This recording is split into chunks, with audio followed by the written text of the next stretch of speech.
Hi everyone and welcome to React and Chill Conference second edition. I'm your host Simon and I'm so excited because next 8 to 9 hours is going to be power packed with all the React new updates, features, tips and tricks, and so much to learn. Hi everyone, welcome back once again. You're watching this conference on C Sharp TV, a dev streaming destination, and we do conference, I should say, one conference every month. In fact, this month has been really crazy because we did a conference last week that was software architecture conference that was for 3 days, 40 speakers, and we crossed more than 50,000 unique viewers. And I'm really excited and looking forward to this React and Chill. And I see some of the comments already. I see I can definitely recognize Ganesh. Hi Ganesh, welcome to this conference. We have Chukender. Hi Chukender. Hello Rohit, and hello GST Jail. So quickly, I want to give you all a brief about the conference before we get started with our very first session. Before we get there, let me. Ooh, okay, I'm going to share my screen. Oh. Share screen. Share screen. There you go. All right. Perfect. Okay, so this conference is a one-day conference, and the first session is in just about 3 minutes. You can see the agenda on the website, right? Every session is for 25 minutes, and after 25 minutes, there's a 5 minutes Q&A. So while the speaker is delivering the session, you all can use the comment section wherever you're watching: Facebook, YouTube, Twitter, Twitch, LinkedIn. You post your questions over there, and after the 25 minutes of session, we'll take those questions through the comments, and we'll make sure we answer as many as possible. You can find all the details about the agenda on the website. You can also find all the details about the speakers. With that said, one thing I also want to make all remind you all is to please follow the code of conduct, which actually means be kind and be nice to all the people in the comments. There's a lot of social media posts that also happen. So if you do it, please use the hashtag React and Chill. And if you're asking questions to the speakers, use this hashtag. This way, we'll pick up some of the winners every now and then through some random giveaway tool that we have. That is giveaway number 1. And the second giveaway that we have is if you post something on social media, tag us at csharp.tv and use the hashtag React and Chill. This way we can track it. And at the end of the conference, we're going to announce some of the winners. So those were two of the giveaways. And I see Satish also joining in. Hi, Satish. Thanks for joining in. Ahmed, hello, everyone. So at my place, I'm joining from Delhi. It is 5:30 p.m. at my place, and we have speakers from all over the world. So without any further ado, I would like to invite the very first speaker at this conference. I'm going to mess his name. I'm already so nervous. The first speaker that we have is Ákos Kőműves, if that's how you say his name. And he's going to talk about the ultimate full stack framework for 2024 framing. So, ladies and gentlemen, let's bring our very first speaker for React and Chill, Ákos.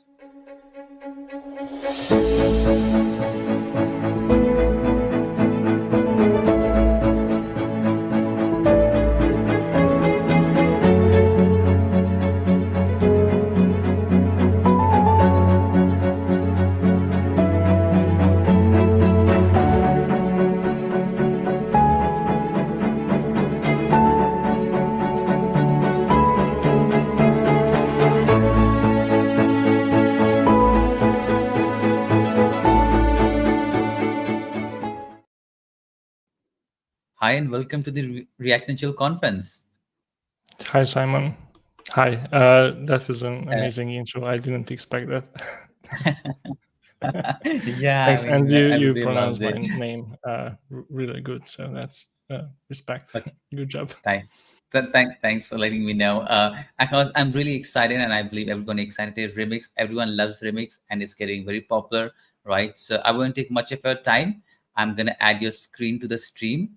Everybody else can see it, and next 25 minutes is all yours, and we'll take the Q&A towards the end. Okay, thank you so much. Well, first, thanks for inviting me to this conference.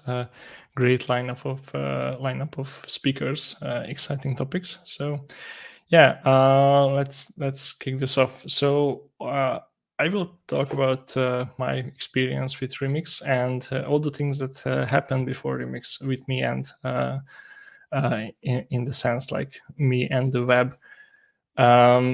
So I will talk about why this is the ultimate full stack framework for me in 2024. We are halfway through 2024. I still think this is the ultimate experience, but I will try to give you some proof of that.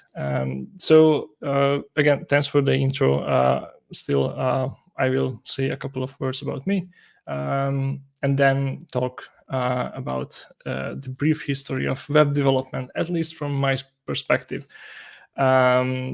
And then what experience I had with React, and did React fix the things, the problems that I experienced with web development in the past 20 years. And finally, why I think Remix is the answer to all these problems. All right, so let's get started. My background. So you saw the intro. I'm a software engineer at Abbey. I started building websites as a kid. It was kind of cool to make some side income. I mean, not even side income, just an income as a 15 years old. So that was cool. I built websites for, I don't know, bakeries, local shops, for the local school. It was quite a defining experience in my life, and I enjoyed it a lot. Since then, I dabbled with my own company. I did some freelancing, but overall, I spent the past 20 years doing some form of web development. I write a lot. I published books, courses, and when I'm bored, I write again. So I have this dev newsletter on Substack. You can check that out. I also have my developer blog with full of articles related to React, testing React components. I write about browser plugin development, desktop applications. All this with React and TypeScript, of course. You can also find me on X. So, okay, that's me. And now let's talk about the brief history of web development from my perspective. So for me, it started here. I don't know how many of you recognize this application. This is a Macromedia Dreamweaver that was acquired by Adobe at some point. But this is where I first met with the web. This is a drag and drop tool. Pretty ugly by today's standards, probably, but it was quite nice. You could code up, actually drag and drop a website pretty fast, but you could still see the code and see what's going on in the background. Of course, I built static websites with this, so I put links there, images, and things like that. And that was fine at the beginning, but quickly the need for like more well, not interactive, but more use cases showed up. For example, this bakery said, "Hey, I want a guest book," and then this other shop said, "I want some want to give the users a way to register," and things like that. So I tried eventually PHP. We will return to this snippet because something like this has been floating around in the JavaScript community since server components are a thing. But it's really interesting, and I just wanted to point out that to me, this was the first full stack experience almost 20 years ago. And I really liked how simple this was.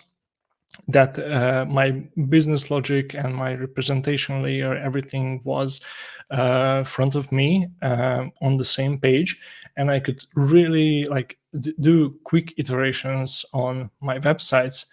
And it was really simple, and I think that contributed a lot to the fact that I continued doing web development, and that I enjoyed it. I still enjoy it.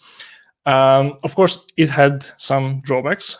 Of course, there was no dynamic experience with stuff like this, which I realized that will become a problem because interactive websites started popping up, with all the nice menus, the JavaScript animations and drop-downs. So I felt that the need for client-side JavaScript is rising. And then I went to university. I landed my first job as a software engineer, and I started building client applications, but different client applications. I started working in technology that's called Jakarta server faces or Java server faces, and this was. So the previous snippet, the PHP thing, was like the full stack server side rendered thing that I met almost 20 years ago. This was a bit later, but this is where I met the component based development and this whole component, let's build up the UI from components philosophy. This was around 2014, 13. So this was Java server faces. It had a nice separation of concerns. You had your business logic in your enterprise Java beans. You had UI templates, and you had components. So here's a code snippet. Actually, this is how these pages were built up. You can see here this accordion panel. Well, in today's React world, this accordion panel would be an accordion React component. So again, an idea I met somewhere before. I thought it was cool, and this is how we built these big JSF websites. Of course, there was a drawback again. It wasn't interactivity, it was the speed of development. These things were terribly slow to work with. Because the front end and the back end was in this tight coupling, changes to CSS files, like changing the color of something, sometimes took like 30 seconds to redeploy, which is really frustrating if you want to iterate on something quickly. So it was mostly the slow compile times that made us think like, okay, is there any alternative? And what we could do instead of this? So at that time, a couple of frameworks like appeared from nowhere. They had a similar philosophy. They were lightweight MVC frameworks, and they were quite amazing. And we didn't really, we were surprised in this major shift in our development practice. So before, everything was deployed as a Java application and everything was neatly packaged up. And suddenly we could write really small like JavaScript applications that were calling just some API endpoints, fetching the data, parsing it through some templates, and showing it to the client. And suddenly those 2-minute deploy times or half-a-minute deploy times disappeared. We could host these small front ends separately from our backend, from the main application. And once we changed the theme or a color of something or just added a new interaction, we didn't have to redeploy the whole thing. We just updated the static assets on some server, and it was working again. It brought a couple of other beneficial things. Each team could do their own thing. So the backend was doing their Java thing or Python, or whatever it was, and they were happy about that. And we didn't really care. We had these little JavaScript applications, and all we were interacting with were their API endpoints. And This was fun for quite a long time because of the development times, because we didn't have to really deploy the JavaScript application, and from hiring perspective as well, because people with only JavaScript experience started to appear, so we could hire great talent. So overall, this was great. But this is the moment in time where a pattern started to emerge. And in the beginning, we looked at this pattern as like, oh, this is this new cool UI element we have to introduce. We will find a nice animation and just put it everywhere where we need it. And this component, this pattern, was the loading indicator.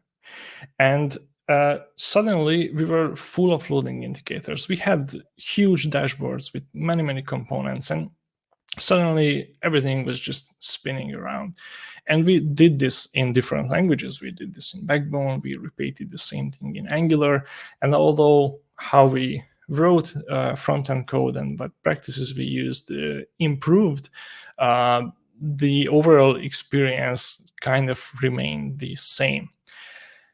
And well, this is how we arrived at these loading indicators, and and then I will switch to my next topic, which is React. So after trying a bunch of these front-end technologies and working our way up to this indicator hell, we of course had to try React. And React was this really, it had big promises, and we were sold on React. I don't think we made a bad call. I still do React after 10 years, so I think that it is a good call. But fundamentally, it didn't change the experience on our applications, because let's be honest, well, we pretty much do this in every application, or did at some point in the past, that we coded up these loading indicators, and it was just a loading. It was the same loading that we did 5-10 years ago, just in a different language. And again, the tooling got better, the patterns are better, and the development is overall a better experience now.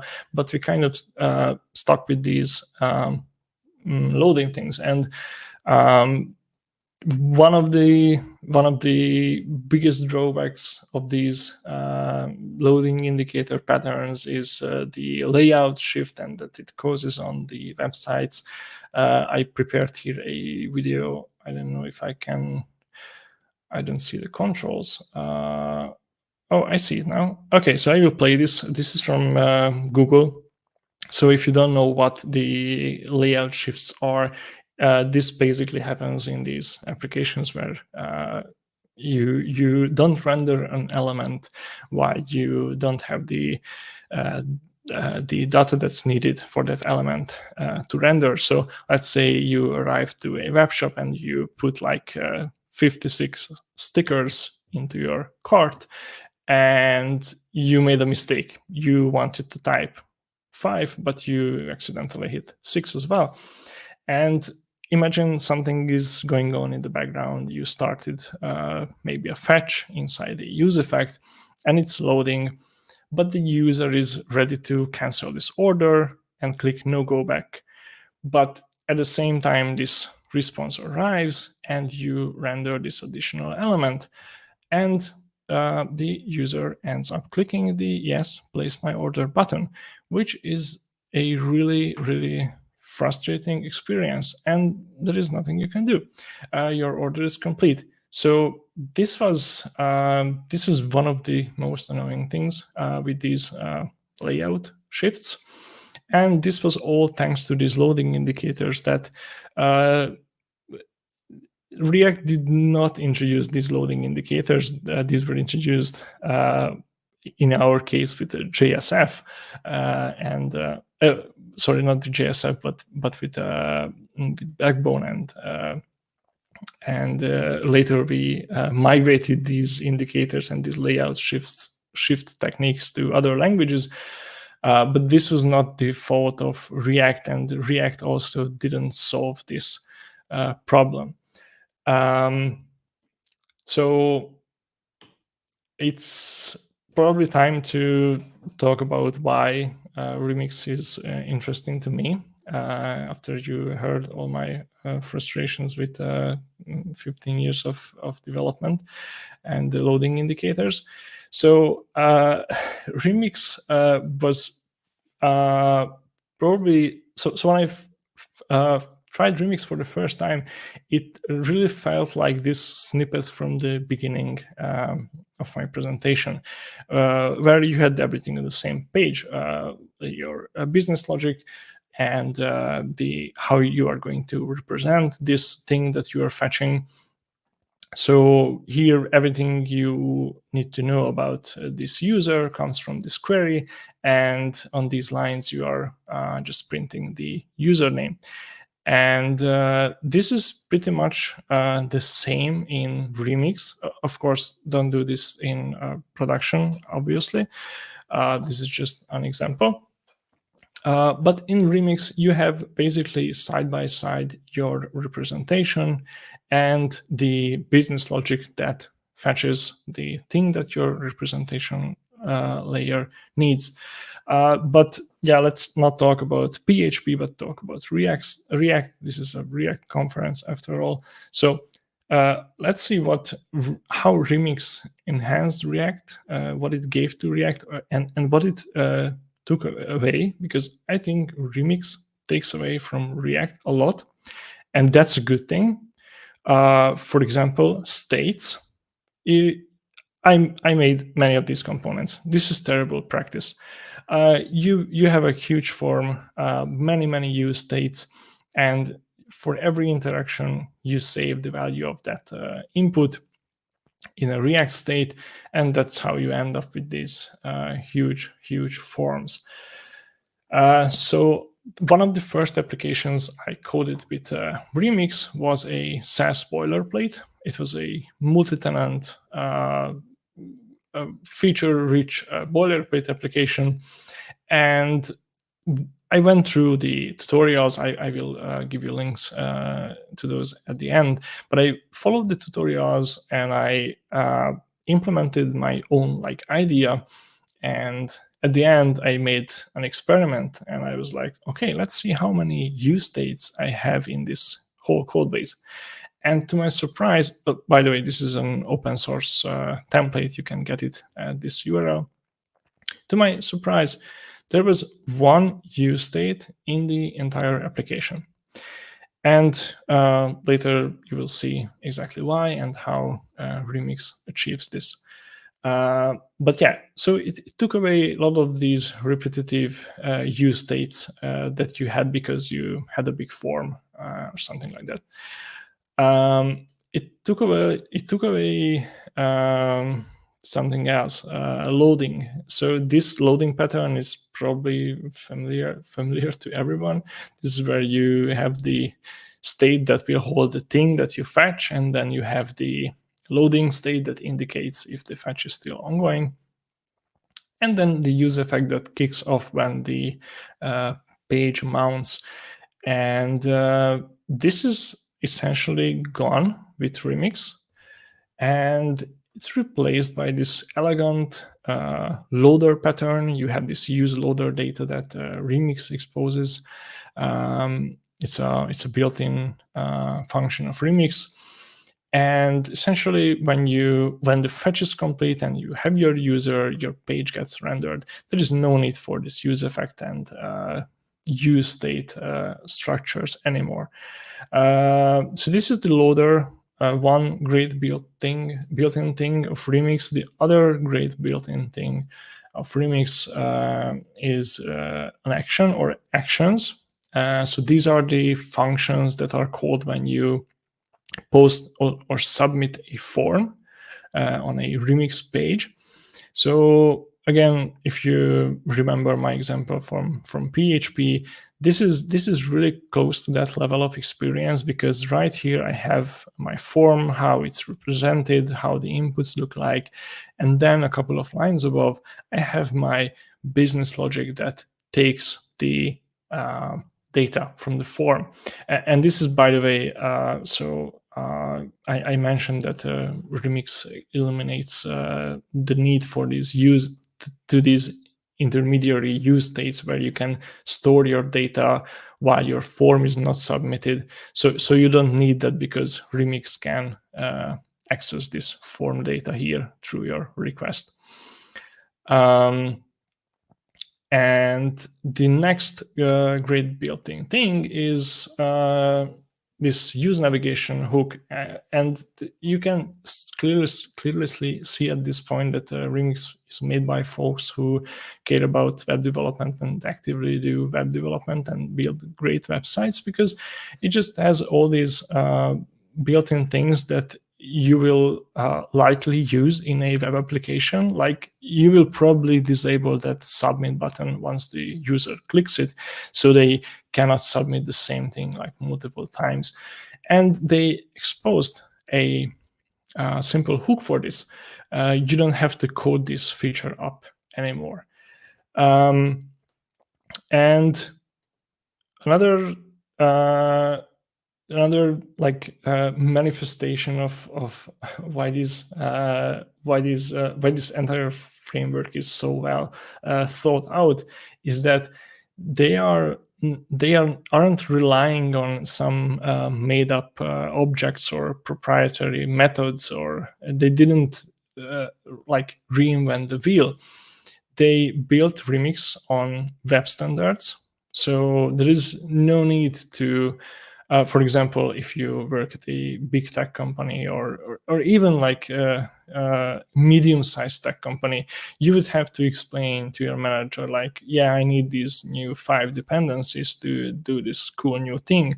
Well, that's a problem, because now that becomes your obligation to take care of those things and to like essentially that's your problem. Here, Remix uses the standard APIs, the standard web API, for example, form data. The object that this returns is in the standard.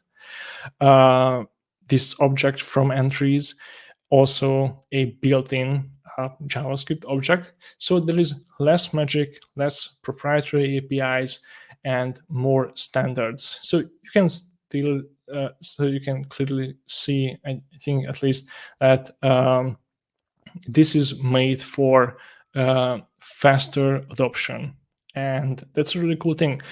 And when we are talking about faster adoption, Remix also cares about developers, because as I just mentioned, when you work at a company, you have to justify these technology changes and sometimes even version bumps.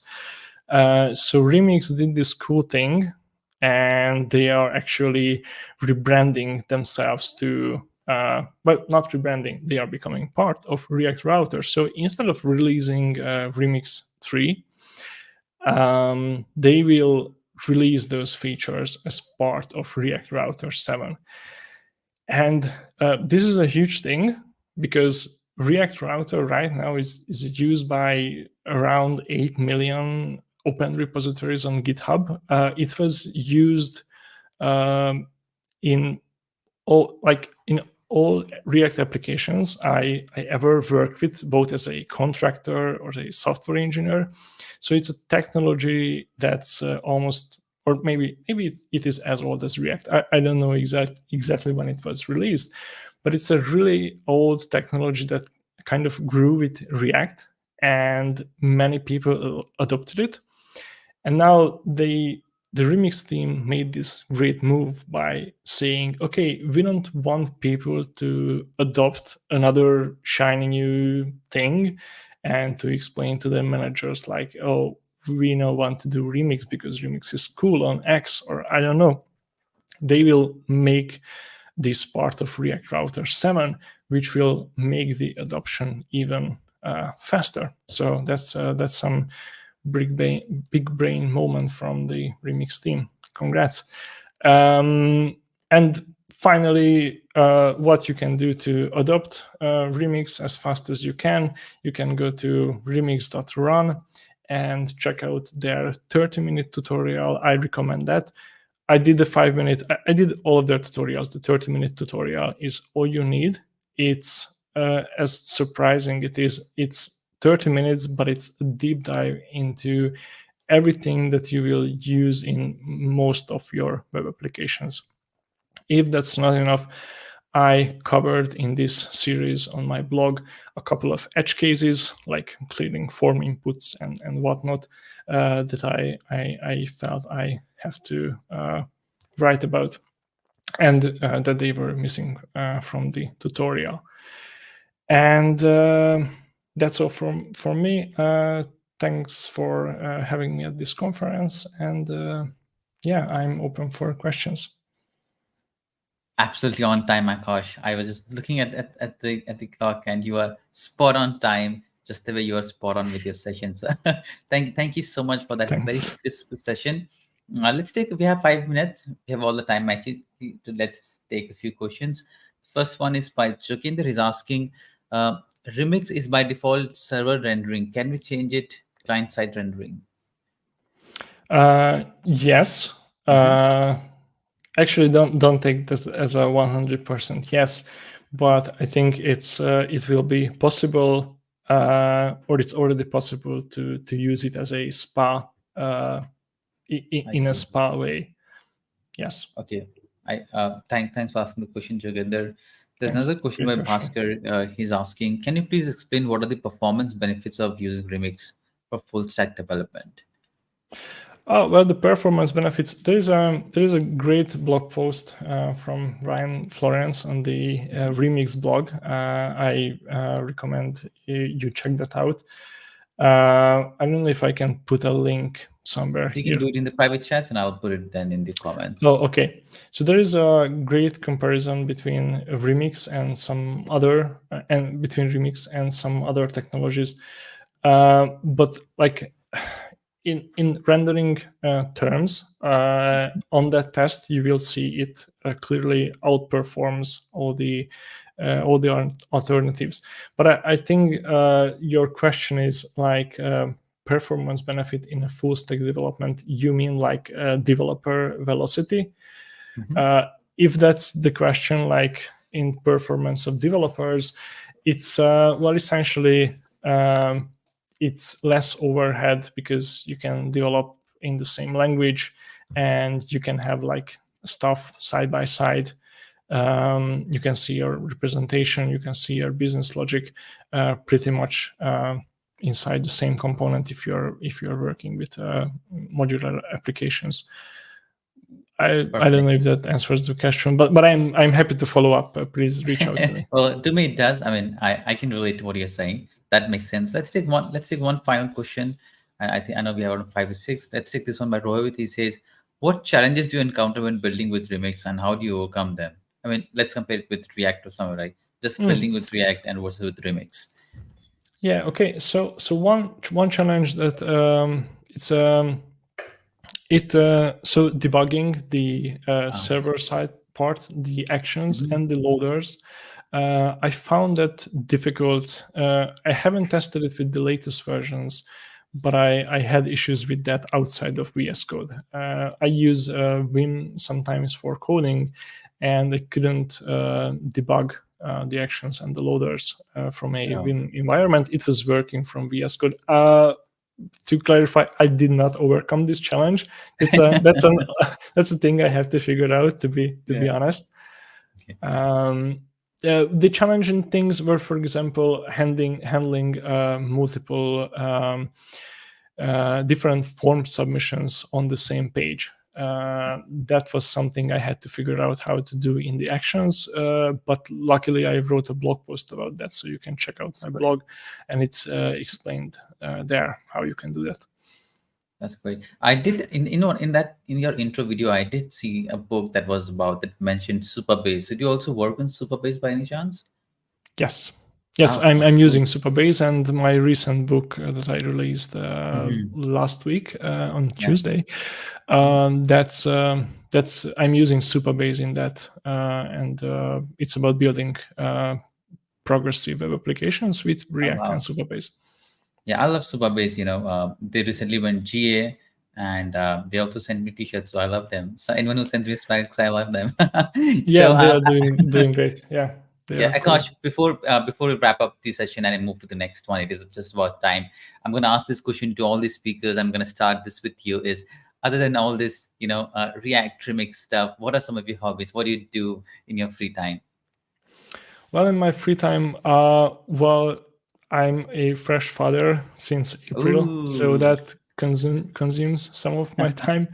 But that's time well spent. I'm really happy doing that. Besides that, I love to work out. I good. work out regularly. That's part of my day, pretty much every day. And I do some gardening. I know it's pretty boring, but it's No, relaxing to me. yeah. Well, yeah, that's it. Yeah, that's a lot for a hobby, Akash. So again, Akash, thank you so much for accepting the invitation. Loved your session, very crisp, and thank you so much for being on time. Let's stay in touch, and we would love to host you next time whenever you're available. Thank you so Okay, all much. right. Have a Thank you, nice day Simon, ahead. and See ya. thanks Bye everyone. bye. Bye. All right, ladies and gentlemen, that was first session by you from Ákos. He talked about remix, and now we move to the superstar. If you have checked the website, our next speaker is nothing less than a superstar, right? He is Omar. He's going to talk about his 4-year retrospective lessons learned from building a video player from scratch with React Native, which I think is very cool. So, ladies and gentlemen, put your hands together and let's welcome the next speaker, Omar.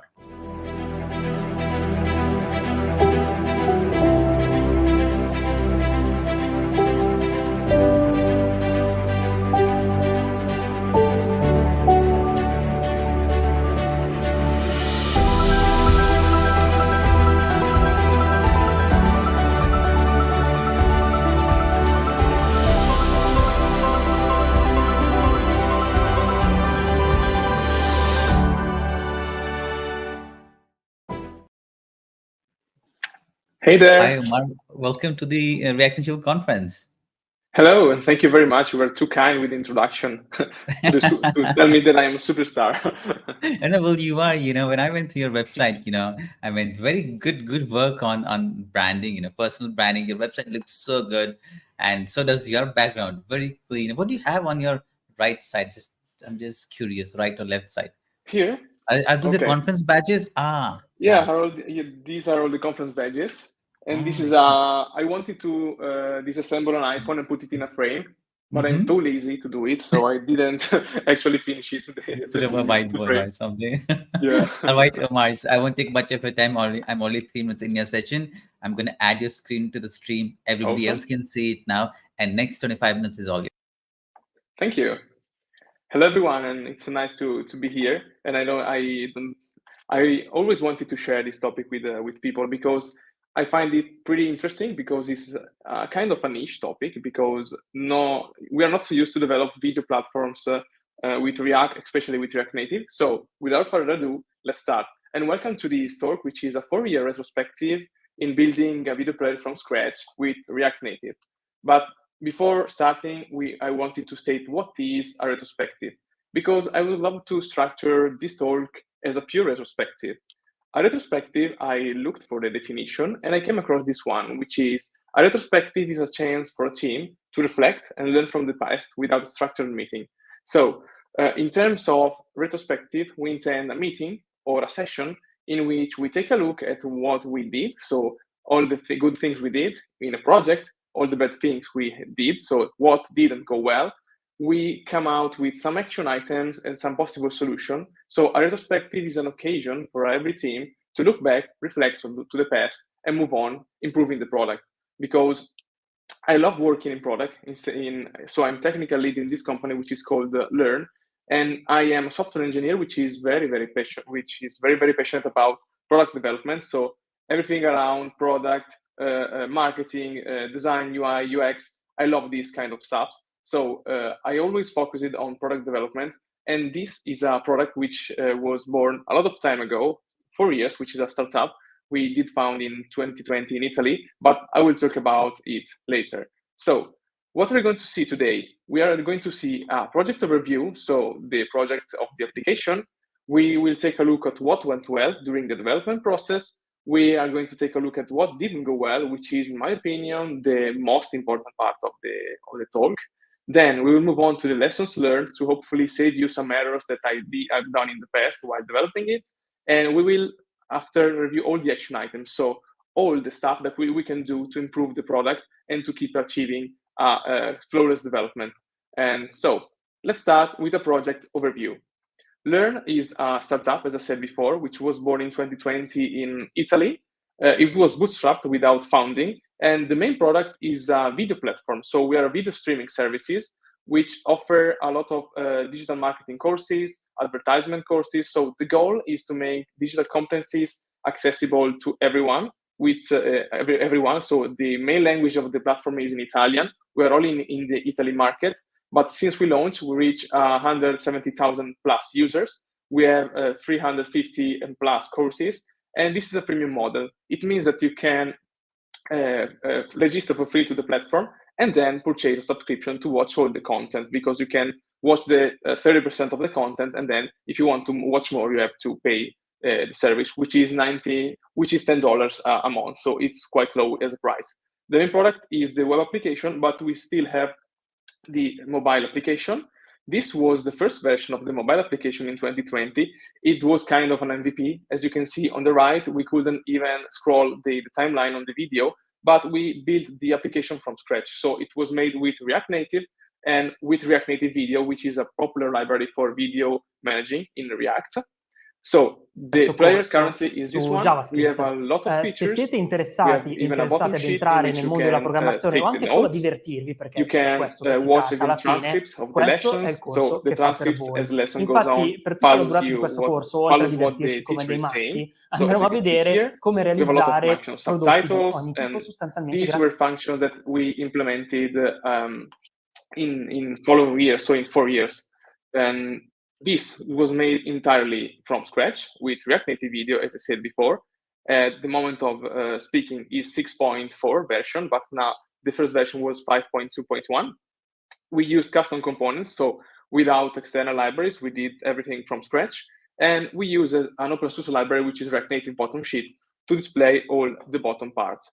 And it works quite well on Android and iOS. And so we will move on to see even this part, which is the bottom sheet, in which you can insert, and it has a lot of animations. But the main topic we are talking about is the video. So we will see now what went well during the development process. So what went well was the streaming, which HLS, so all the streaming part, because I forgot to say to you that we developed from scratch even the streaming infrastructure. So we don't use Vimeo or YouTube, but we have a custom infrastructure built on AWS.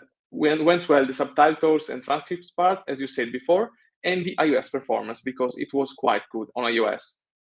This is the HLS streaming. So we use a custom infrastructure built on AWS. That I've done another talk on this topic. So if you want to go to my website and check it out, I will explain everything about building a complete infrastructure for video streaming on AWS. So what you have to say, you have to know, since we are talking about React, is that the backend gives to you these URLs, which are the playlists of the video that you can pass to the player. So the files are in .m3u8, so this is the common file, the HLS playlist, which adapts to the connection. So if users have full connection, the video will still go on, but with reduced resolution. So it adapts automatically to the device, to the connection. So this is independent of the connection. We have a lot of outputs. As you can see here, even the MP3 output, if you want to allow the users to listen only to the audio, but we use the HLS URL, so the playlist. And this worked very well with all devices and all different devices, both on iOS and Android. Then we moved on to develop the subtitles and transcripts part. So at the moment of when we developed at first in 2020, in React Native Video, there wasn't the possibility to style the subtitles, and you cannot position. So as you can see on the right, this was the default position that the player allowed to display the subtitles. So we decided to develop a custom component, which we didn't release yet, but is internal. We converted all subtitles in types and objects. So as you can see on the left, this is what comes out of the transcripts. So VTT file, which is a file that contains all the quotes at a given time. So for instance, on the first part, you can see the first part, the first sentence. It tells you when it is being pronounced. Then we translated this with a parser into a commonly type, so which has an ID, a start time, a stop time, the text that the person is saying, and the author. In this way, you can even you can do whatever you want with this kind of object. You can display it with a component, and as you can see here, we built a custom hook, which takes two props. One is subtitles, so the array of objects that I've shown you before, and player proxy. Player proxy is the player itself. So the hook uses the player state to display the subtitles at the given time. So if the player has a given time of, for instance, 60 seconds, and in the VTT at 60 seconds, a quote is being pronounced, we can display and return the current block. As you can see in the set block by time function, you get the current time, the current index, get current queue. I didn't show you the function, but it's a function to find the current sentence which is being pronounced based on the time. And then you return the current block. So you can display it whatever you want, like this. So you instance this hook, which is your subtitles. You pass the subtitle objects, you pass the player proxy, and you obtain the current block. And you can insert it in a text and display it. So if there's no current block, the current block is not displayed. So this is automatic and goes on very well, even with the transcripts. As you can see here, we can position wherever we want. We can, even on the web part, we can use React Draggable to drag the subtitles. You can do whatever you want with these kind of transcripts. And let's move on to the other part, which is iOS performance. As you can see here, this is from Firebase. We have a pretty good performance on iOS because, as you can see here, the crash rate is quite low. There are no exception or problems of any sort, and it's very fluid. The animation works very well. The audio background works very well. It means that if you play a video and you close your phone and the display shut down, it keeps working. The video is very smooth and the animations are very, very smooth. So this was the implementation on 2020 that moved on and had great performance. But the most interesting part is this one. What didn't go well? So as you can see here in this funny picture, there's the learn player, and the name of this cute girl that destroyed our player was Android. Yeah, Android was kind of a pain for us at first because in 2020, React Native Video was not so supportive because it was very, very well maintained, but given the majority of devices having different hardwares, didn't go well because we had some troubles. And now I will explain you why. So the first part was the Android player that didn't go well. So the core player of the operating system. Then the audio background. So when you lock your phone and you keep reproducing the video, it was getting stuck, getting crashes, and I will explain you later. And didn't go well even the part of the behaviors, because between iOS and Android, we had a lot of different behavior in different scenarios. So let's see what we are talking about right now. So Android natively uses two kinds of player. One is media player, which is a class that allows you to reproduce audio, but it's the first class that we use because React Native Video was using this one in the first version. And then there's Exo player, which is an advanced version with more function and even more support, which is more smooth and fluid. But at first we did use media player because it came out of the box from React Native Video, the library. The first version had, as I said to you, a lot of problems. It had distorted or missing audio. The player was unresponsive. We had buffering problems. And as you can see on the right, it's written in Italian because this is a document that we use to map all the bugs. So we asked a lot of our users to test the application, and we collected all the feedback, ranked with priority. As you can see, a lot of the first row is in Italian, but it says the audio is not starting, and 82 people had this problem. So we wanted to tackle this stuff. And we looked for a solution for a lot of time until we found this solution, which is 2 lines of code. But these 2 lines of code took months to discover that this was a solution, because the solution was to force the React Native Video library to use EXO player, which is the more advanced player, but it was not written in documentation. So we did a PR to update the documentation. We tested with real users this new solution, forcing EXO player, the more performant player, which is native. We tested and we released a new version in production. On the right, can you see a list of emails that we sent to our user with a lot of test cases that allowed the user to test the application and give the feedback to us. Then we did this PR to update the documentation in order to tell our users that were doing the same stuff to use this kind of player, because it took a lot of months to discover this kind of solution and a lot of tests. But yeah, we resolved it in this way. The other part was the Android background audio, because at first it is supported by React Native Video. So when you lock your phone, React Native Video still works, but there are no controls in the notification center. So this was it cannot display the controls in the notification center. You cannot control the video, play, seek, and stop the video. The first solution that we adopted in 2020 was to use two players. One was React Native Video with playing background false. So when you close the phone, React Native Video stops. Then with the audio, use another player, which is React Native Track Player, which is a module that is used to play audio files and displays the notification controls. But this solution involved listening, if you're familiar with React Native, listening to a lot of changes in the app state. App state .add-event listener allows you to listen when the app goes in background, when it is inactive. So in this case, when the app went in background, we switched to the track player, so to the audio. When the app became active in the last row, you can see that we switched to the video. So it involved a lot of syncs, but syncing two player is not a good choice because you have some lag, you have some problems with the sync and synchronization of the time. So it was not a good solution. So we tried the second solution. The second solution was to use still the video with playing background true. So to use as a player, React Native Video, and to the controls, this kind of module, which was a React Native Music Control, which is a library that only displays the control notification center, but it is not a player. It's only a UI library. This worked well because we didn't have to listen to a lot of changes in the state. On the right, you can see how to instance music control as play, as stop. So you listen to the changes of the status of the player, and it's quite easy to import. But it came with some problems because, so let's talk about the pros at first. So you don't have load time between foreground and background. So the switch is instant. The screen is not re-rendered. And you have native event system management. What does it mean? If I take out my earphone, the player stops. So you can handle this kind of situation, incoming calls, and it was pretty good. But it came with some cons. So we consumed greater data because we used the video as a source and not the MP3. So the user consumed a lot of more of megabytes. The module is no longer maintained, now speaking. So you have to maintain it on your own.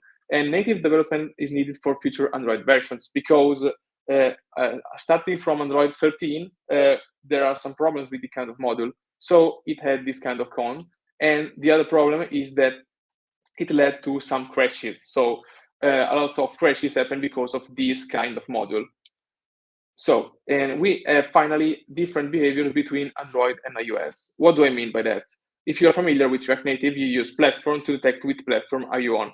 And if you look in the code base, in the first code base, there was a lot of checks in which we checked if the system is iOS, do something. If the system is Android, do something. You don't want to have these kind of behaviors because it is difficult to maintain.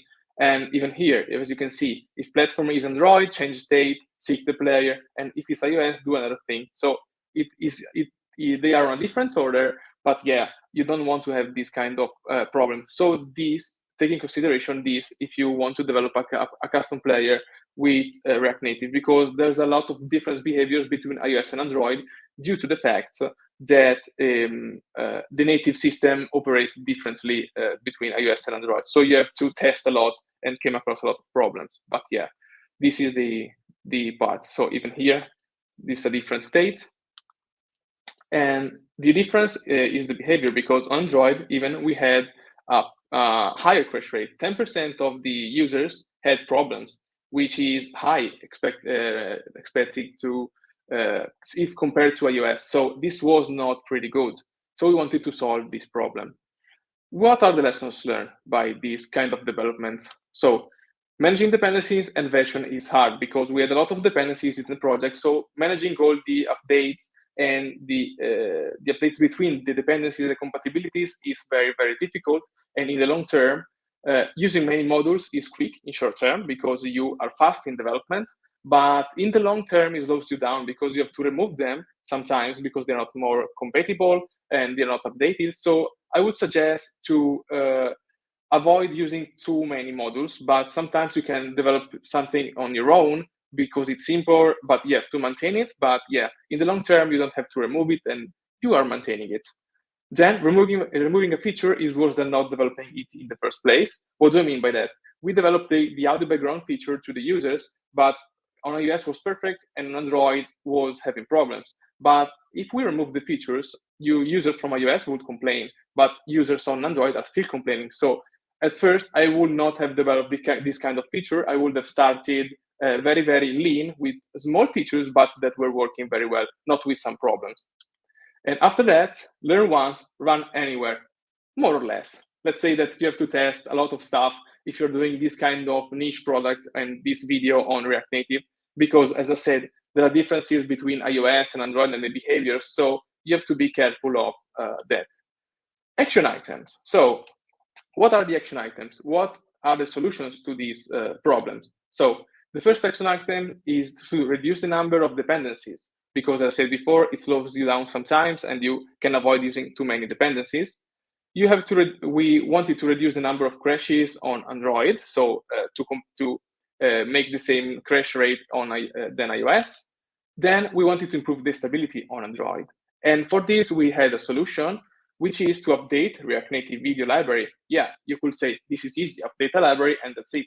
But as you can see here, the first version that we were using was updated in 2022 React Native, but the following stable versions were released 2 years later. So we had to wait 2 years to update the library and fix all of these problems. So now we are in contact with the maintainers and of the library, so it's more easier to develop this kind of stuff. But first, we have to wait 2 years and to try to natively fix on our own all the problems. So it's not an easy ride, but right now, if you want to use this model, it's pretty stable. It's not like in 2020. It's very well maintained, documented, and I would suggest to use it. So feel free to reach out if you have any issue with React Native Video, because we are in contact with the maintainers and we can help you out if you want. So I hope to, in these 20 minutes, to have to give to you a quick overview, because there's a lot to talk about this kind of project on the player.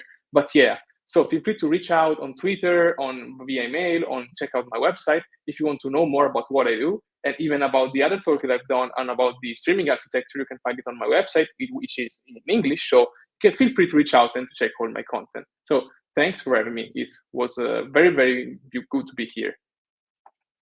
Wow, Omar, that was very like rocket speed, right? You didn't stop even for a second. I would encourage you to go ahead and grab a glass of water while I pick some questions from the comments. I'm gonna keep this slide here because for all the people that are watching, we have about 242 people watching now. So I'll let you slide here and let's take a few questions. We have about 7 minutes before we move to the next session. Let's take one by, I think, where does it start? This first question coming from Priya. She's asking, is Learn only available in Italian language? Yeah, right now, yeah, we launched in Italy. So I don't know if we're going abroad, but maybe not in the nearest future right now. Okay. All right. So thanks for the question. There's another question coming from Yukti, and that is, what were the biggest challenges in managing background audio across different platforms in React Native? Okay. One of the biggest challenges was the difference between iOS and Android, because sometimes, right now, even on iOS, when you lock your phone, and if for a fraction of a second, for instance, the audio is not reproduced, the application shuts down, so you cannot reproduce audio. So I guess this was the toughest challenge to came across, because it's easy to give the signal to the player, to the audio, but it's difficult to handle the switch between another video, from a video to another, because when you finish a lesson, for instance, and you want to go to the next lesson, sometimes the app used to shut down. So this was the most difficult part to handle, in my opinion. Oh, you speak this fast anyway. I thought you were speaking fast for the session. You even answered this question at a very fast pace. Yeah, I was feeling that we had no time, so I rushed Yeah. throughout the talk. All right. I wanted to Well, be we on can time. relax now. It is okay. We have time. Okay. Okay. Let's take the other question from Ganesh. Ganesh says, how did you implement basic controls like play, pause, and stop, and behind operation after clicking for a video player using React Okay. Native? This is very interesting because there's a lot of way to do it. You can even, for instance, use a context, so in which you store all the state of the controls, because the player, React Native Video, gives you access to a lot of methods which are on progress, on ready, and to the status of the player.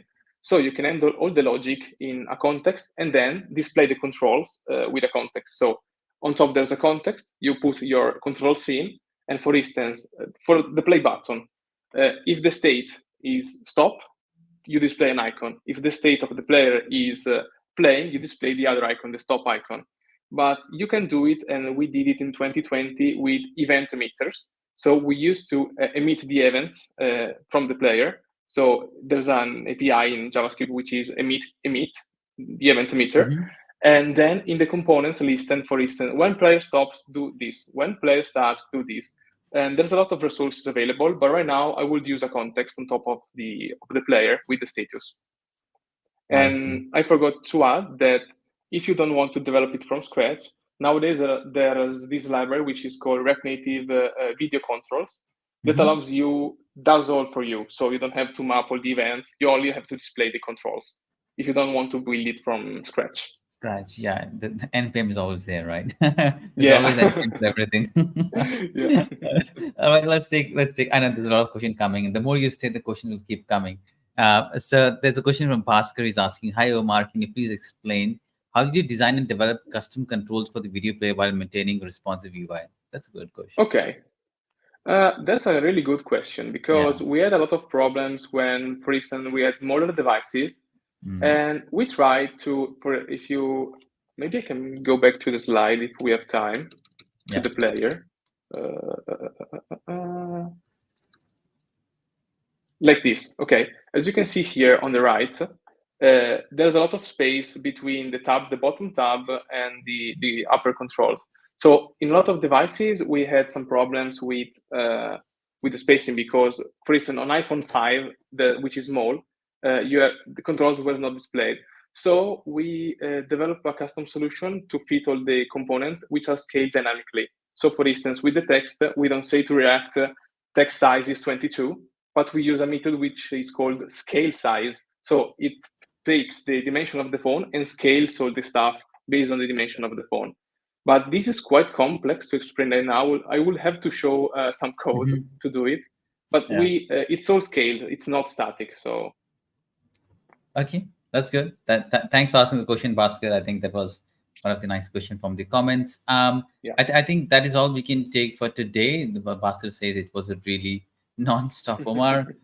You bet. Well, we have found someone hitting you from the comments. Omar, picture looks so good. Why not? And this Ganesh says, thank you, Omar. So, Omar, I think your session was absolutely great, right? Any final thing you want to plug in before we move to the next session? Yeah, I would suggest you to experiment with these kind of niche topics because it's always interesting to try to achieve something new and to experience some fields that you've never tried to develop in. Because I started 4 years ago to develop this kind of video stuff, and I did never use it, so it was quite fun. So take a look at the model because it's quite good. All right, and one final thing, other than all this technical stuff, what are some of your hobbies? What do you do in free time? Oh, nice. In my free time, I do love to ride my motorcycles in the Alps because I live in Bergamo, so we have a lot of mountains. And the other hobby is playing guitar. I play electric guitar, and I bother all the times my neighbors when I play. Wow, you're a rock star. I did say in the beginning, right? All right, Omar, thank you so much for accepting the invitation. I'll let you carry on with your day. I know it's a work day, so thank you so much for your time. Love your session, and we'd love to host you whenever you're available next time. Thank you. It was lovely to be here. Bye. Thank you so much. Bye-bye. All right, ladies and gentlemen, that was Omar for you. And now we move to our next session. Our next session is on enhancing forms with React Server components. We gotta be on time, right, for this session. And our next speaker is Aurora. So without any further ado, let's bring Aurora to React and Chill conference.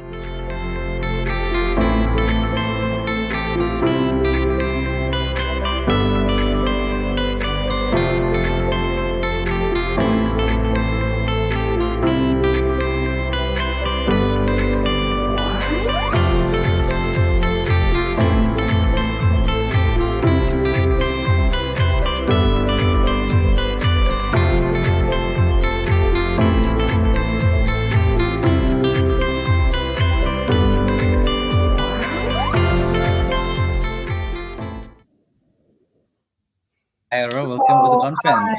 Hi, well, thank you. Thank you for welcoming me. Oh, great. Thanks for accepting the invitation, Aurora. I know your time is very limited, but we're going to do chit-chat towards the end of your session. Okay, yeah. So please feel free to go ahead and share your screen, and then we can get started. Okay, let's see. And everyone's watching, please feel free to go ahead and drop your question in the comments while Aurora presents, and then towards the end of the session, we'll take the questions.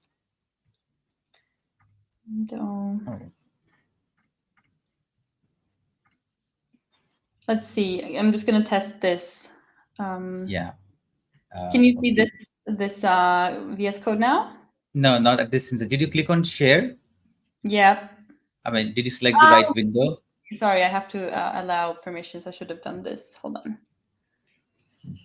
That's my bad. Yeah, there's always something happening, right? And it's a demo event. Now our screenshot's not working. That's how these virtual events are. It should be okay. Give me a second. Sorry about that. It's okay. Good welcome here. Oh, I think I have to rejoin this. I'm really sorry. Never mind. We'll play that video again. I enjoyed that music. Okay, thank you. All right. I gotta find that video. Where did that go? Where did that go? All speaker videos. There it is. Oh, you're back. That was pretty quick. Back. Let's try again here. Okay, we're gonna do this. So where are you now, by the way? Are you at the office, workplace? I'm at the office. Yes, I'm just sitting here in a meeting room here. So if I share, can you see this now? I see your screen loading. Yeah, I see you're inside the StreamYard now. You're inside the VS Code. Yep, perfect. Right? Okay, great. Everybody else can see your screen. And you go in the presentation mode. All right, the stage is on. Great, thank you, thank you. So good afternoon, and I hope you had a good lunch. I'm excited to be speaking today to tell you about enhancing forms with React Server components. So I'm going to be doing a session with mostly live coding today, with the goal of teaching how to work with forms and RSCs in practice. So first about me, you saw that was a really nice intro there, but I'm from Norway. I work as a consultant at Meta, and I work in Oslo. And I'm mostly working with web development, and in my current project at my consultancy, I am actively building with RSC.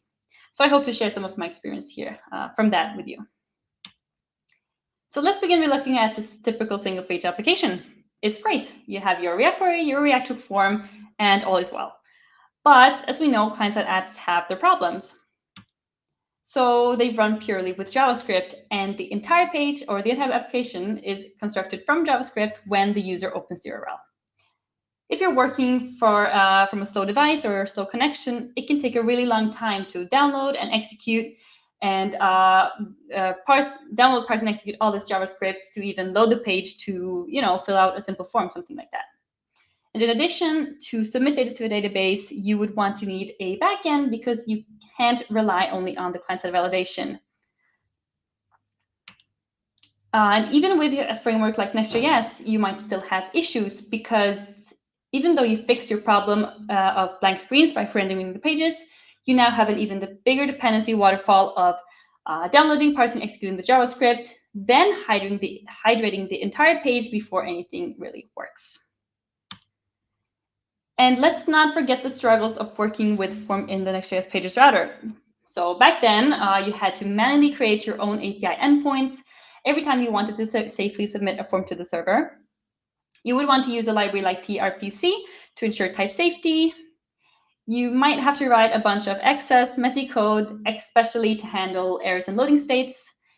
So overall, it was not a good developer experience. So with the React Server Components, which was announced as RC at ReactConf in May, we now have server components. React Server Components will run only on the server, so therefore we can fetch data asynchronously inside components and access all our backend resources, which will reduce the bundle size by minimizing the JavaScript sent to the client, and then let us build performant apps with enjoyable developer experience. So what we want to do today is use React Server Components to write performant, user-friendly forms without a lot of front-end complexity. And we're going to need a framework to use RCs inside, and Next.js with the app router is our pick here. Then we will be needing multiple other React 19 features that are already available in the app router, which are server actions, the form component, use action state, use form status, and use optimistic. So the server actions are defined with useServer and tells the framework, like Next.js, to generate a post endpoint to a function. That allows us to call it from any component, for example, from a client component. It simplifies the communication across the server boundary while providing type safety with RPC. The form component is React's extension of the native form component, which now builds on top of its existing methods. The extension will let you create interactive controls for submitting information, for example, by letting the action property now also call a function. Typically, it could be a server action. So the function you pass will automatically be wrapped in transition, contain a hidden form data argument with the values of the form, and in the case of a server action, be called as an HTTP post. The use form status hook is a hook that provides information about the last form submission. It can be used inside a form component, and a component inside a form, and it can be used, for example, to disable a button or display what's currently being submitted. This hook enables progressive enhancement because if the JavaScript has not hydrated the component, it will still work. It just won't display any pending feedback, as we see in the GIF here. Use action state is another hook from React 19 that allows you to update state based on the result of an action. It also supports progressive enhancement by allowing the server's response to be shown without JavaScript before hydration has completed. This hook can be used, for example, to display error messages or other information that is based on the return value of the action. And the final hook is use optimistic, which lets you optimistically update UI while the background operation completes. It lets you keep the UI snappy by providing instant feedback to interactions.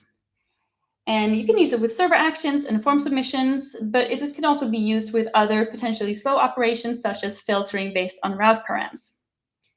And it stands out because of its ability to seamlessly merge the client and the server state as the server finishes its update. Okay, so with that in mind, let's move on to the demo. I'm going to be coding a simplified version of something that I've made for my current consultancy project where we use RC. So let me just jump over to my code here.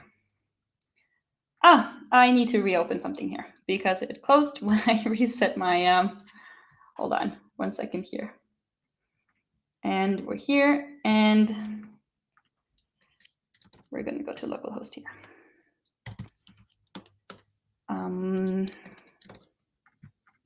3000. There we go. Okay.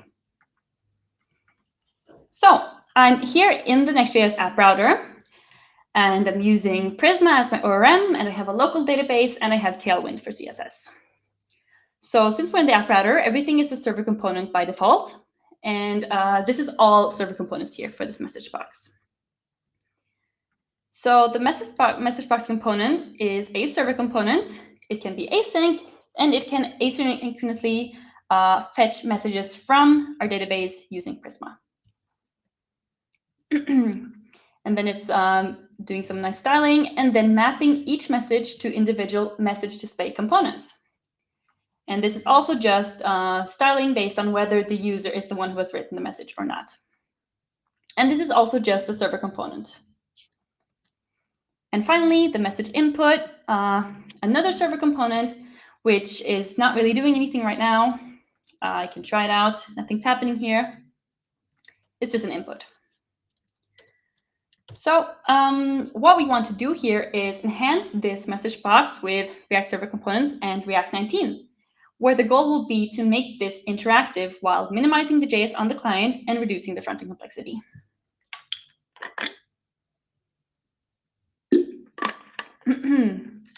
So let's begin by making this form work. So we're going to use React's extension of the form component to bind this action property to a function. We're going to call it submit message. And it's going to be a server action. So I'm going to make it inside my actions libdata access layer here. And we're going to use a server action here. So we're going to say use server, which means that the content of this file will, the functions in this file will have a hidden post endpoint generated, and we can call them from anywhere. And we're going to export an async function called submit message, which takes in a form data argument of type form data. And what this means is that each field in this form will be submitted with its value inside the form data object on submission. And we can use this to insert into our database with Prisma.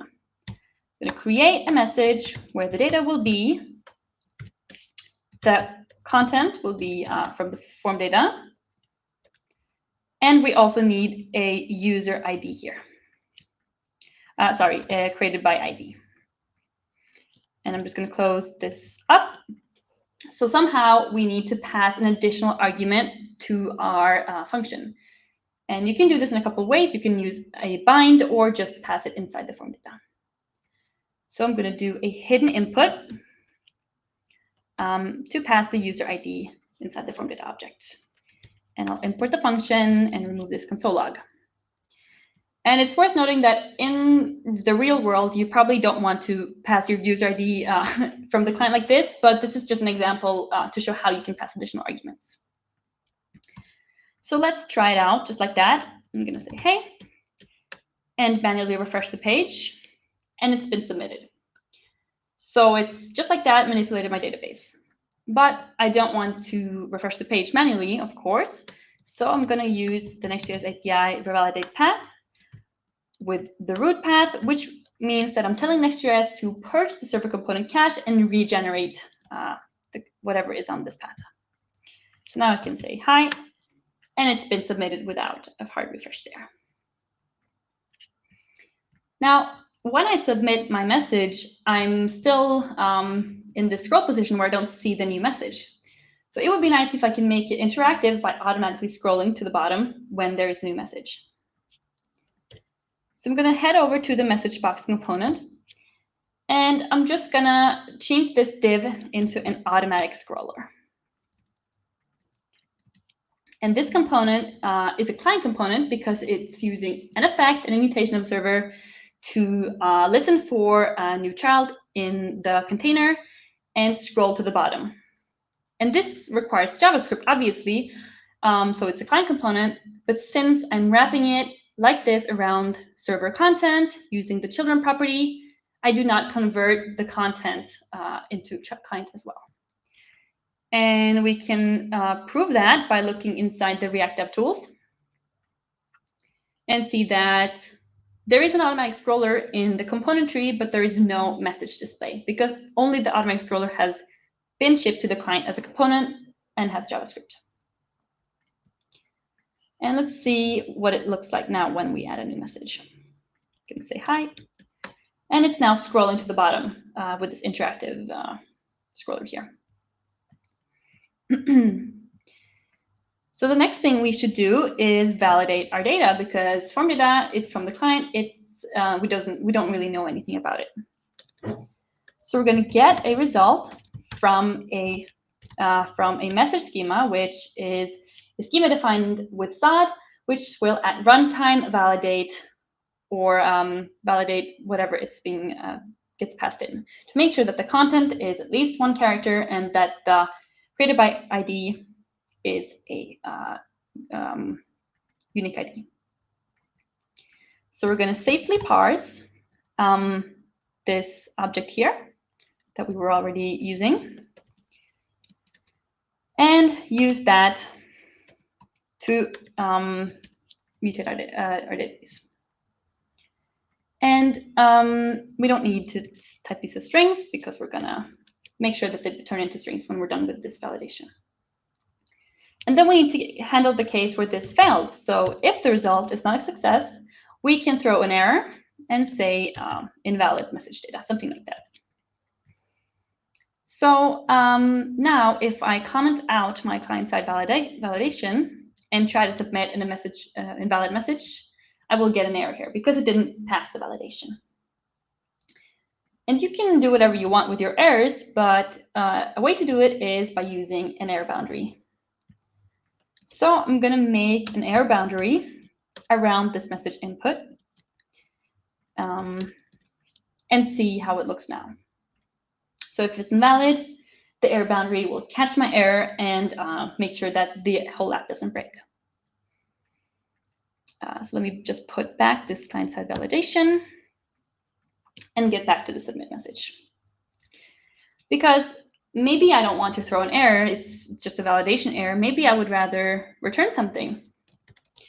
So what I will do is I will return a success false. And I'm going to return a timestamp, and we're going to use this later. So I'm just going to create it now. Timestamp. That's okay, just like that. And I also need to return an error. We can just say, again, invalid message data, something like that. And then maybe you want to do something else on the server here. Maybe check that a user exists. Could be anything. In my case, I'm going to limit the amount of messages the user can send. So if, actually, we're going to get messages for a user and say await get messages for the user created by ID here. And if it's bigger or if there's more messages than, let's say, 5, we can say user has to reach the maximum number of messages, success false, and return also the timestamp. And if all is well, we can insert into the database, validate the path, and then finally return success true. And if for some reason something goes wrong in this Prisma query here, I can just let my error boundary handle that problem. So I have a lot of server-side logic. Now I need to return this to the user somehow. So I'm going to use one of the new React 19 hooks called useActionState. It will return, first let's make this, it will take in a function to call on trigger, or when the hook is being called, and an initial state. And the initial state can just be success false. And it will return a generated component state, which is equal to first the initial state, and then after that, the last return value of the action that useActionState is wrapping. And it also returns a wrapped action to calls, which is going to be called submit message action by convention here. And I can use this to replace on my form action property. And I can use the state to display an error message here. Should be error, excuse me. It should be error over here. Like that. Now I'm getting the error from the action. And there's a couple things I need to fix now. First, useActionState is a hook. I need to tell the bundler to load the JavaScript for this component with useClient.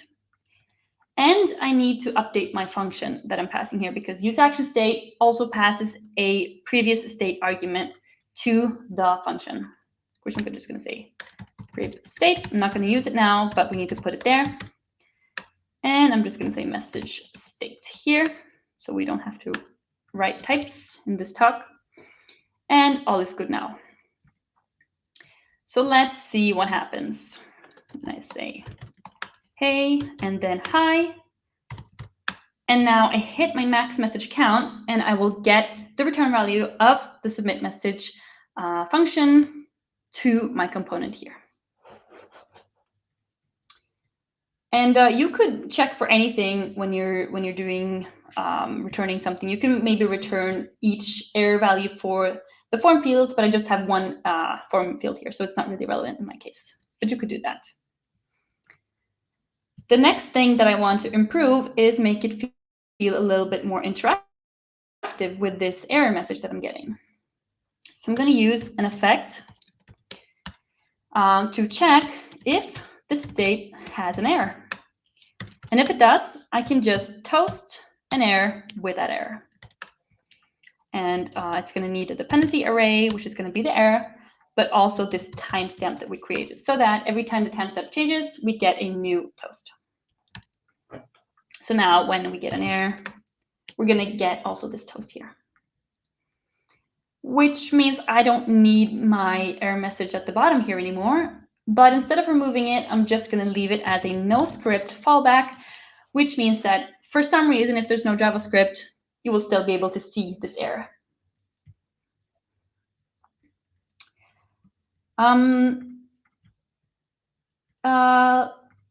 Let's try fixing something else. So when I submit and I hit this max message count, my form field has been cleared.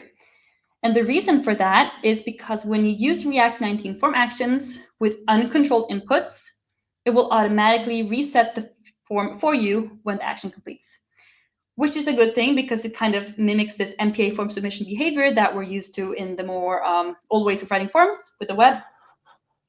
But in this case, I want to leave it there because maybe if my form had been different, the user would have been able to change this input or this value inside the input to something that would be valid and would submit.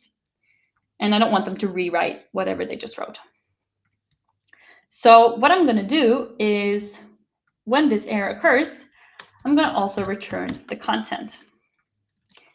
And what I will do is use this as the default value of the form. And maybe if you've been working with React Hook Form, you're used to making this controlled form state. Well, this is just uncontrolled inputs and default value. And now, if I try to type something, it will not reset my form. Or the default value will be the return value of the state. But what if the trip to the server and back is a bit slow?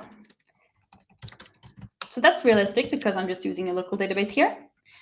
It will take a bit of some time here for me to see the response. And maybe I would be accidentally submitting more messages, so I need to handle that somehow. And the use action state actually returns a third argument is pending, or a return third value, which I can use to disable my button and say something else here, like sending.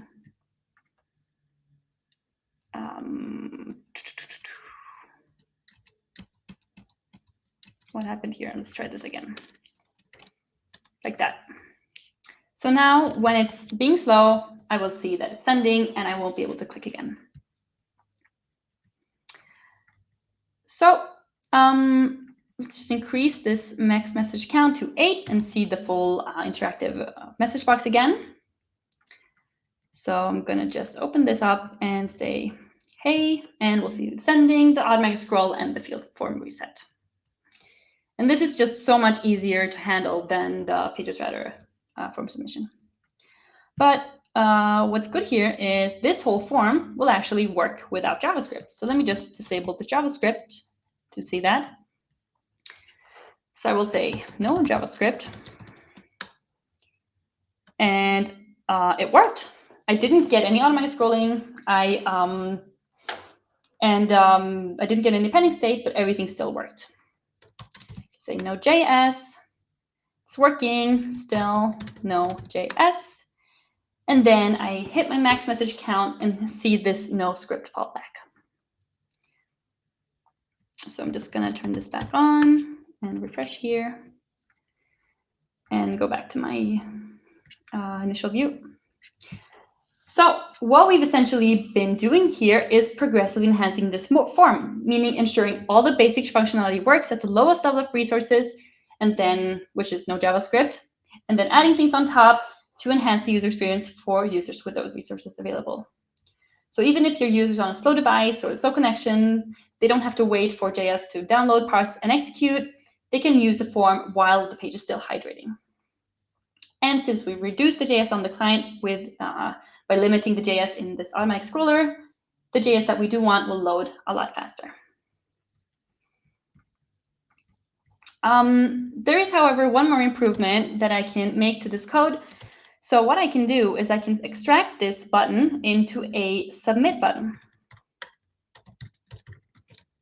So I want this to be a composable and reusable way to get pending state of a form. I'm going to say send here, and I'm going to make it inside my UI components. And I'm just going to paste whatever was there inside here. And I need to get this pending state from somewhere. So I'm going to use the new hook, use form status. And it will return a couple of things. You will get some data, you will get a pending and a couple other things, but we only need the pending here. So I'm going to put that on my button. And this has to be a client component because this is a hook. And it also needs some props, which is going to be the children.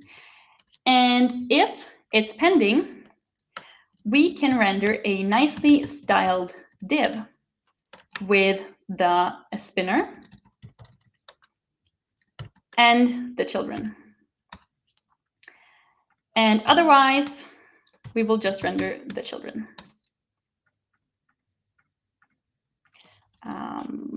Let's see if I can make this correct. I think that's good. There we go. So let's try to import it and see if it works. And I'm going to say hi. And it's now using this submit button, and it's handling everything for me. The loading state is just there. I'm just using a submit button. And what's so great about this is I can throw this into any component. Like I can go to the message box and just toss it in there, make a form with an action to reset my messages. And I can just make an inline function here. Reset messages, it's going to be a server action. It's going to be slow. It's going to delete messages from my database, and it's going to revalidate the path.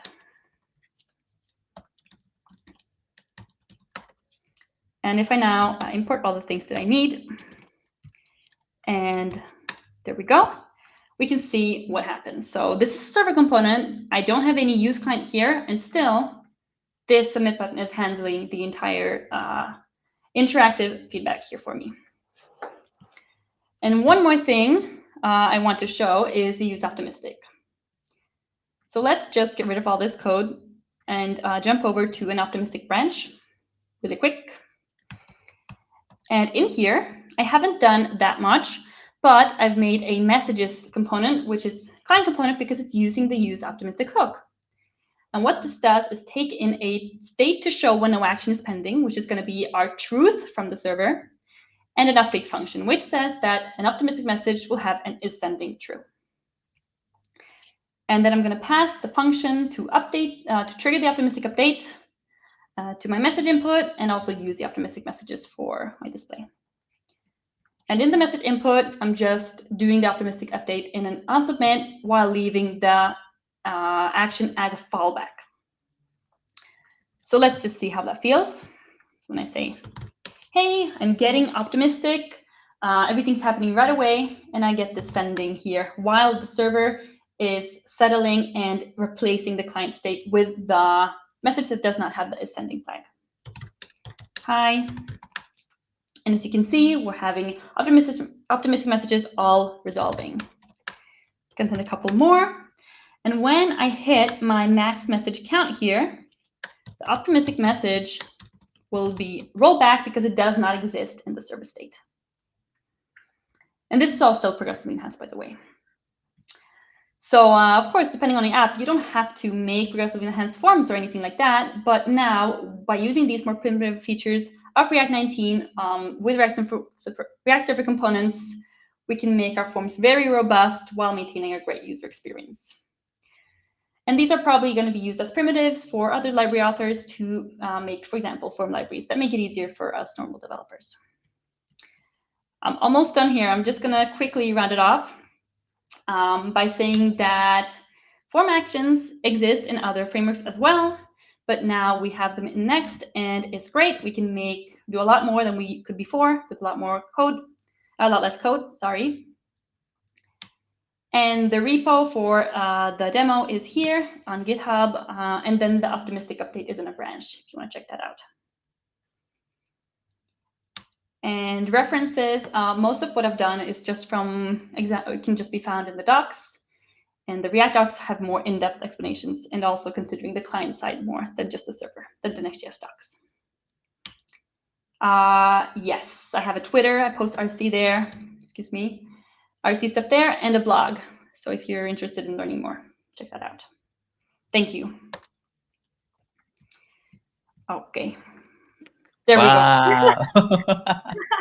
Yeah, that was so cool. And I've seen many live demos, many live coding, but yours was spot on. I mean, even when you were changing the tabs, right? I don't know how you did it. I mean, you should look at the comments, right? I'll read the comments up for you. Yeah, sorry about it. It wasn't quick because I lost some time on my slides there with restarting everything. So I was trying to get in time. That was great. Atul says nice explanation, but Ganesh says very well demonstrated in simplicity. Thank you, Aurora. Presh says that's right, live demo, and she's too good. Chagendra says good explain, Aurora. People just won't stop, right? And it's very tough to explain everything in 25 minutes. I mean, this is the session we have received more appreciation comments than the questions, right? So let us still take one question from the comments, right?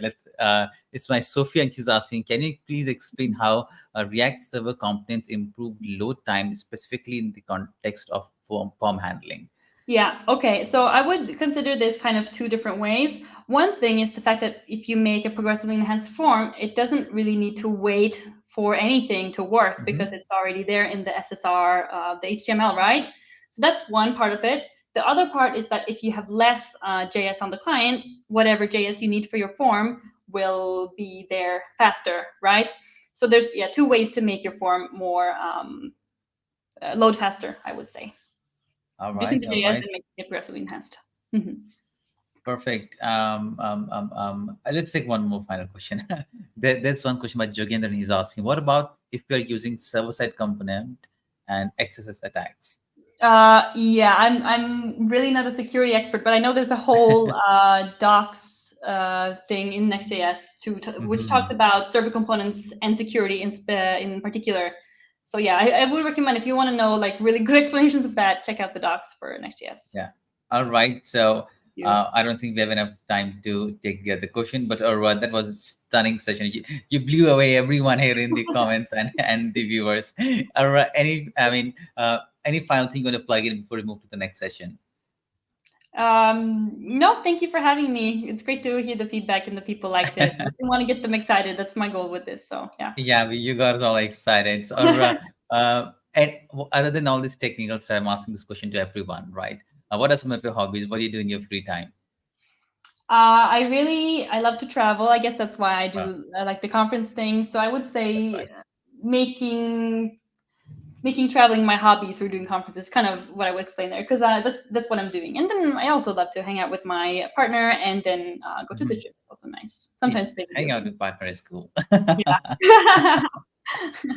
All right, Aurora, thank you so much. I know you have to work place. I'll let you carry on. Thank you so much for accepting the invitation. We'll see you very soon. Thank you so much. Bye-bye. Bye.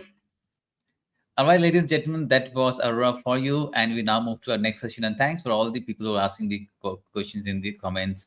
I'm really excited to welcome the next gentleman. He is Dipanshu, and he's going to talk about server-side UI, building dynamic React applications. And I think it's 7 p.m. Indian time, and it couldn't get any better talking about building dynamic React applications. So let's welcome Dipanshu, who works at Red Hat.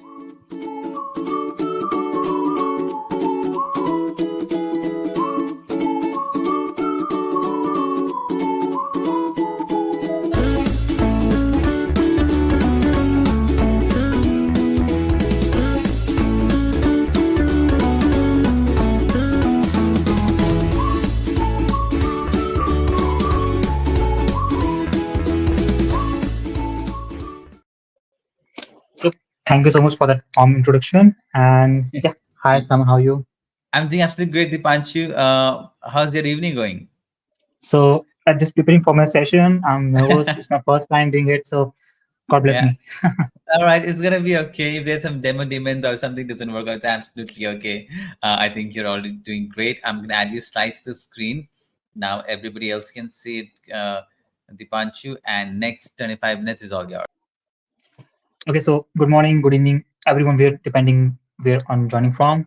I'm Dipanshu, a software engineer at Red Hat, and it's an absolute pleasure to be here with you all. Before starting today's topic, let me give my small introduction. So I have 3 years of working experience in React and front-end technologies. Mostly my work is around the open source projects. And as I've said, this is my first time as a speaker, so please hope me I don't break anywhere. And coming onto the topic, so this session is going to be about the server-driven UI, or I like to call it as SDUI in short. Nowadays, so user demands seamless, personalized, responsive interfaces that can keep up with the ever-changing needs. Today, I'm excited to dive into the powerful approach that can help us meet these demands by server-driven UI. This concept allows us to build incredible, adaptable, and flexible user interfaces by shifting much of our UI logic to the server. We'll explore how this aligns with the React component-based architecture, creating dynamic and responsive UIs that can evolve in real time without requiring the constant redeployment of our front-end applications. So whether you're a seasoned developer looking to streamline your UI management, or someone who's just curious about the latest trend in front-end development, this session will offer valuable insights into how the server-driven UI can elevate your projects. So let's dive in. So before jumping into the details, here's a quick overview of what we'll cover today. We'll start off by looking at the common challenges in traditional UI development, particularly how difficult is it to keep interfaces adaptable to changing requirements. From there, we'll explore how SDUI addresses these challenges and why React is such a natural fit to this approach. We'll then move on to the real world example where I'll demonstrate the impact of SDUI can have on e-commerce application.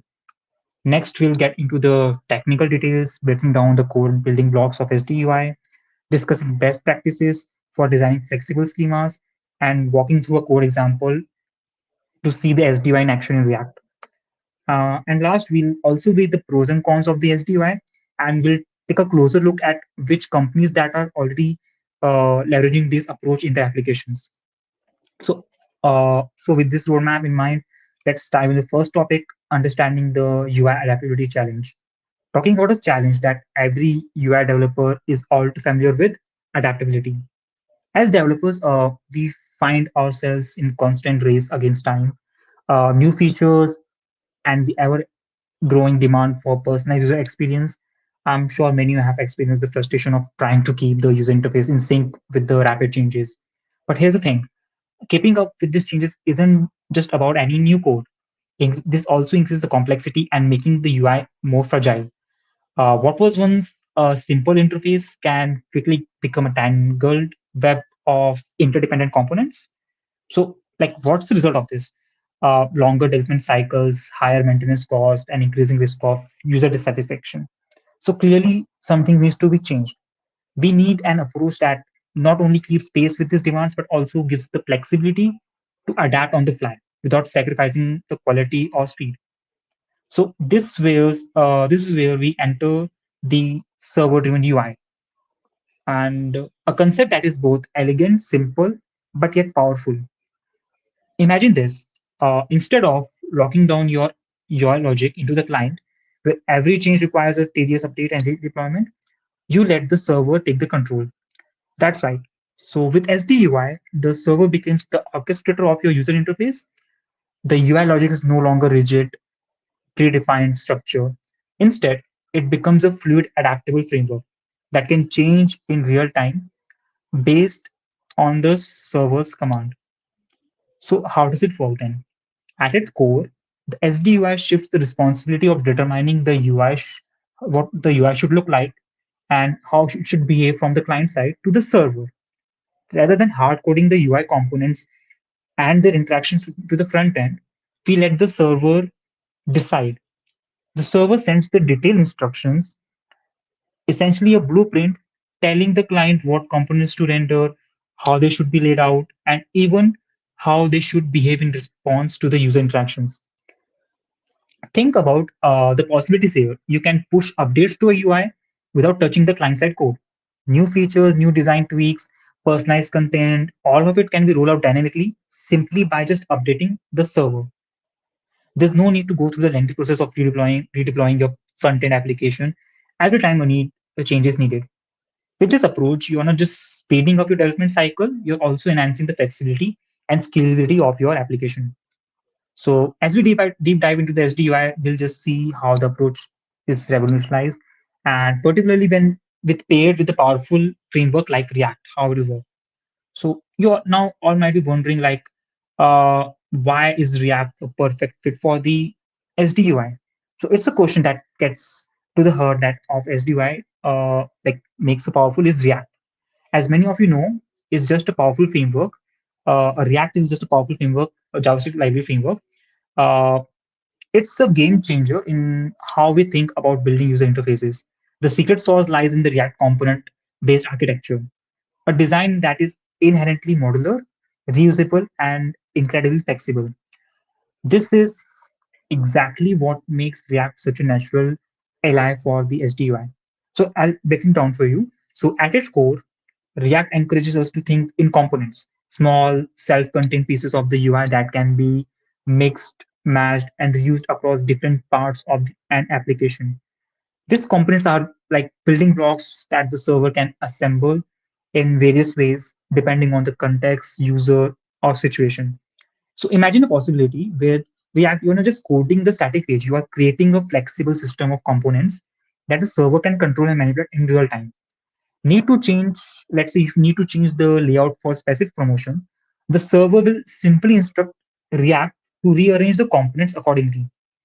Want to personalize your UI for different users?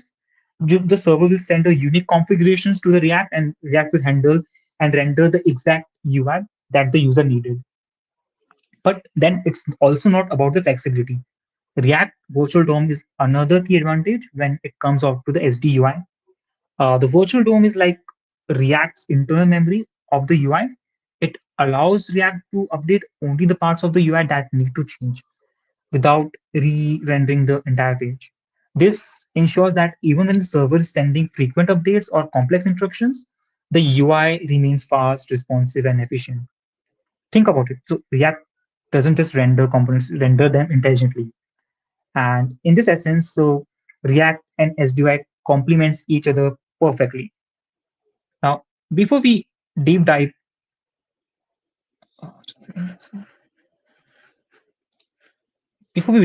let's address key question: how does this approach differ from traditional data fetching? So, in traditional setup, imagine the server fetching raw data like list of products or user details from database.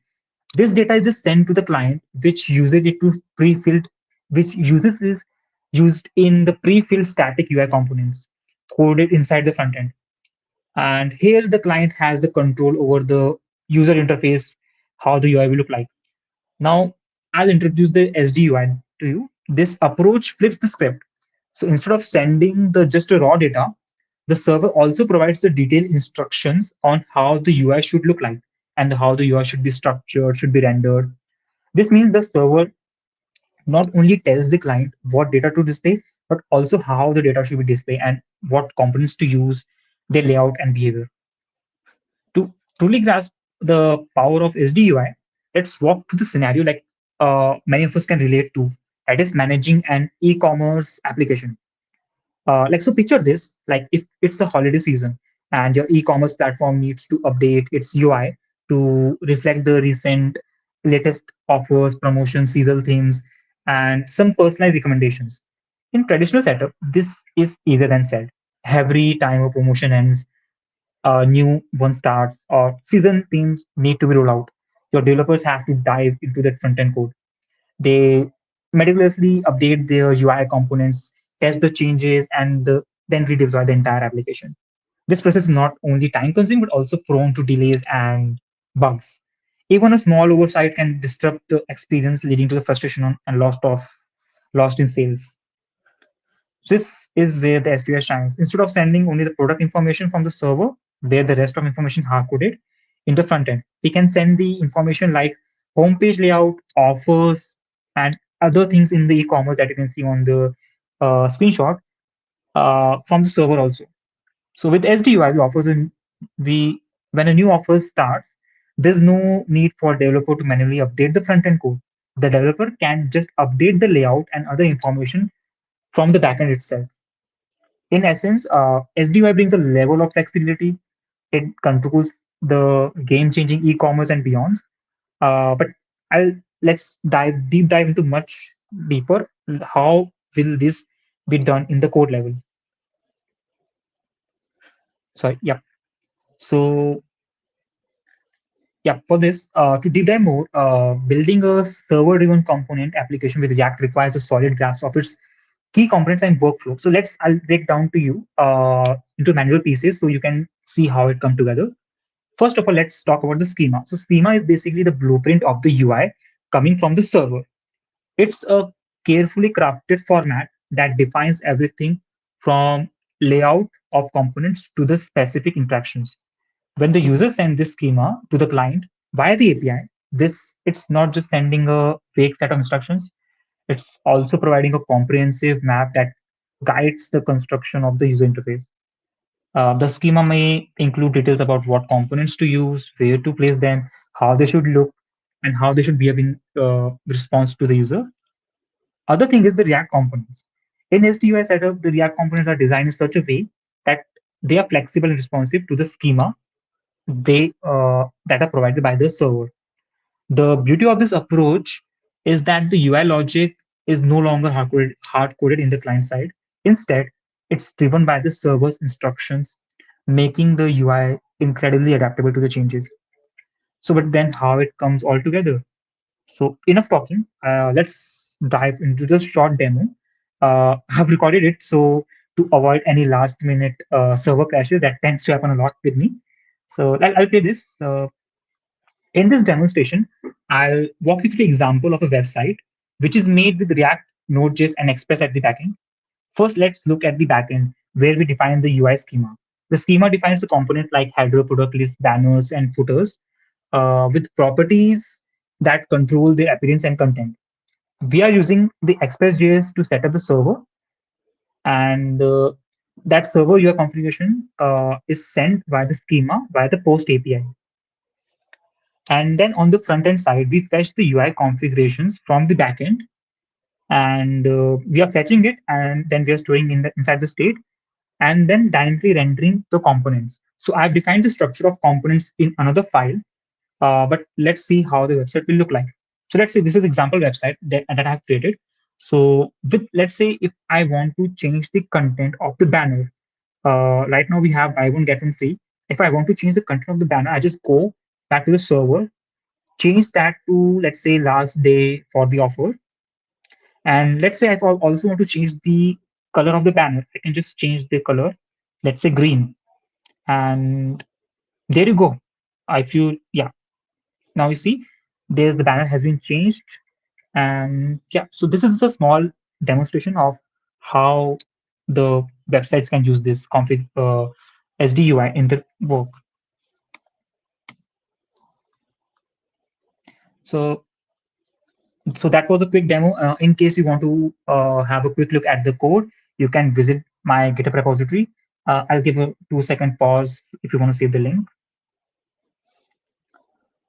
Okay, then coming on to the next, like one of the cornerstones of the SDUI is the design of the flexible schemas.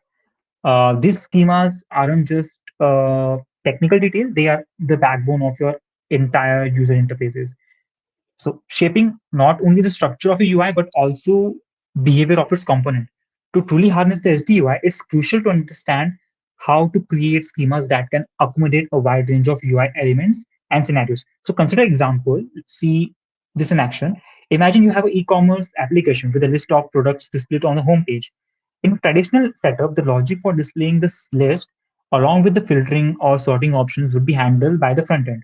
But with the SDUI, now the schema can be defined, let's say a list component that includes optional filtering and sorting capabilities. Here, what the magic uh, happens. So the server acting as an orchestrator can dynamically toggle these options based on the user's need, preferences, or even current offers, all without changing a single line of the code. But the power of the flexible schemas goes beyond just toggling features. It enables real-time personalization. Let's say you have your schema includes logic to adjust the UI based on the user behavior, such as showing a more prominent call to action. For users who have just visited the product page multiple times but haven't made a purchase, the server can instantly adjust that UI to reflect this personalization, providing a tailored personalized experience to the user. So again, all of this happens without needing to redeploy your code and updating the client-side application. So now let's just weigh the pros and cons of SDR, because with the pros, there's also the cons of this. So starting with the pros, SDR offers dynamic UI updates controlled by the server. This means you can roll out the changes in real time without the need of the client-side updates. Then we can tailor the interface to the behavior and preference for the user for better personalization without increasing the app size also. But when there are pros, let's see what are the cons also.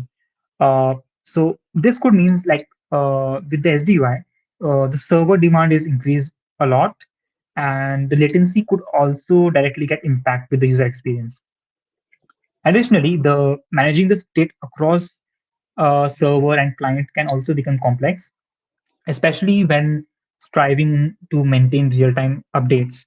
And lastly, offline support can be challenged. Without a connection to the server, app functionality could be severely limited. So, like coming to the last, so if you ask me who is using this, so the companies like Airbnb, Spotify, Netflix are some of the examples that use this approach to drive the real-time personalized experience. They use the SDUI. So I'll just take the example of Airbnb. So if, for example, Airbnb use this dynamically control to their mobile application layout uh, and content for the better user experience based on the location and preferences of the user. And it also helps them to make the app light and adaptable. So if anyone from the audience is from these companies, feel free to share your thoughts on how you're achieving this, as long this is not a trade secret for, of course, yeah. And yeah, with that, I'd like to open the floor to any question you might have. In case you are using any other approach than the server-driven UI, feel free to share your thoughts. And in case you want to reach me out, like these are my handles. So thank you.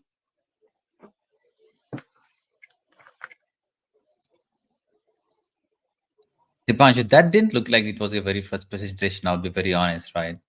I mean, Okay.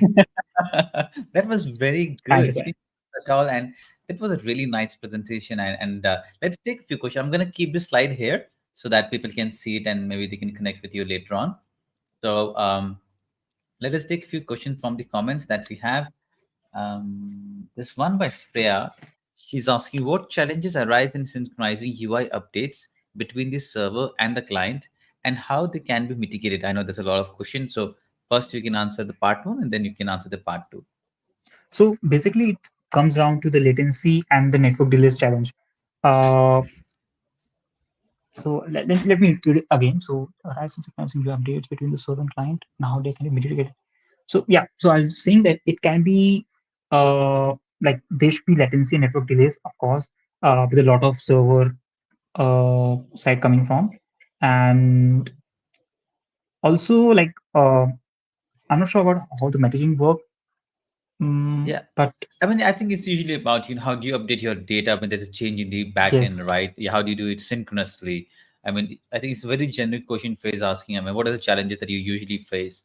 I think that That's the general one of question all she's is asking. the state consistency. That's right. Let's say if something is there on the net schema side, but that is not configurable at the front end logic. So that is a challenge to overcome. You will be there. So when you are designing it or when you're architecting it, make sure your front end and back end team are in sync up with this challenge. They might know about all these schemas that are going to be added into the front end. It's well said. And when you say that architecting front end and back end together, Dipanshu, I mean, do you get on a call with, like, how do you decide in architecture? I mean, this is a question out in the comments, right? Do the front end developers and the back end developers sit together and they're like, back end, like, this is how we want the data to be done, and like, no, for the front end, this is how our data want to be displayed. So that's how the schema should be. Do you get into tussle, anything like that? So yeah, this is dilemma like among the developers that architecture only mean the backend architectures. No. So architecture can also be from the front end side. And most of the times we can meet in a meeting, you can decide in the before, like what are the things we are going to challenge in before. So you have to decide it. Let's say if you're building a version 1 of the product, there should also be a lot of schemas related thing that you have to discuss over there, that this is the thing that we're going to add. So just keep in mind the front end is going to take care of this or not.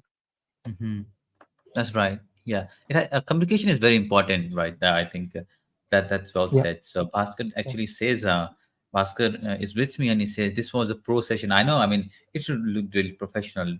And Nabha says, amazingly explained, Dipanshu. That's lovely. Let's take another question by Sophia. Sophie is asking, how does the server-driven UI impact performance of React application, particularly in terms of rendering and reactivity? So for rendering, cost performance, like it improves like the load times by offload. So the load time of the UI is getting better because it's offloading the UI assembly to the server. And it also reduces the client side complexity. And let's say if you have the browser, you're using the browser, it's also decreased a lot of network calls. No, it increased a lot of network calls, but it decreased a lot of complexity is done behind the browser. That's right. That helps. Yeah.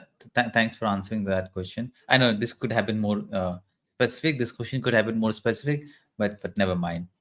Rohit is actually asking, can you describe how does the server side UI can be integrated with React's component lifecycle, particularly for complex UI components? Server-driven UI can be integrated with React's component lifecycle. Complex UI. I'm not sure if I understand this question properly, but yeah, likewise. If you want to read more about this, there's multiple blogs by Airbnb online. I think that might answer this question to you. Sorry, but I don't have answer for this now. Airbnb online. What is that? Airbnb blogs in online. You can find it online. Yep. In this DUI. Cool. Yep. That's pretty nice. Ganesh says, very best answers, Dipanshu. Yeah, I mean, who would thank you so much. Who would think you're a first-time speaker? So, Dipanshu, quick question: how does your day-to-day work life at Redgate look like? Do you always have to wear a red hat once in a week? So I only wear the red hat twice. One was the first day in red hat, and one was that I have gone with my team meeting, like for outing. But yeah, so day-to-day life is really great in Red Hat. We have a lot of flexibility in working hours, a lot of flexibility in where we can work from. Today I came to office, but mostly I work from home. That's up to us that we can work from anywhere in the world where we want to. And yeah, that's all. Also with the Red Hat, we get exposure with the different fields of technology. As in open source field, we can contribute to any technology that we want. We can contribute to any project that we want inside Red Hat and also outside Red Hat also. That is up to us. So no restrictions we have, and like it's great being a Red Hat. So do you work at Red Hat Pune office, right? Yes, I work. Do you by any chance know Sagar Mahendkar? No. Sagar, I know multiple Sagars, so I'm not sure which one. Yeah, I think it's a Sagar from your office. It's from your location office. He was there in one of our last conference about a month back. Oh, great! I'll see that. Yeah, great. He's actually a software quality engineer, so he spoke at the code quality conference that we did, And I was like, okay, I did host someone from that Pune location. So I see a lot of speakers coming from Red Hat Pune location, which is actually nice, which definitely aligns to what you have said, that the flexibility and the work culture that you have, right, is that you can work from anywhere, right? There's no restriction with the tools and software that you use. You're allowed to experiment, so you can actually also come to these conferences and deliver sessions, so which is lovely. So Dipanshu, I'm asking this question to everyone, so I'm also going to ask this question to you, right? Other than all this React stuff and all that, what are some of your hobbies, and what do you like to do when you're not coding? I'm gonna copy the last answer that was given. So I like to travel a lot. Okay. I've been to multiple cities in last 1 or 2 months. Wow. Next month I'm traveling to go with my office friends on a vacation to Vietnam, Vietnam. and Wow. yeah, It's lovely. so Is I it like good to time travel to a lot. go? Yeah. Uh, After August, when the like rainy season stops, it's a good Yeah. time to go in Vietnam. Yep, Oh. Well, I'll need your help in planning some itinerary, because I would love great. to go to Yeah. Vietnam. Okay, But we'll Dipanshu, connect afterwards. Yeah. yeah, I would. I mean, your session was so good, Dipanshu. I would encourage you to be part of other in-person events that happens in India on React. I believe you may know about them, right? And also try your luck in conferences in Europe and US. I mean, especially in Europe, it's not tough to go there, and there are many React and JavaScript conferences happening. And for someone of your profile and the content delivery, I think people would love to host you. So I would definitely encourage you, and we can help you out, right? I'm going to Europe next month, right? I mean, Great. I can get in touch with many other conferences and speakers, and I think you should explore because you're really good at it. Yeah, so I've So, already applied this talk in multiple conferences. uh-huh. Some of them are from Europe also. So let's Wow. hope I get selected. And yeah, thanks a lot for having me Yeah. here.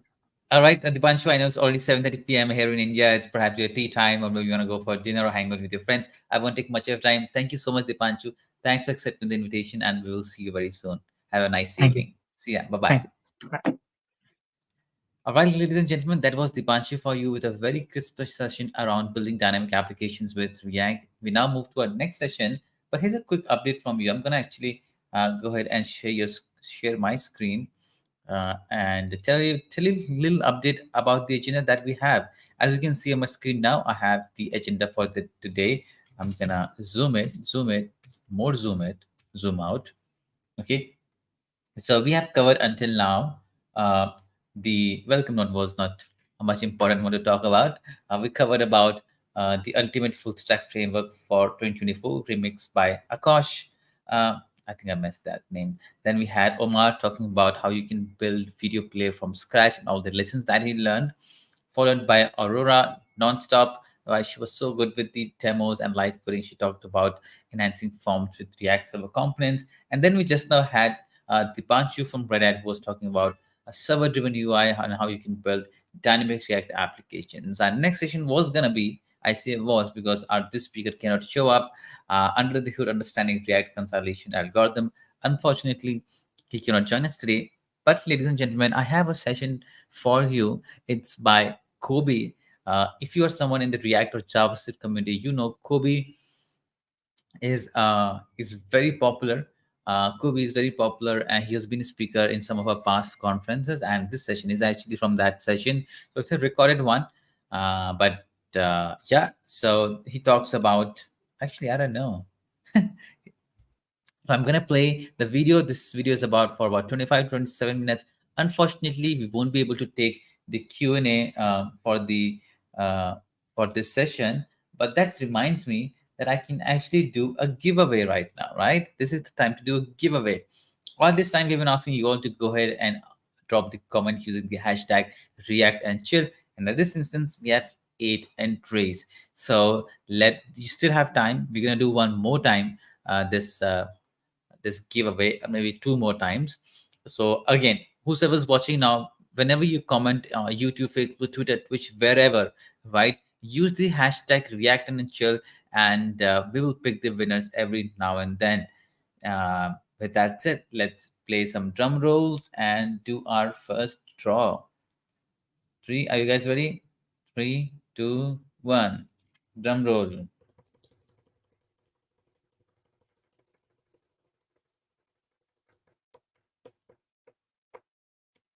All right, Ganesh. It couldn't be anyone than Ganesh, right? If it was from me, I would have given Ganesh every single time. Ganesh has been so consistent with all the bullshit content. Congratulations, Ganesh. I know you have DM'd me on X already. I will just drop me your address. Drop me your address, Ganesh, and we'll send out you some of the cool swags that we have got from CSharpCorner, who's actually the organizer of this conference. And thank you so much, Ganesh, for tuning in. And before we move to the next session, I'm gonna play a short video of the Bcrypt conference that is coming up in the month of October 17th and 18th in Delhi, Koshambi, at the Radisson Hotel. I'm going to play a small intro or a promo for it, and then you will tune in to a session by Kobe about some React and React apps. Now I'm going to find the video. There it is. Enjoy this promo and followed by a session by Kobe. Hello everyone, join us for Bcrypt, one of India's largest Web3 and AI conference, which is taking place in Delhi on the 17th to 18th October 2024. This conference is designed by developers for developers. But why India? We chose India for its vibrant tech scene and its path to becoming a global economic leader by 2027. Bcrypt offers a unique platform for professionals to connect, learn, and grow in the field of Web3 and AI. Be a part of this landmark event and seize the opportunity to contribute to India's tech journey. Hoping to see you all in this conference. Visit bcrypt.live for more.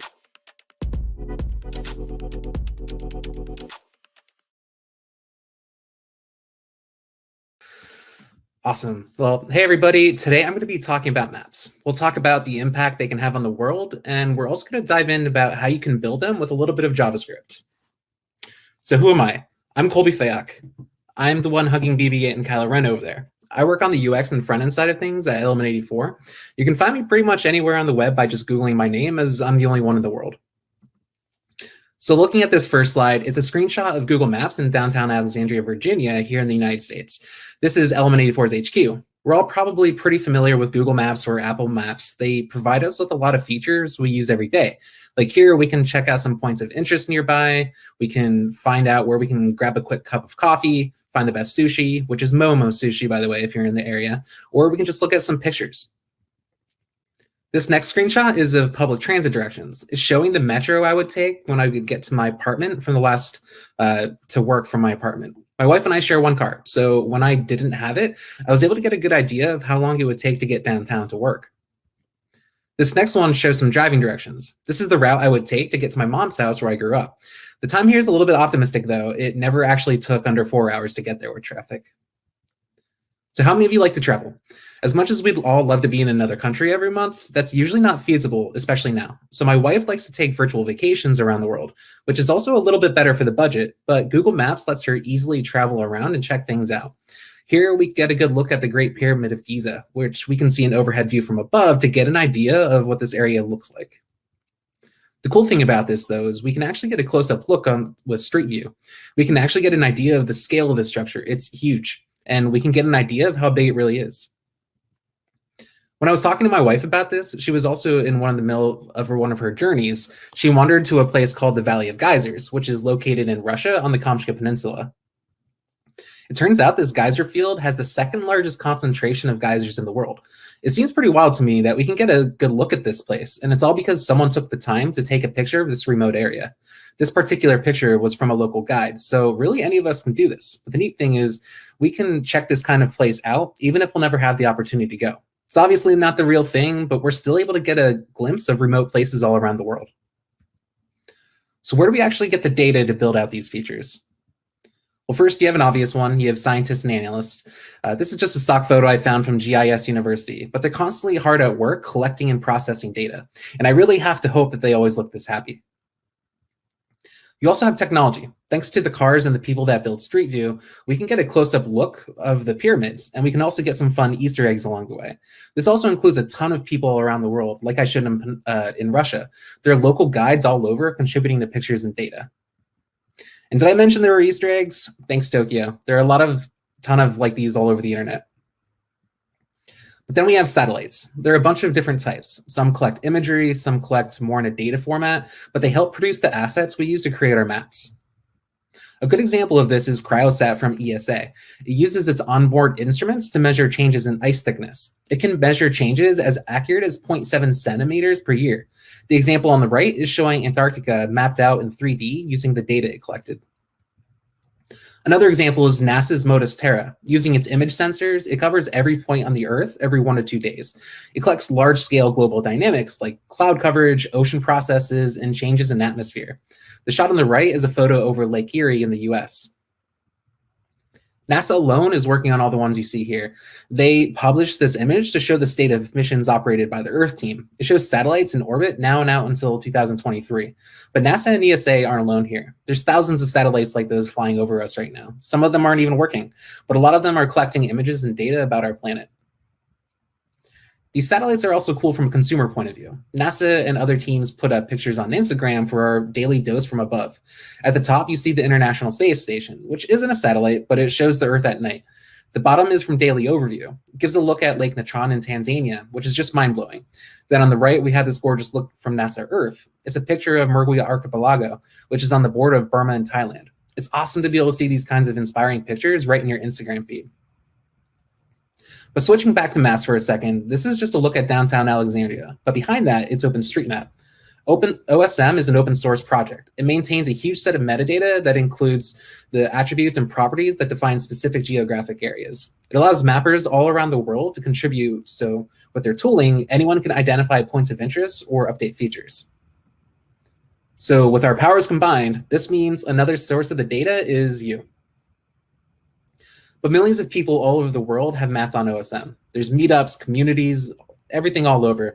Others just work alone as individuals. But thousands of people work on this every single day. You also see big companies who use or contribute back to OSM. Apple, for instance, uses it for regions where commercial data isn't necessarily available. Lyft contributes back with their work too. They're all adding points of interest and drawing streets. And it's more than just learning about what's in the US or Germany, but third world countries all over the world. This is incredibly helpful from a humanitarian aid perspective. Here we can see an identified refugee camp on the border of South Sudan and Ethiopia. A lot of times, people in these areas might not know where they can be safe, but OSM allows people to identify these features that help others survive. So where am I going with all this?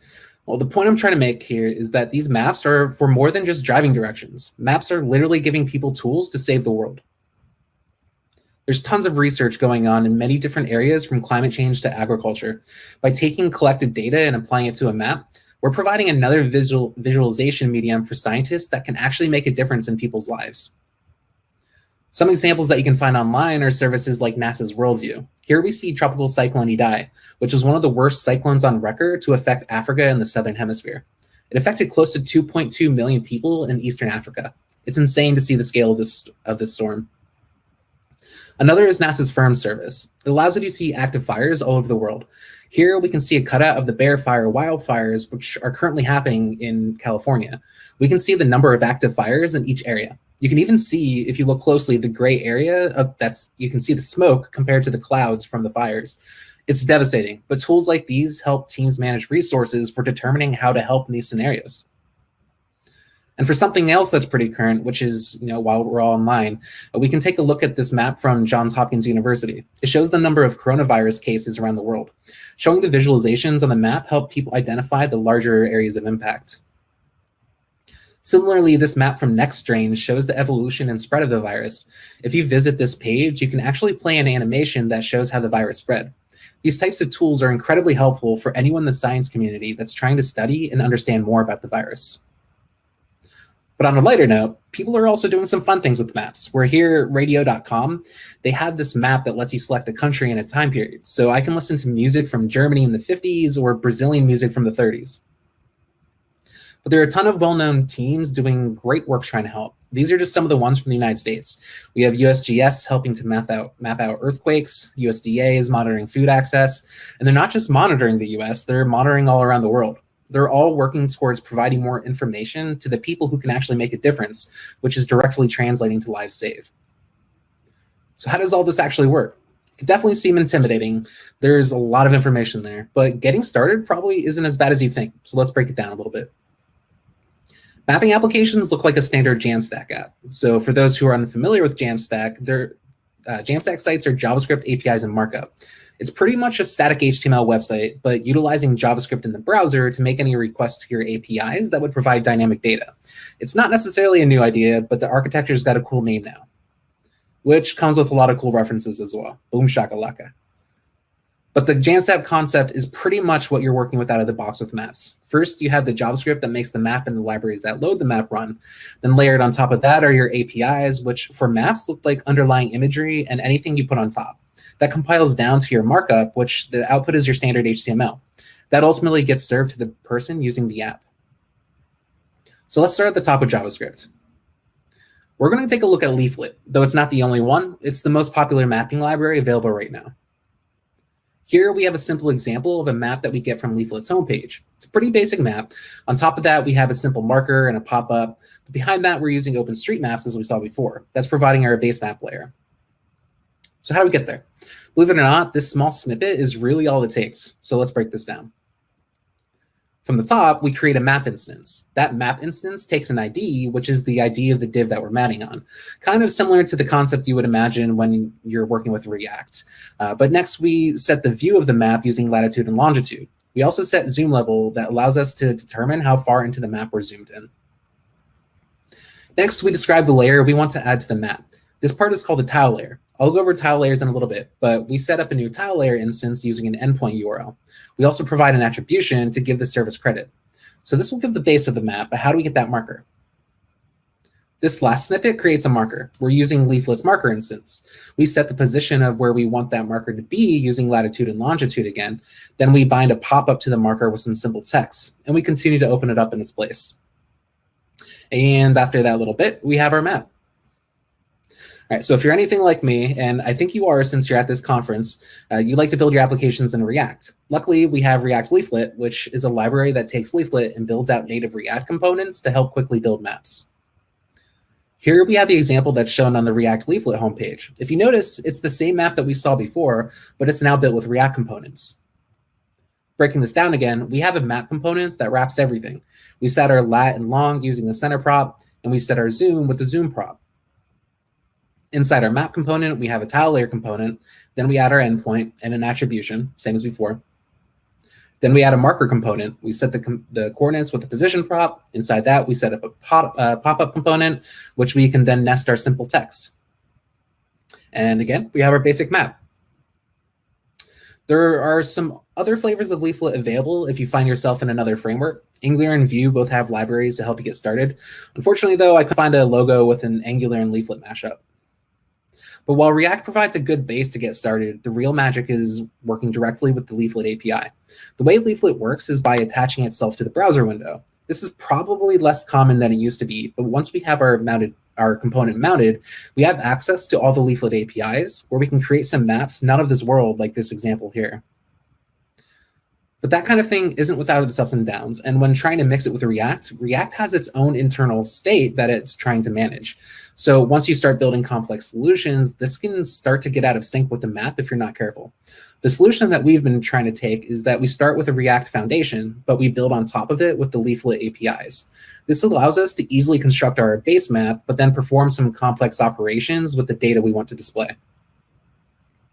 On top of all that, there are a ton of plugins that layer on top of Leaflet that make it easier to do hard things. In this screenshot, we see Leaflet anti-meridian. The challenging thing about maps is that the Earth is actually round. So when trying to represent this in a 2D format, your coordinates map to a single area. What ends up happening is like the top, where the lines look like they're kind of going back and forth across the map. So to fix this, we can use a little bit of math and process the location data, or we can use this plugin to take out the hard work and know that we're getting it right. A more visual example is Leaflet Terminator. It lets you easily overlay day and night regions on the map. It's just a nice way to easily identify the time references. So getting to that point isn't too bad, but let's talk about the data that actually goes into building that map. When dealing with maps, I like to think of a poorly drawn layer cake. The base map is the actual cake. Then you have your overlays as your icing and some data sprinkled on top. Your base map typically looks something like OpenStreetMap or Modus Terra, as we saw before. Your overlays could be anything like a small sample of high-res imagery or heat maps to visualize data. On top of that, your data can literally be anything such as active fires or evacuation zones. Starting to dig in a little bit further with the base map, this is essentially the map imagery you have that covers the entire globe. This will be the foundation of your map. The map image layers are called tile layers, which are composed of a bunch of small tile images that make up one large image. If you can see at the top there, we have our tile endpoint. There are a few properties in there that get programmatically swapped out, like the date, the zoom, and the X and Y axis. The nice thing about this endpoint scheme is it's really common. So we can just as easily swap out an endpoint for OpenStreetMap, for instance. The reason this gets broken up into smaller images, though, is you don't want people having to pull down huge image files. The entirety of the map could be possibly over 1 GB in size, where realistically, the person using your map may only use a fraction of that. Overlays are very similar to your base map, but a lot of the times they don't have nearly as much imagery available, which is why they're called overlays. This could be if you have some high resolution imagery for only a little part of the map, or if you want to show a different kind of image over your base map, such as a heat map. Here we have an image overlay that's the predicted 2020 population density on top of the OpenStreetMap. We're showing Northeast United States, where on the right you can see Philly, and you can also see DC and Baltimore on the left. This is just another example of some of the imagery that NASA provides us. And then we generally have data. Using shapes, we can visualize this data really any way we want. Here we're adding individual points on the map for each active fire. But you can also use lines, circles, and polygons. Here we see the fire boundary for those same exact wildfires on top of OSM. The points are helpful to see active fires, but seeing this boundary can be easier to comprehend the entire area of danger. The point, though, is there really aren't any requirements for visualizing the data, but there are standard data formats that interface with Leaflet. Though there are a few, I found that GeoJSON is the most common with my work so far. It's really just a JSON document with a particular schema. The site I'm showing here is geojson.io. It allows you to draw on the map and get the GeoJSON, but you can see here that we have a simple square. It creates a feature with a geometry type of polygon. Then we have 5 coordinates, which represent the line that's drawn to make up our 4 corners and open back to close. Now, some of the data is free, some of it's not. NASA provides a ton of public data and tile endpoints. It makes it easy to get started in a kind of plug and play way. I showed you a few of those already, like population heat map and our base map, but others such as Digital Glow provide open access to limited data. They have an open data program that gives access to imagery for disaster areas. This helps immensely for teams trying to put together solutions to help those fighting the disasters, but the rest of it would be a premium product that you would have to pay for. APIs can range from simple to extremely complicated. Most of the time, if you're building commercial solutions, you would probably want to roll out your own. This way you can protect your data and have more control over what you're working with. And there's tools to help you do that. Stack, for instance, is an open source spec that helps make geospatial data searchable. There's an API that's also open source that makes it easy to make those searches. But say you wanted to make that data private. Since this is client side, we can require authentication on each request. This also opens the door for data manipulation, where you might want to do on-the-fly processing based on user controls. You can end up with some really powerful solutions. All right, so once we have our data, we have our map and we have our data on top of it, we need to compile it down and serve it in the browser. This is actually the shortest step of the group. Compiling the app is pretty much the same as you would expect for really anything else built on top of a Webpack-based app. You can use your favorite tools like Create React App or Gatsby. Those tools compile down to a static site, which outputs HTML, CSS, and JavaScript. Once you have that compiled version, you can serve it wherever you want. At that point, it's really just object storage. So whether you want to put it in a bucket on S3 or use Azure's new tool, you have a lot of options. So what can we build with this? Well, we've been working hard at Element 84, trying to work with first responders in disaster scenarios to come up with a really easy to use UI. The goal is that we can get to the point in the UI where we don't have to think to get the information we want from the map. This is a picture first responder Trevor Skaggs took as he was up against the Campfire wildfires in California in 2018. There are many natural disasters like this that unfortunately take place every year. It's happening as we speak. It's intense and it impacts people's lives. We want to try to help. We want to be able to put tools in people's hands that can actually make a difference. Those tools can help them fight current disasters and be more prepared for the next. We call this Film Drop DR. This is showing the east coast of Australia. I'm sure most of us are pretty familiar with the bushfire wildfires that devastated their east coast. We can plug and play really any data source and provide an easy way to visualize it. Here we're showing the active fires on top of satellite imagery. The hope here is that whether someone wants to look at the active fires or the boundary, they don't have to go fumble around with the advanced settings to get there. After talking with some of the people who are actually working in the field, we determined that we need to get this thing to a point where an operator can understand it in less than 15 minutes. As much as some of the other UIs available have really great granular control, there's just not enough time to try to explain that or simply try to figure it out. But with a simple toggle, we can get a completely different perspective of how a fire is impacting our area. This particular shot is, again, from the California Camp Fire wildfires of 2018. We can see the active fire points and boundary over satellite imagery, and we can see high-resolution imagery and the active fire over street maps. Another feature we added is the ability to add data points to the map. If someone wanted to report a missing person, they can easily add this data point to the map and sync it up to the cloud for others to see. The cool thing about this, though, is we can store this locally in the browser. So if the person is using it doesn't have network connectivity, they can sync it up later. We also want to provide the ability for people to collect in situ data and immediately make it available. Someone with a drone can map out their area and upload it to a computer and sync it with this app to make available as a new layer. That can provide some really powerful up-to-date imagery to better understand your surroundings. This imagery is actually from a coworker of mine who flew his drone up over Lake Lansing in Michigan. FilmDrop also gets a little bit more interesting on the data side. Not to go down a rabbit hole here, but we're building this thing to be able to upload the data directly to an AWS Snowball Edge, which is that great box that the laptop is sitting on. It's basically a cloud in the box, and this gives people out in the field another level of processing power and capabilities that they just simply didn't have before. So what makes this impactful? Well, the hope here is that we can get help to first responders to get the information they need to be more productive and efficient in the field. That could directly equate to more lives saved in many scenarios. So realistically, imagine someone in an area without cell service. They can fly a drone, upload that to the Snowball Edge, and process that to visualize on a map. This can help show things like what areas are impacted by a fire that are no longer safe to go to. That can immediately help save someone's life. And another thing we're working on is an app for one of our customers in the commercial satellite space. So I'm sure we can all agree that space is pretty cool. And the idea that these machines are floating around in space collecting data is just mind-blowing. But how do we collect that data and make it available in a format that's easy to consume? We're working closely with Capella Space. We're helping to provide scientists an easy way to look up and analyze the data that Capella has collected with their satellites. Here we're showing a search of Philly. We can see all the imagery that they have available at this time. Once you select one of the results from the search, you can get a closer look and actually overlay that image on the map. This also comes with a big bucket of metadata. We only get a glimpse of that here, but that's typically more useful for people who work closely with this type of data every day.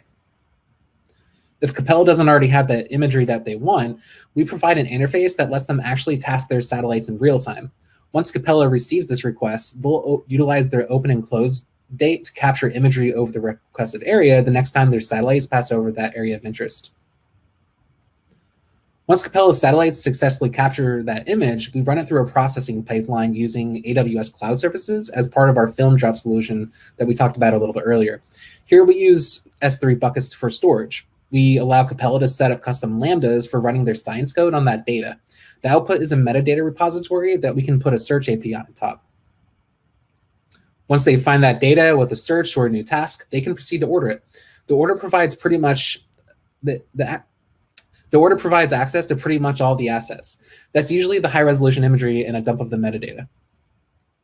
So again, what makes this impactful? Well, we're providing a way for scientists to easily discover and analyze data from satellites. This gives them more tools and information to make better decisions that can impact people on this planet. And I know we're already a little bit past summer, but how about a road trip? Of course, we can have a little bit of fun with this too. I put together a simple demo that tracks a road trip on the East Coast of the United States. This is actually a road trip that my wife and I took in the summer of 2015. Ignore the straight line out to Vegas. We actually flew for that part of the trip, but it allows us to simply get a look at all the locations that we want to stop at throughout the states. The cool thing is, though, we can select one of these points and get an itinerary with a picture from when we were there. So how did I put this together? So the first thing I did was start collecting the locations I wanted to work with and put them in a structured data format. Once I had that, I spun up the base of the app using Gatsby Starter I created with Leaflet. I'll get to that in a little bit here, but for now, there's going to be a little bit of hand waving. With those locations, I needed to take the structured data and translate it into something our mapping library would understand. This particular format is GeoJSON, which I was able to create by mapping over the locations and making the shape groups. I actually needed to do this 2 times. Once in this example where I created the different latitude and longitude points, but also in a separate instance where I had to put 2 groups of the 2 points together to create a line. After we have our data in the desired formats, we can take those raw GeoJSON data sets and plug them into a new leaflet GeoJSON instance and simply apply them to the map. You'll notice here that I'm getting the bounds of the GeoJSON, which is essentially the area that the GeoJSON data takes up on the map. Once I have those bounds, I tell the map view to set its current view to those bounds. So how about those little tooltips? In the last slide, we showed that one of our GeoJSON sets with a custom option point to layer, which I've highlighted here. What this does is allow us to pass in a function where we can modify the layer being created in Leaflet from our data. So what we're doing is for each layer that gets created or a point, we create a new marker. Within that marker, we bind a pop-up to it, similar to what we saw in our basic intro earlier. Within that, we create some custom HTML in string form that allows us to set the custom content for that pop-up. And with all that, we have our map with some custom tooltip pop-ups. Not too bad, right? We could even extend this if we wanted to. We can sync this up by dynamically pulling from Instagram and show a gallery of images during our trip. We can use today's date and highlight where on the trip we're at for that day. Even add a timeline where maybe they can play back the road trip. But to get here, the starter takes out some of the need to bootstrap the app so that we can get productive right away by playing with the data. If you're curious or interested in getting your hands dirty, the source code for this is up on my GitHub, which I'll also post to Twitter later. It's not a hint to follow me or anything, but I'll also include it in my talk notes. And for the last time, what makes this impactful? For me, this was just fun to build. I love road trips. It's fun to take some normal event and make it a little bit more interactive to share with a map. Now, when I talk about we, I really mean all of us. I want to drive home the point that really any of us can do this. The tools we have available make this accessible for anyone to build with. So as I mentioned before, I started that demo app with a starter. To help keep people get productive quickly, I put together a Gatsby starter for Leaflet. We can very quickly spin up a mapping app with very little fuss and immediately become productive. Using the Gatsby CLI, you create a new project with a Git address. This grabs the project and installs the npm dependencies. Then you run yarn or npm develop, and this starts your local server. And then we have our simple mapping app. It's simple. I've been trying to add features little by little, but it's a good foundation to get started with a mapping app in React. And as a bonus, the summer road trip demo can actually be used as a Gatsby starter. Similar to the Leaflet one, you can instantly spin up a new road trip app with it. You would just use it with the Gatsby CLI similar to the other starter. I also wrote a tutorial that walks you through setting one up yourself. It goes step by step through the functionality with split out commits for reference. I'll also include that in my talk notes later. You can also deploy it right to Netlify if you have an account. That just makes it easy to spin up really fast. And just to note, this works for anywhere in the world, not just the United States, but just remember to update the photos. I also have a few other guides available today, like creating a travel bucket list or creating a stats dashboard for COVID-19 pandemic. I'll include those links in my talk notes as well. If you're interested in getting involved, there's a huge community out there waiting for you. You can find State of the Map conferences all around the world. They have a huge community of people working with maps. The interests there range from people actually collecting mapping data and people who are using the data. I was lucky to go to one in Michigan as an attendee. It's awesome to see how passionate people are about the technology, and the stories there will both break your heart and inspire you to do more. If you want to get involved from an actual mapping perspective, OpenStreetMap gives you tools to get started. This screenshot is an overhead look at Philadelphia City Hall. You can see on the left some of the metadata for the location. But we can go into edit mode and make changes. For instance, we can click into the street. We can see that it's one way and the surface type is asphalt. If we wanted to add the speed limit, or if we noticed that something with this was wrong, we can add those details. They also have a nice little guided tour. It walks you through each of the tools to teach you how to make changes on the map. And they also have a vast wiki to help you get a good understanding of what's going on. You can be part of a huge community of mappers working every day to fix and keep it updated. I found this particular photo on the OpenStreetMap Facebook community, which I just thought was really awesome. So did I inspire you to learn a little bit more about maps? Well, if I did, I have a ton of resources for you to get started. I just recently launched a course on egghead.io that walks you through building a map from scratch in a React app. I also have a ton of free lessons available if you're not quite ready to dive into a course. I'll also include this all with my notes. And that's it. Thank you so much. Feel free to reach out to me with questions or chat more about mapping apps or really anything Jamstack. Thanks.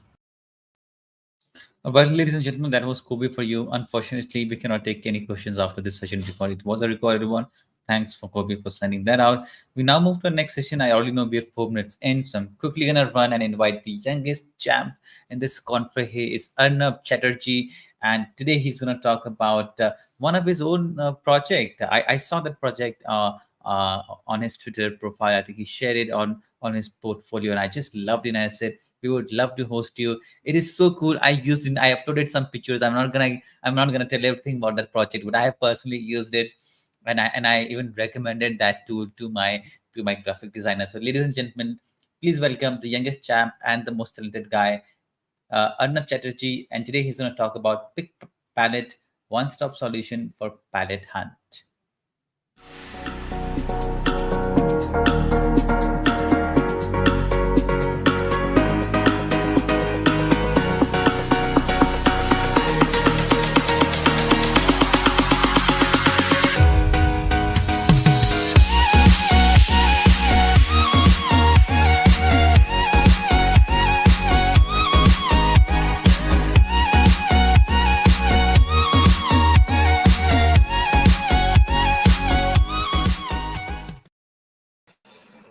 Hey, hi Simon. Thanks for that wonderful introduction. Actually, like I love the welcome screen.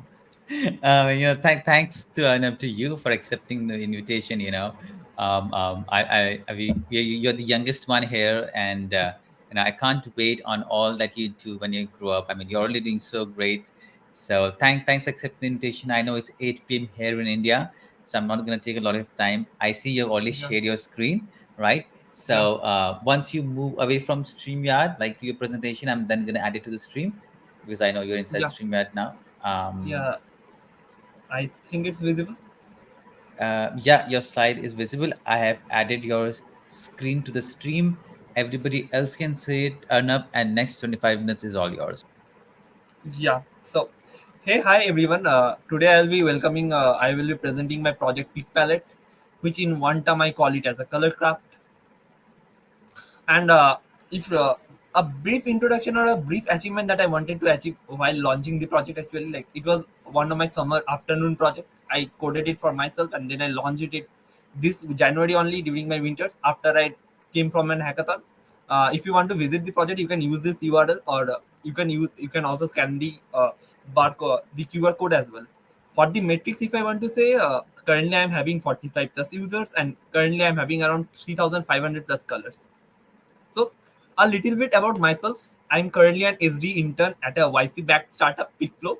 I actually joined it very recently. And about my academics, I'm a third-year BTech student, and I'm also a SIS 23 finalist.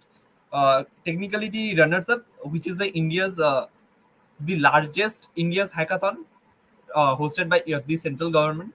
And see, every project has its story, right? No one builds project without a story. Yesterday around night, I was watching a video by Levels.io, who is one of the most successful SaaS builder. I'm a lot inspired by him. Okay, so here's the story about myself. I'm using the name Joey here, but you can relate it to myself as well. So Joey is a full stack web dev, and he is suffering from a serious trauma that we all suffer. That is slow development process. He worked that typical 70 hours a week. If anyone of you are from India, you can relate it very well, that the term 70 hours. So, but he failed actually a lot. Like, he's traumatized by all that thing that is coming up. He's coding, but can't solve it all. You can see it from the picture, like it's most about that UI thing, that colors, that graphics. But wait, what if we get some nice tools in our hand to build and move faster? And what if we integrate an AI with it, right? It's a modern world.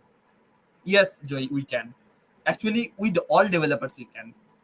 So, what is Pick Palette all about? I am talking about a lot color craft. I love rainbows and this and that. But what is it all about? So, but before moving to Pick Palette, let's talk about why we care about colors a lot. Actually, I am not that color person. If I talk about myself, I'm mostly from the backend side. Okay, I love backend development and the JavaScript world. But we don't care about colors until this kind of things come up, until this kind of website come into my eyes. There's then this, then this. Actually, this is my college website only. I think you understand now why we care about color. So again, I move to the question, what is pick palette? So what are the visionaries of pick palette? Pick palette is actually about that previous product colors that is successfully launched. Like if I go to the site today, and all the colors of today's top product will be present there. And it is also about managing the color from a central place, and also about generating colors and playing with colors little by little. Simon, can I close my screen and go to my website a bit? I'm going actually. I think, yeah. So if you see, I think I'm visible there. So Yeah, it is my visible. website. It is my web app, or the website pick palette. You can say it. I hope all of you like the product. And if I start about the most beautiful thing, or the most thing I'm satisfied about my product, is this palette hub. It contains more than 3,500 of colors. I think today it crossed 3,700. But you can see some of the top colors. Even these 4 to 5 colors are from today. It is updated version. These are from Product Hunt actually. You can go on scrolling the colors. Lines UI. You can even visualize it. You can even play it. You can ever randomize it, and you can see what can be the different combinations of color. And you can even, it's a shareable URL. If you see it here, you can copy and you can share it to everyone if you want. And other things like here, if you go, you can generate a color from the image. I'm not uploading any image because this is my secondary PC. You can generate palette from any image if you want. Along with it, another cool thing that I built was this central color management. It will not work as I am not signed in, but you can manage colors from it. You can go and I'm logged in.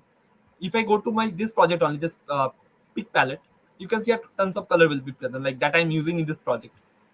You can see it, and I can play with it. I can just play with it, and it will automatically save for me. I don't have to touch it, right? And in future, it will be integrable to your website as well. Let me back to my presentation. Yeah. So why I want you to use a pick palette while we already have SaaS like Coolers, Color, and ColorUp, right?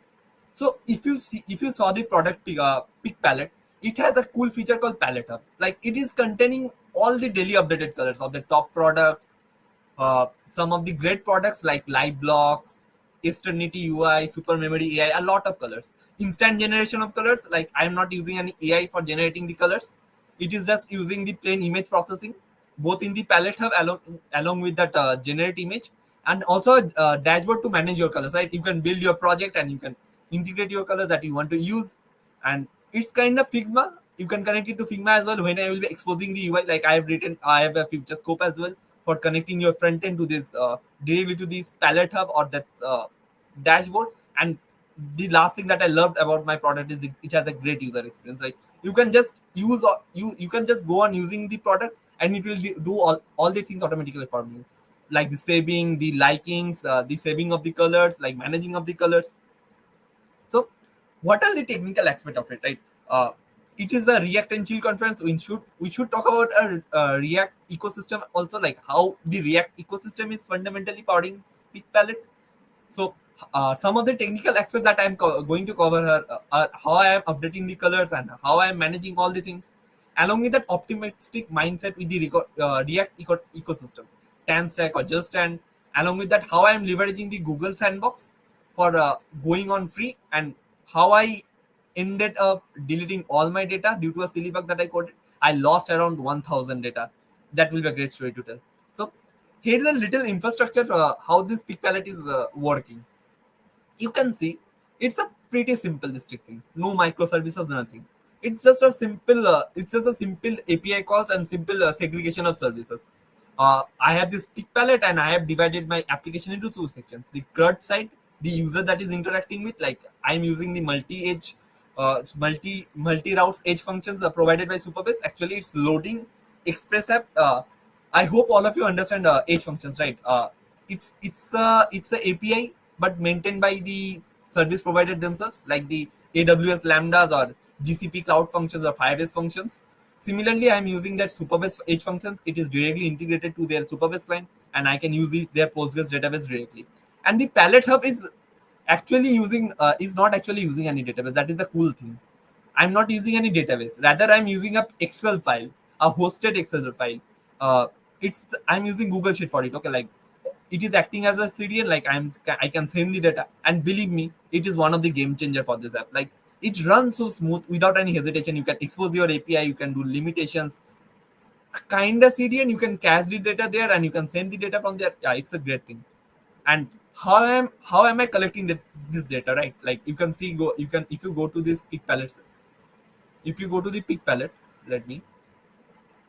if I go to the product and if I go to this browse section, you can see this data are coming. How this thing are collected, right? I will be using some data collection tool, and for this thing, I'm using the GitHub Actions. What is the advantage of GitHub Actions? So I'm having I'm enjoying a tons of advantages from here. If you see, GitHub Actions let you run your code for free. I can use their cron jobs. I can use their scheduled cron jobs. I can run anything. I can test my code automatically. So basically, every night at 9 p.m. IST, basically my time zone, I launch my data collection tool. It is done automatically by the cron job. It is totally automated, and it collects me the data. And where it saves, basically it saves my data into the Google Sheets, and it's a modern world, right? I need some data to train my own AI model or my ML model. So I'm using a combination of MongoDB along with this Pinecone. A typical Mon stack, you can say, if you see it here, the Superbase edge functions are also written in TypeScript. But why am I using Mongo? I will tell it later when I will tell you a story about how I deleted my 1000 data. So let me again back to this technical aspect thing, like how this whole thing is working. Like there's how am I managing it to run it for free while updating colors regularly? The current matrix that I told that I'm having around 3700 plus color today's date. And let's talk about the champ of pick palette, TanStack and JustStand. So why TanStack and why JustStand? So I can the quirk choice that I was asked even in my interviews, like it is one of my projects that I showcased to all of my interviews in my current company along with some of the interviews that I saw. Why haven't I chose React Context or Redux, right? Like it's a go-to choice. Go to search in the site what to use for the state management. Everyone will tell you to just go with Redux, do some bindings, and yeah, done. But wait. I am dealing with a lot of data, a ton of data, tons, not thousands of data, right? So all the things are done to be asynchronously. How the user interact with my site, it's not justified. User is clicking there, user is using my data in a random manner. He's generating some URL, along with he's also maintaining a dashboard of himself as well. So all the things by definition is asynchronous. Like it is not defined. It is going on, and our app is facilitating it without any blockage. User is clicking on the button and it is just changing it, and users are getting notified when it is done, right? So TanStack is one of the best player in the React ecosystem. It's the async state management. If you go and search, basically it's a state management library, and you can use it with fetch, any asynchronous things with returns a promise. And JustStand, the player of the game, like it is. I choose JustStand instead of React Context for building my dashboard. If you see it here, let me give you a live demonstration actually. If you see it here, I'm just changing it, right? I'm just changing it. And this whole thing is just saving. I haven't just a single piece of buttons on my code, and it is just saving it automatically. If you go and see, and if I refresh my URL, I haven't clicked a single button, but you will see the data is updated like the time I updated last time. You see the colors. So yeah, here only this TanStack and JustStand are facilitating it. I wrote my own algorithm for it, a typical leak code priority queue problem, where I wrote my own queue, own data structure for performing that action for maintaining the race conditions.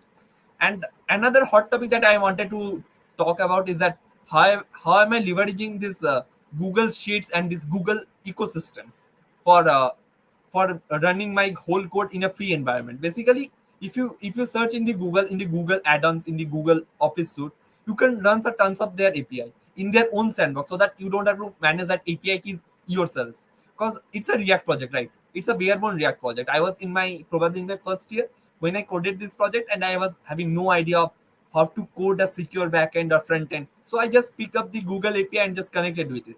So yeah, I wrote a post in my LinkedIn as well. You can go and check it out there as well.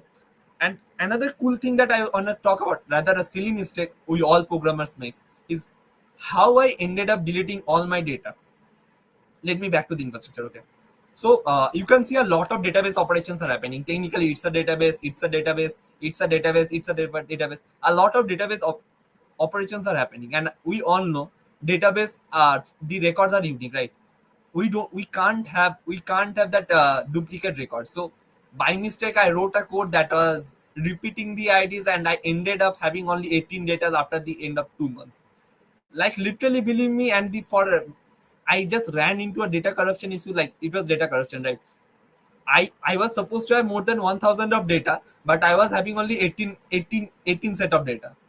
And for collecting that 1000 of data and the whole that irregularities maintained in my Google Sheets, in my database, and in my learnings database, I ended up deleting around 1000 of data for maintaining that. And then I wrote another patch to save it. So yeah, it was some funny journey, and yeah. And how it is helping me, actually, how it's helping me, like one of the great thing, right? It's not a technical choice.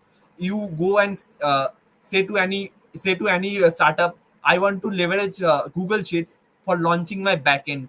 They will say, no, dude, no, it's not scalable. But if I say about you about my metrics, like when I launched this product, I didn't launch it for the whole world.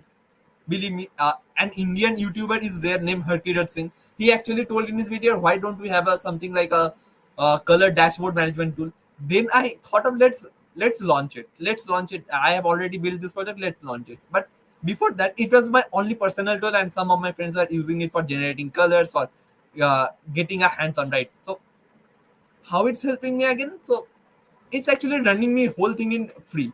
The whole data boundaries and whole this infrastructure is running on free. I am not paying a single money, and I am having around 50 plus users, right? 45 to 50 users. It's a cool thing, right? And what are the future plans? I build projects not for earning money. Like if you see the whole thing, it's totally running on free. I am not paying a single money. I'm not collecting a money. So what are my future plans about it? Actually, I did some future research, like what can be the future scope of it and what should I proceed to. So my main goal at this end of this whole thing is to reduce this thing.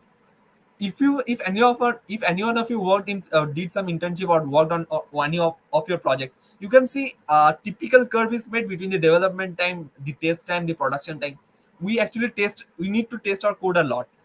Now suppose let's give you an example. I want to change the height of this palette, like this whole background. I need to go to my code. Like if you go, it's open source by the way. If I go to my code and if I go to this page,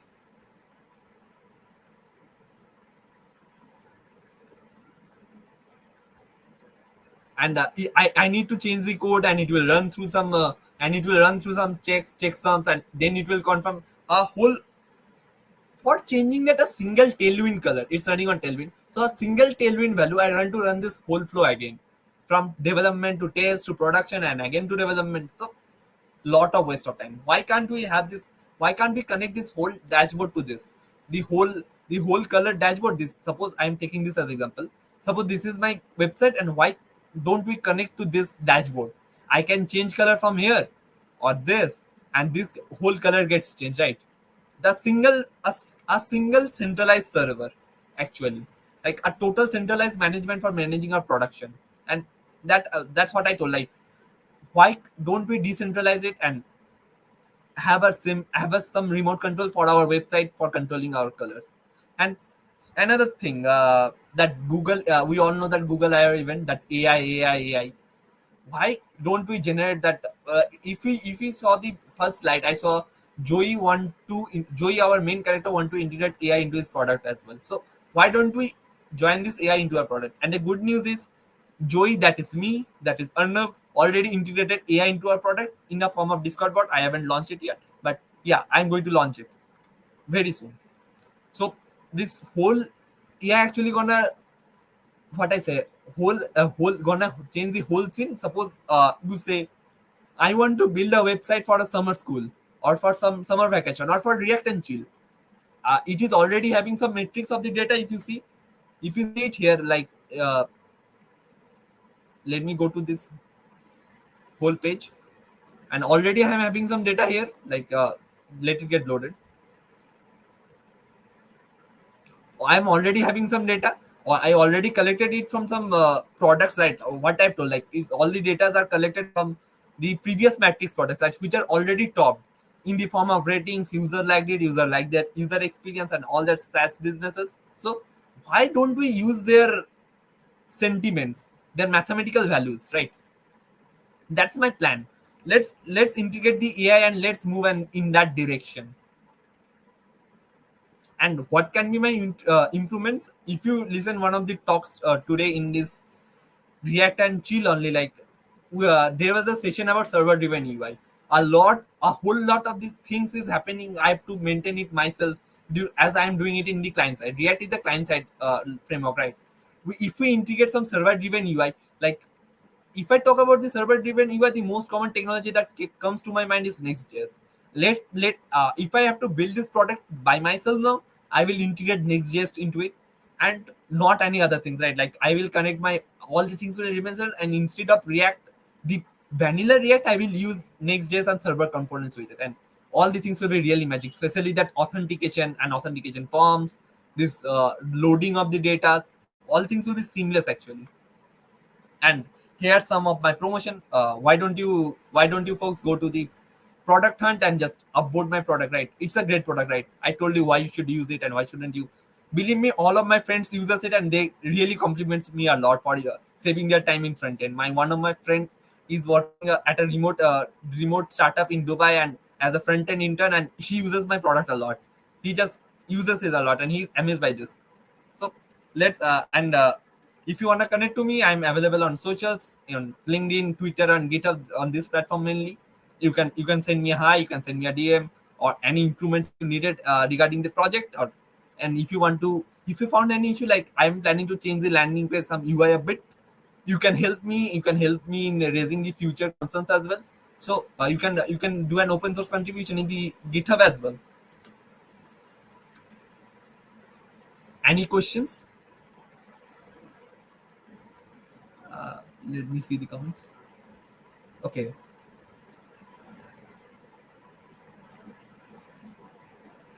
Sorry, I'm muted. That was a great session about Arnab. I've used your product, and I've used your product only for where you upload your picture and it gives you all your color palettes, right? I found that very fascinating, but I did not explore it a lot. But all that you showed us today, I think for a third year engineering student, you're doing great work. I mean, I love on Simon, how much. one thing I want to say, like that was actually the whole scope of the product. Like when I started in my first year, that was the first thing that I wanted to upload my image, and without any AI, I want to generate the pixels. Let me generate the pixels. That is so lovely, so lovely. So I actually have your product hunt page open, but for some reason I cannot see the upvote link button somewhere. I think you need to sign up probably. No. I use product hunt a lot actually. Okay. I put it. Let me share my screen. Yeah, you can see my screen. I'm gonna do an Yeah, upload yeah. right in this one. I uploaded app right when they were launched, like Super Base and all. In fact, I was there when they announced their general availability. The Super Base, they had a meetup in Delhi, so I was there too. And so, for some reason, I I cannot see the upvote option. think you have already upvoted. I think so. Oh, is it? I must have done it. I love your product anyway. Yeah, yeah. So yeah, I must have done it. All right, that's pretty good. Good then. All right, so let's take a few questions from the comments. And this first question coming from Priya. She says, "Hi Arnab, Hi. and how do you handle data consistency and error handling when using optimistic UI in a server-driven React application?" So okay, so it's actually used here. I'm not using any server-driven UI. If I Okay. use server-driven UI, it would be very easy. Believe me, like I use Next.js in one of my product with the server-driven UI. The error handling is superb. Like the error is getting handled in the backend, right? Like with some checks and with other stuff Yes. directly sitting near to my database, it would be pretty easy. But currently in my product, I'm using the TanStack query along with React query, their version of the React query. you can see some of the error handling station is present there, or you can see my GitHub actually. When the user is clicking the buttons or stuff, it's actually I'm maintaining a queue. The data is the whole checksum is produced in the queue, and there the data is getting processed and sending to my backend.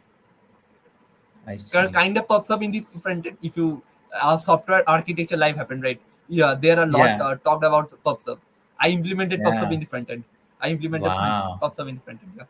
Yeah. I'm gonna ask. I have one question on my end. We just have about a couple of minutes before we move to the next session, so we'll take a few from comments. As Ruth is asking, how do GitHub Action Edge function contribute to CI/CD pipeline for SaaS product like BigPalette? You did cover it, right? You don't have to write code, and it runs. It's all scheduled. So perhaps we'll skip that one and move to the other one. And is by Sophia, and that is, can you elaborate on how you manage state and server synchronization using Zustand in conjunction with Tan Stack Query? Simple answer is just a state management library. Just use state and state. That's it. Oh, that's it? That's it. Oh. That's a very quick answer. There's one final question from Ganesh. He's asking, which algorithm you use to recognize different colors in the image to generate palette with same colors? Brief answer, it's what I say, like it's a pixel is getting, all these pixels are getting scanned and then gets generated. Like it was my first POC, but believe me, our library is available. You can just import it into your project. So have you used any library, or you're writing it from scratch? No. Like if I would wrote it, it's gonna take a lot of time. I just imported the library. Already a library is present. But you were very smart to do it, Anna. You were very smart to do it, and the way you built the entire ecosystem around it, I just loved it.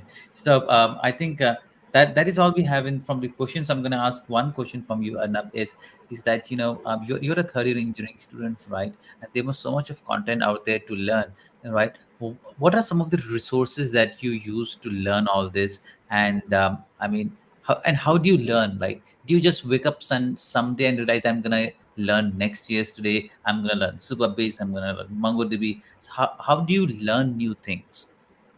The quick answer will be following Twitter. Like I follow Twitter a lot. Like if any new things comes up, I just saw it and write it. And the best answer would be like just build.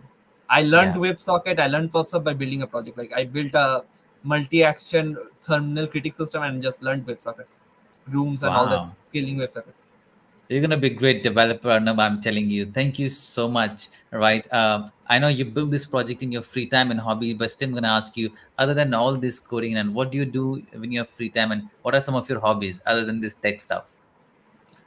Watching movies, playing games, going to college. Going to college is my hobby actually. I just go one day a week. Yeah. That's pretty cool. All right, Arnab, that was lovely hosting you. I know it's night here in India, so thank you so much for accepting the invitation. Let us stay in touch. We do a lot of in-person and virtual events. I would love to host you there too. And great session. You have a great future ahead. Thank you so much. Thanks, Simon. Thanks. All right. Well, ladies and gentlemen, that was Arnab for you, young, smart, and very talented with his absolutely amazing session. And we now move to our next session. That is by Faris, if I say his name right. Faris is going to talk about data. I'm fumbling, data fetching unleashed, Next.js, React Query, and their BFF. I hope BFF is not a new framework, and BFF is what it actually means. Well, ladies and gentlemen, let us please welcome Faris to React and Chill conference.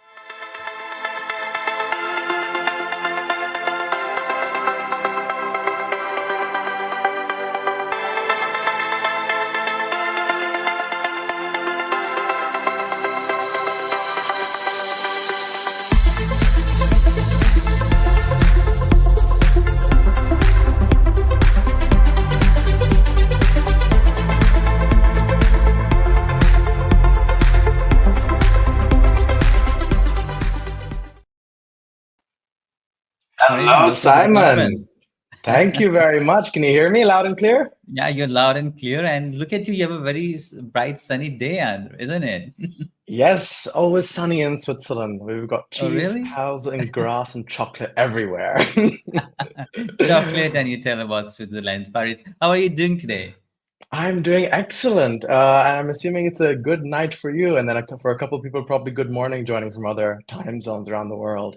Yeah, exactly. It's 8:30 p.m. at my place. So I'm going to go and quickly grab some dinner when your session starts, but I'll make sure I don't miss it. I see you've already shared your screen and I already know that Yeah. 2 to 3 minutes in your session. I've added your screen to the stream. Everybody else can see it. And next 25 minutes, gentlemen, is all yours. Sounds good. Only 25 minutes, but let's get started. So as Simon introduced, we're going to be talking a little bit about my favorite topic, which is data fetching unleashed. The story about Next.js, which was touched upon a little bit in the last talk, React Query and their BFF. And we'll shortly find out that BFF doesn't just stand for best friend forever. So a little bit about myself. I'll try not to spend too much time on it. My name is Faris, as I was already introduced. I'm an engineering manager, front-end subject matter expert, and also a conference speaker. Some of my previous experiences is working on connected TV applications, digital asset management, fintech, and also in fitness technology. So I've worked at companies such as Fit, worked a little bit on projects with Discovery Plus, Eurosport, GCN, and then also a little bit of experience in the fintech world at a company called Navro. So what are my interests in the world of technology? I love web performance, and we're going to be talking a little bit about it today, along with architecture and engineering leadership.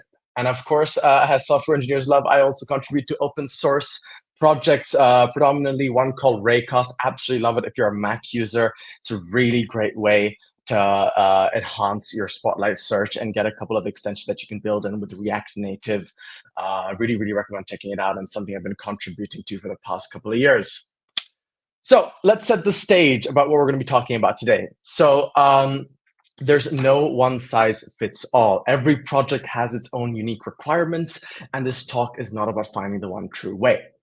We're just going to be talking about a couple of concepts. This is not a tutorial. We're not going to be building a full-fledged application, but rather focusing on patterns, things that we can apply to a multitude of projects. Everyone's going to be learning a couple of things today, and they're going to be having their own unique projects with their unique requirements that they're working at their companies or personally. And so we can't just copy and paste solutions there, but derive certain things and twist them in a way that they'll fit to the application that we're building personally. So this is not going to be a one-size-fits-all solution. And then also we're going to be looking at a couple of advanced patterns today. And there is such a thing as premature optimization. There are libraries that we're going to be using that are powerful, and it's important to understand if they're even needed in the first place. If you're building a simple calculator app, I don't think you need global state management and the most incredible, data fetching library and every single library under the sun. But it's really, as we move through developing an application, as the requirements develop, as it gets more complex, and as they scale to more users, bases with hundreds of users, thousands, millions of users, then we apply new strategies to solving those problems. And we're going to see through an evolution today of how to solve a problem that I looked at a couple of years ago. So what's the problem we're going to try and solve today? What challenges do developers, in particular front-end developers, face in creating a seamless user experience due to complex data fetching and management? So why bother looking at performance and how to do this really well? What's the point of user experience? Well, milliseconds are crucial for user satisfaction in the digital space. Quick load times are directly related to user happiness. Page load times that are in 0 to 2 seconds, which is considered the golden window, have the highest conversion rates, which is really what you're looking for. And then Google searches also show that around about 32% of an increase in the likelihood of a bounce rate when a page load time increases from 1 to 3 seconds. There's a source attached below for that. So the faster your website loads, the better experience users going to have. And that's not only about the initial load, but through every single interaction in your UI. If that reacts appropriately and the user gets the information they want, they see the data that they want to, then they're going to have a better experience. You're going to have better retention rates. You're going to convert them to paying users. And that's at the end of the day what you want, specifically if you're building a SaaS product, and even more so one that is SEO driven, one that people are just finding on Google. You're clicking on them. They don't know you. Your first introduction to a user is going to be on how well does your experience suit their needs, especially when you're trying to solve a problem that requires a lot of data fetching and a lot of crucial calculations. So what are the technologies we're going to use today? We touched a little bit about Next.js. If React is the library, then Next.js is the framework. If you haven't looked at it before, Next.js adds a little bit of interesting concepts into React's capabilities, such as server-side rendering, so you can pre-render pages on the server. You also have the ability to do static site generation, really good for content-driven websites or documentation websites. You've got file-based routing rather than using things such as React Router to manage things client-side, and then also API routes. So it's a full-stack framework. You're able to actually design express API handlers into it, so it's all under one singular code base. Then we're also going to touch on React Query, which is a really powerful asynchronous state management library. And for those of you who have looked at React Query, specifically look at the words powerful asynchronous state management. A big misconception with React Query is that it's a data fetching library. In fact, actually, it's not a data fetching library. It just so happens to be a state management library, which is really good at asynchronous tasks such as data fetching. So what does React Query give us? Automatic caching and background updates. Optimistic updates. That's when you send off a request, you already update your UI before you have a response from the server, and it really helps to do that seamlessly. Pagination and infinite loading. So when you're trying to get a lot of data from a server, you sometimes split that up and show that in different pages. That pagination is what that is, and that's what React Query helps us do sometimes. And then also prefetching.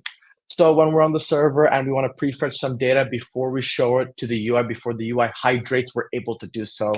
And then also query invalidation, a very complicated thing to do when you are trying to update your UI, and when you perform a task that invalidates data that was previously fetched, React Query allows you to link queries together so that if I perform action A, and then data set B becomes stale, I'm able to perform another fetch to be able to get that data again. So that just simplifies all those tasks of managing state and asynchronous work. So bare bones data fetching, we talked a little about the problem that we're working. So we're going to put ourselves in the box of a scenario. So I've worked in a lot of startups before, and startups, there are a lot of problems in terms of not everything is there and available to you when you need to solve a problem. So what is the problem we're trying to solve today? We've got a scenario. Imagine we've got a front-end team that needs to design a dashboard chart that displays the distribution of users' birthdays for the top 5,000 users in the system. What's our data source? The data is available via an API, which returns a list of users with all the data. So very typical scenario, we've got a GET request, and it returns a bunch of information related to users. Now, there's a limitation. To solve this problem, it's not so simple. The backend team is unable to provide a new endpoint. They're overcharged with work. They're unable to get to a point where they're able to provide you an endpoint, but the front-end team needs to still build this feature and get it shipped. So they're unable to also provide a data warehouse solution and the required data and the proper data format. So the data is going to come the way it's going to come, and it's not necessarily going to come in a way that's suited to the needs of our front end. We're going to look at a visual example in a bit. And there's a limit of 1,000 users returned for each request. So we saw a little bit in the scenario before that we need information display in a graph for 5,000 users. Each API request only returns 1,000 at a time. And so now we're faced with how do we build an optimal solution in a suboptimal scenario. So if we look at the architectural diagram over here, we can start to think about how we might build this application. We're going to start real simple. So I'm going to move my mouse. We've got a user over here. We have a user interface, which is our client side of the website that the user is viewing. And because our API can only give 1,000 data points at a time, we've got to make 5 parallel requests. So we're going to send off 5 requests at the same time from the client side. When we send requests, what's the typical thing that we do? We show a loading state. And while the loading state is happening, we can either receive an unhappy response or a happy response at 200. So let's say we receive an unhappy response. So we receive a 500 or whatever else, servers down, something like that is happening. Then we persist the loading state. We're not going to show anything to the user at this point, because what we're going to do is we're going to attempt to retry. So what traditionally happens, you make a request, something fails.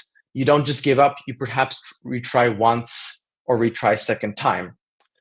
So if you're not using a library, you'll generally have custom logic for this. And we're trying to look at the solution that we could build without integrating any libraries at this point. So you'd have custom logic for a retry. If you got a happy path, you'd have the data response back from the promise. You take the data in whatever format it is, and you'd map it in a way that's suitable for the props you'll send to the chart component.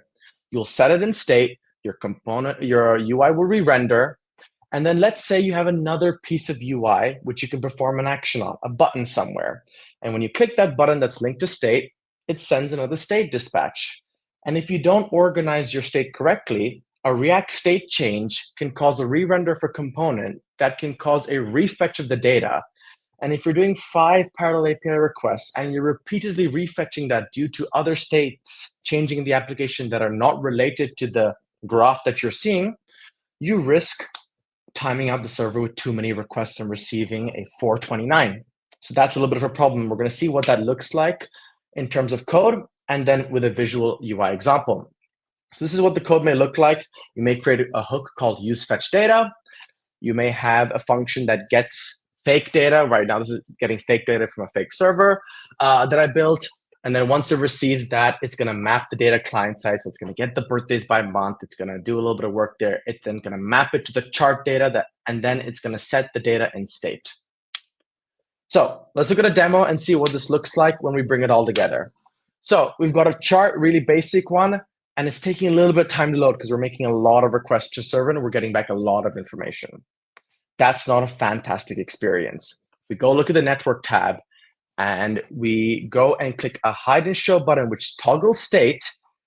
Because the state was not correctly set up, you could actually impact the chart UI that was rendered. And then when it appears back and it's loaded onto the DOM, it triggers a side effect, which then starts to fetch again, which is not optimal because the data is not something that needed updating. You don't have new users added every single second.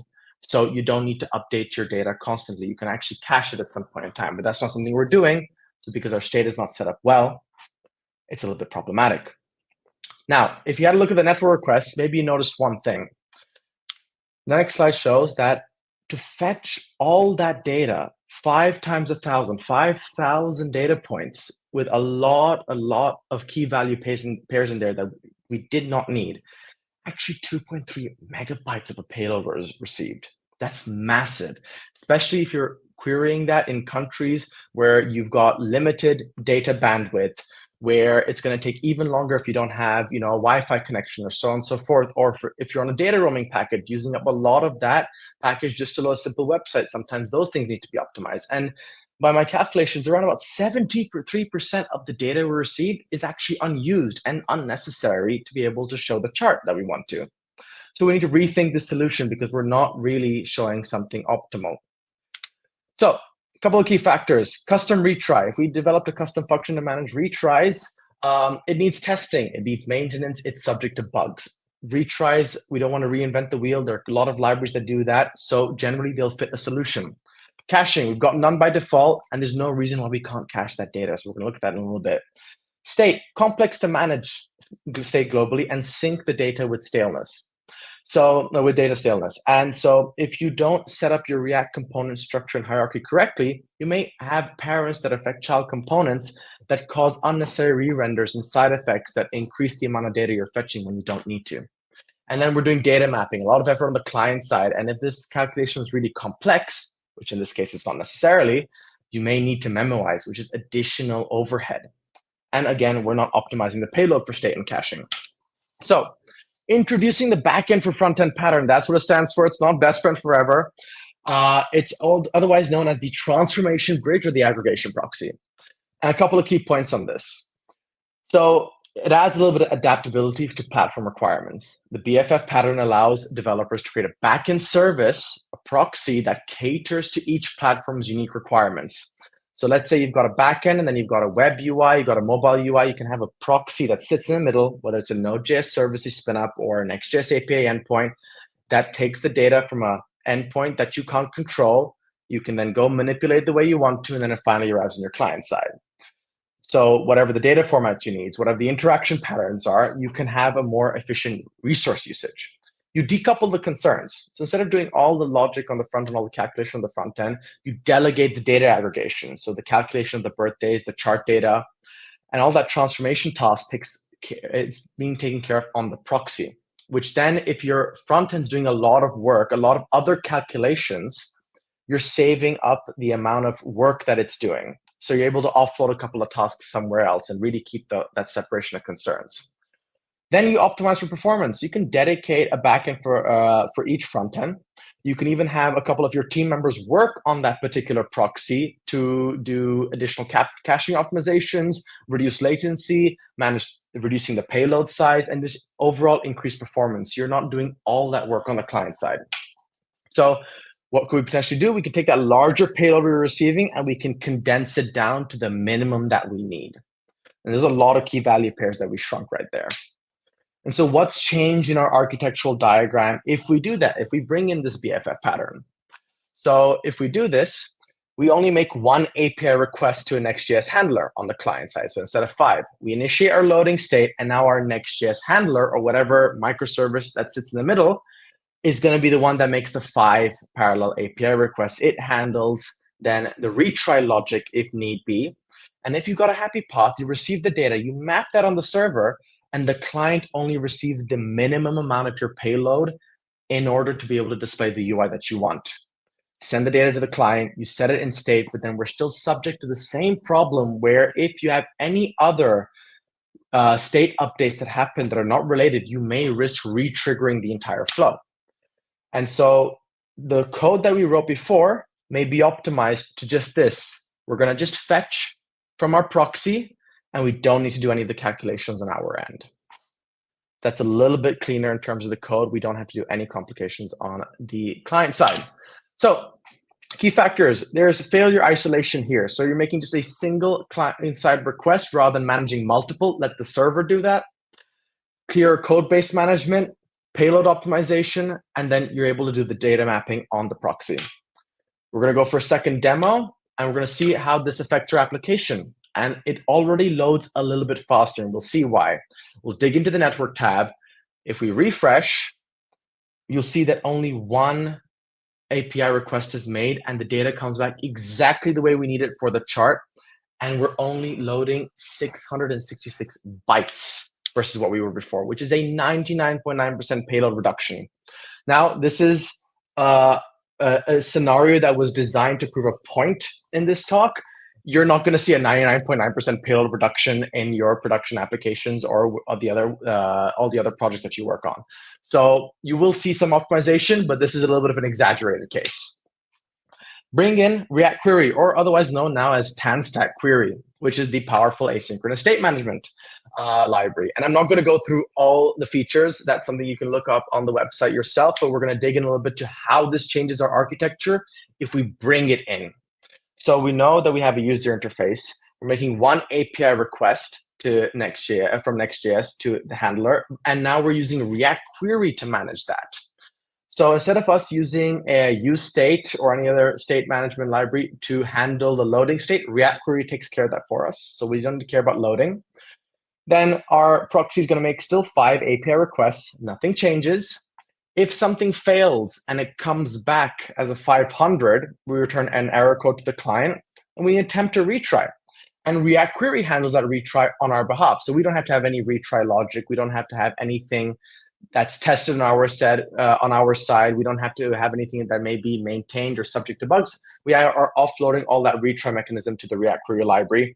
And it's able to do 10 retries if you want 3. You can configure those, and you can even configure exponential backoff, which is a strategy where instead of doing, if you need to do 3 retries, you do one after the other immediately, you're able to stagger those off, and exponential backoff allows you to do the first retry after 1 second, the second retry after 2 seconds, and 3 seconds, and allows to give more grace for the server to recover itself before it returns anything. And that adds a bit more resilience to the application. Now, moving back to if we get to the happy path, we do the same thing. We map the data on the server. We send it to the client. React Query derives the state from the response. We render the UI. And now for React state change happens, React Query actually checks its in-memory cache, or we can configure offline cache. If there's a cache hit, we go straight to rendering the UI, and we have no side effects. We're not redoing all the requests. If it is a cache hit, or if it's stale, like it's been sitting for 5 minutes and we declare after 5 minutes the data is no longer useful for us, we want to have a fresh set of data, then we restart the journey and we're reducing the load and impact on that server. So the code moved from our custom hook that we created, and now we're using useQuery, which is a hook that comes directly from the React Query library, and we simplify that code quite a bit. What's interesting also, even if we did custom cache management with local storage in our custom solution, one of the really complicated things with that is managing query parameters with caching. So you can see that there are query keys over here that we put to React Query. For the same endpoint, I may have different query keys that I provide. So I may fetch with a quantity of 5 this time, another time a quantity of 10, a quantity of 1, and this allows you to store cache for every single query parameter combination for a particular endpoint. That's also a lot easier to manage. So quickly to wrap this up, key factors. With the library, we have all these things handled for us. It makes life a lot easier. We've got caching, we limit re-renders, and we add a little bit of out-of-the-box configurable resilience. But there's one more thing we can do, and we can bring this over to the server. So now we're still doing all this work on the client. We're hitting that proxy server. But in Next.js, you're actually allowed to pre-render or pre-fetch a couple of things before it sends the skeleton HTML over to your client and starts to hydrate with all the JavaScript. So this time, instead of a UI, we've actually got a server. So we're on the server, and the server will pre-fetch and attempt to pre-fetch the data from the proxy. Then it comes back with the data. Let's say it's the happy path. It will then send that frozen, dehydrated state over to the client side, immediately hydrate with the React Query, and then you actually won't even have any loading state initially. You'll directly render a UI. So this way, you can actually get an even faster response. However, in scenarios like this, some more problems come into play. You actually have an issue where if your request takes too long to come back, your UI will actually never receive its initial HTML. Your browser will never receive it. So if your request is taking 2 seconds to arrive, your user will wait 2 seconds on a blank page before actually seeing anything. This is where we can implement a timeout control where, okay, I'm trying in an optimal scenario to get the information and prefetch it as soon as possible. Let's say it comes back in 10 milliseconds, fantastic. But if it takes over 1,000 milliseconds, bail. Don't bother making that optimization and try to show the UI, hydrate it, and continue fetching on the client side. So over here, you can build your system to be able to, in its most ideal scenario, fetch the data as fast as possible. But then if something goes wrong or it takes too long, you have backups and you have fallbacks that happen, and then everything tries to recover on the client side. So it adds a lot of resilience. And this is what the code looks like to be able to do so. I'm not going to dig too much into that. I'm happy to share the slides later on. But I also appreciate I'm running out of time slowly, and Simon might stop me. So what happens with the server side? Now that we're moving things to the server side, we're able to prefetch. So we're reducing the UI delay. So we're showing things a little bit sooner. We're also load balancing a little bit. So if your client's going to be making a lot of requests, you can make a couple on the server beforehand so that you're reducing the amount of work that the client's doing at a network level too. You also have data recovery strategies, which means that if your server fails to prefetch and times out, your client side is going to start recovering for you. And then also another concept that you can introduce is query criticality, which is if on the server I'm trying to fetch a set of data and it doesn't arrive, and I deem that it's not critical to show to my UI, you can just bail and fetch that data in a deprioritized manner on the client side. So an example of this may be that we have the chart data that we're showing. What's crucial for the chart data is to receive back all that data from the 5,000 users, and that's a critical query. If it's critical and I'm trying to prefetch it and the data doesn't come back, I can show some error states on my UI. If I mark it as an optional query and the query is not crucial to show to my UI, I can say that bail the request, show the UI, and you can attempt to later on try to refetch the data because it's not something I need to immediately show to the users. So you can decide what's more important to fetch and what's less important to fetch. And we're going to go for a final demo to see how this all ties together and hopefully it makes sense. So this time we're reloading and it comes really, really fast. We click the hide and show button, and because everything's being cached, we show things nearly immediately because it's deriving from the cache and not doing another fetch. We're showing also example of how the timeouts work. So over here, there was no timeout that there was a timeout that initiated. The request took too long to come back. I'll quickly replay that actually. The request took too long to come back, so it actually tried to recover on the client side. But when it happens in an ideal scenario, like the first time, you can see that there was no client-side request initially. So over here, everything was pre-fetched on the server. If we look later on and where we adjusted the timeout, I'll look a little bit in the code. We adjusted the timeout. It has to come back within 500 milliseconds, I think we said. Let me play that from here, 500 milliseconds. The request isn't able to do that. So now the application bails and tries to recover with the loading state on the client side. So this is making our application a lot faster, a lot more responsive, a lot more resilient, and optimized to make sure it's doing the least amount of requests to show the UI that we want to show. And that's pretty much it. That's a lot to pack in around about 29 minutes. So hopefully Simon is here to take it over back from me. But thank you very much. Hooray! That was a power-packed session, Parvez. Take a break, grab a glass of water because we have a lot of questions in the comments. I think audience really loved it, and I loved your slides actually, and all the code snippets that you explained. Thank you. So thank you so much for doing that. I'm going to keep your slide here so that people can see your QR code and connect with you. Let us take a few questions. All right, let's. First question is by Freya. He says, lovely session, Faris, looking sharp. Oh, no doubt you look very sharp today, or always. How do you ensure that state hydration and synchronization between the server and client remain consistent when using React query with a BFF architecture? So with consistency and state hydration, what you need to make sure is that the data you're fetching on the server is going to be the same that the client would fetch. So what we see typically where hydration goes wrong is sometimes dates. So if I'm calculating a certain date on the server and my server is based somewhere else than my client, then I would see a hydration error on the client, because when it tries to reconcile the difference between what the server HTML was and what my client UI is going to look like, it's going to say, wait, the date is different. So really the consistency that you're going to have between the client and the server is making sure that your proxy is idempotent. For every single request that I make to my proxy, I should always receive the same response.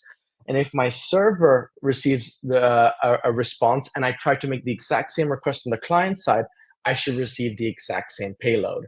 So making sure you have payloads matching between the server and the client by testing that out in a node environment or in a browser environment is how you're going to guarantee that hydration is successful in that.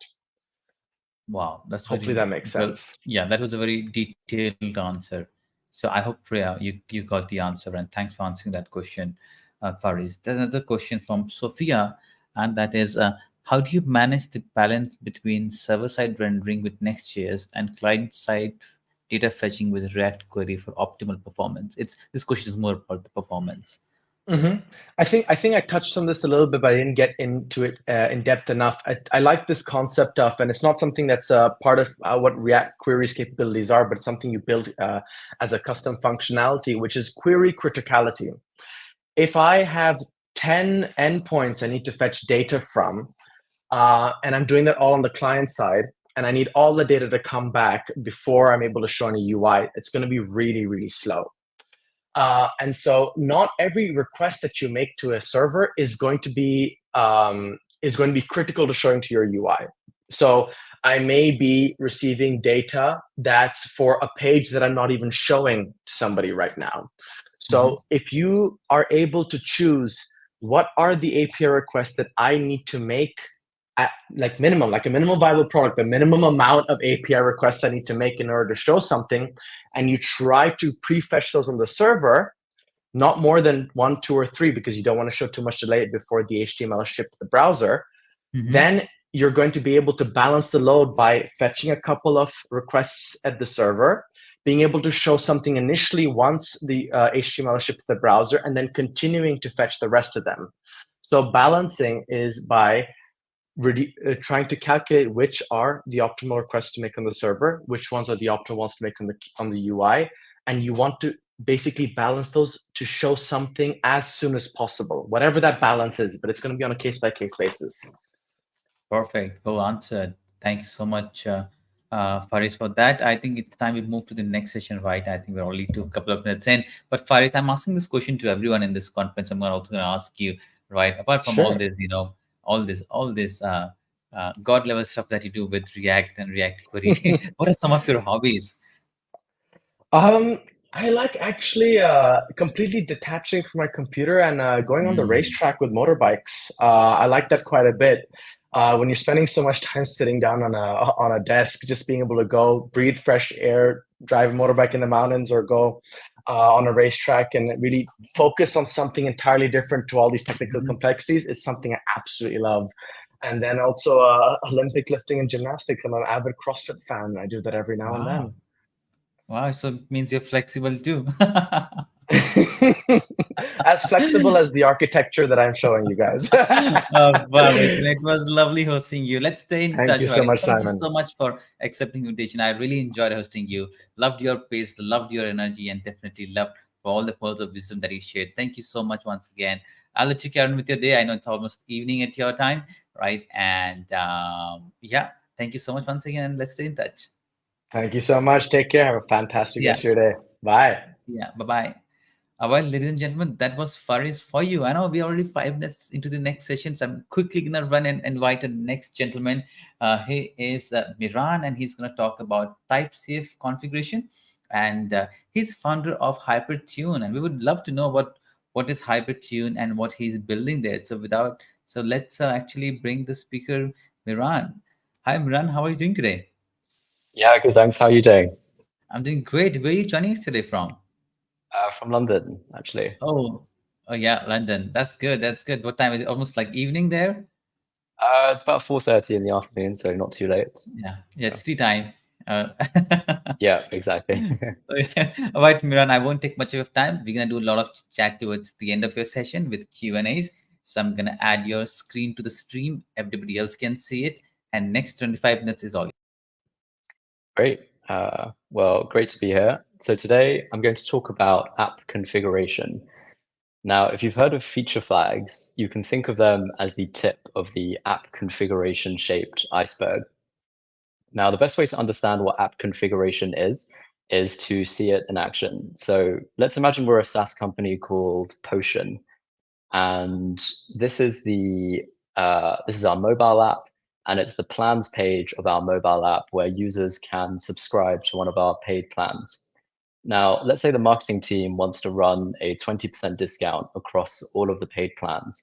So they ask us, the engineering team, for help.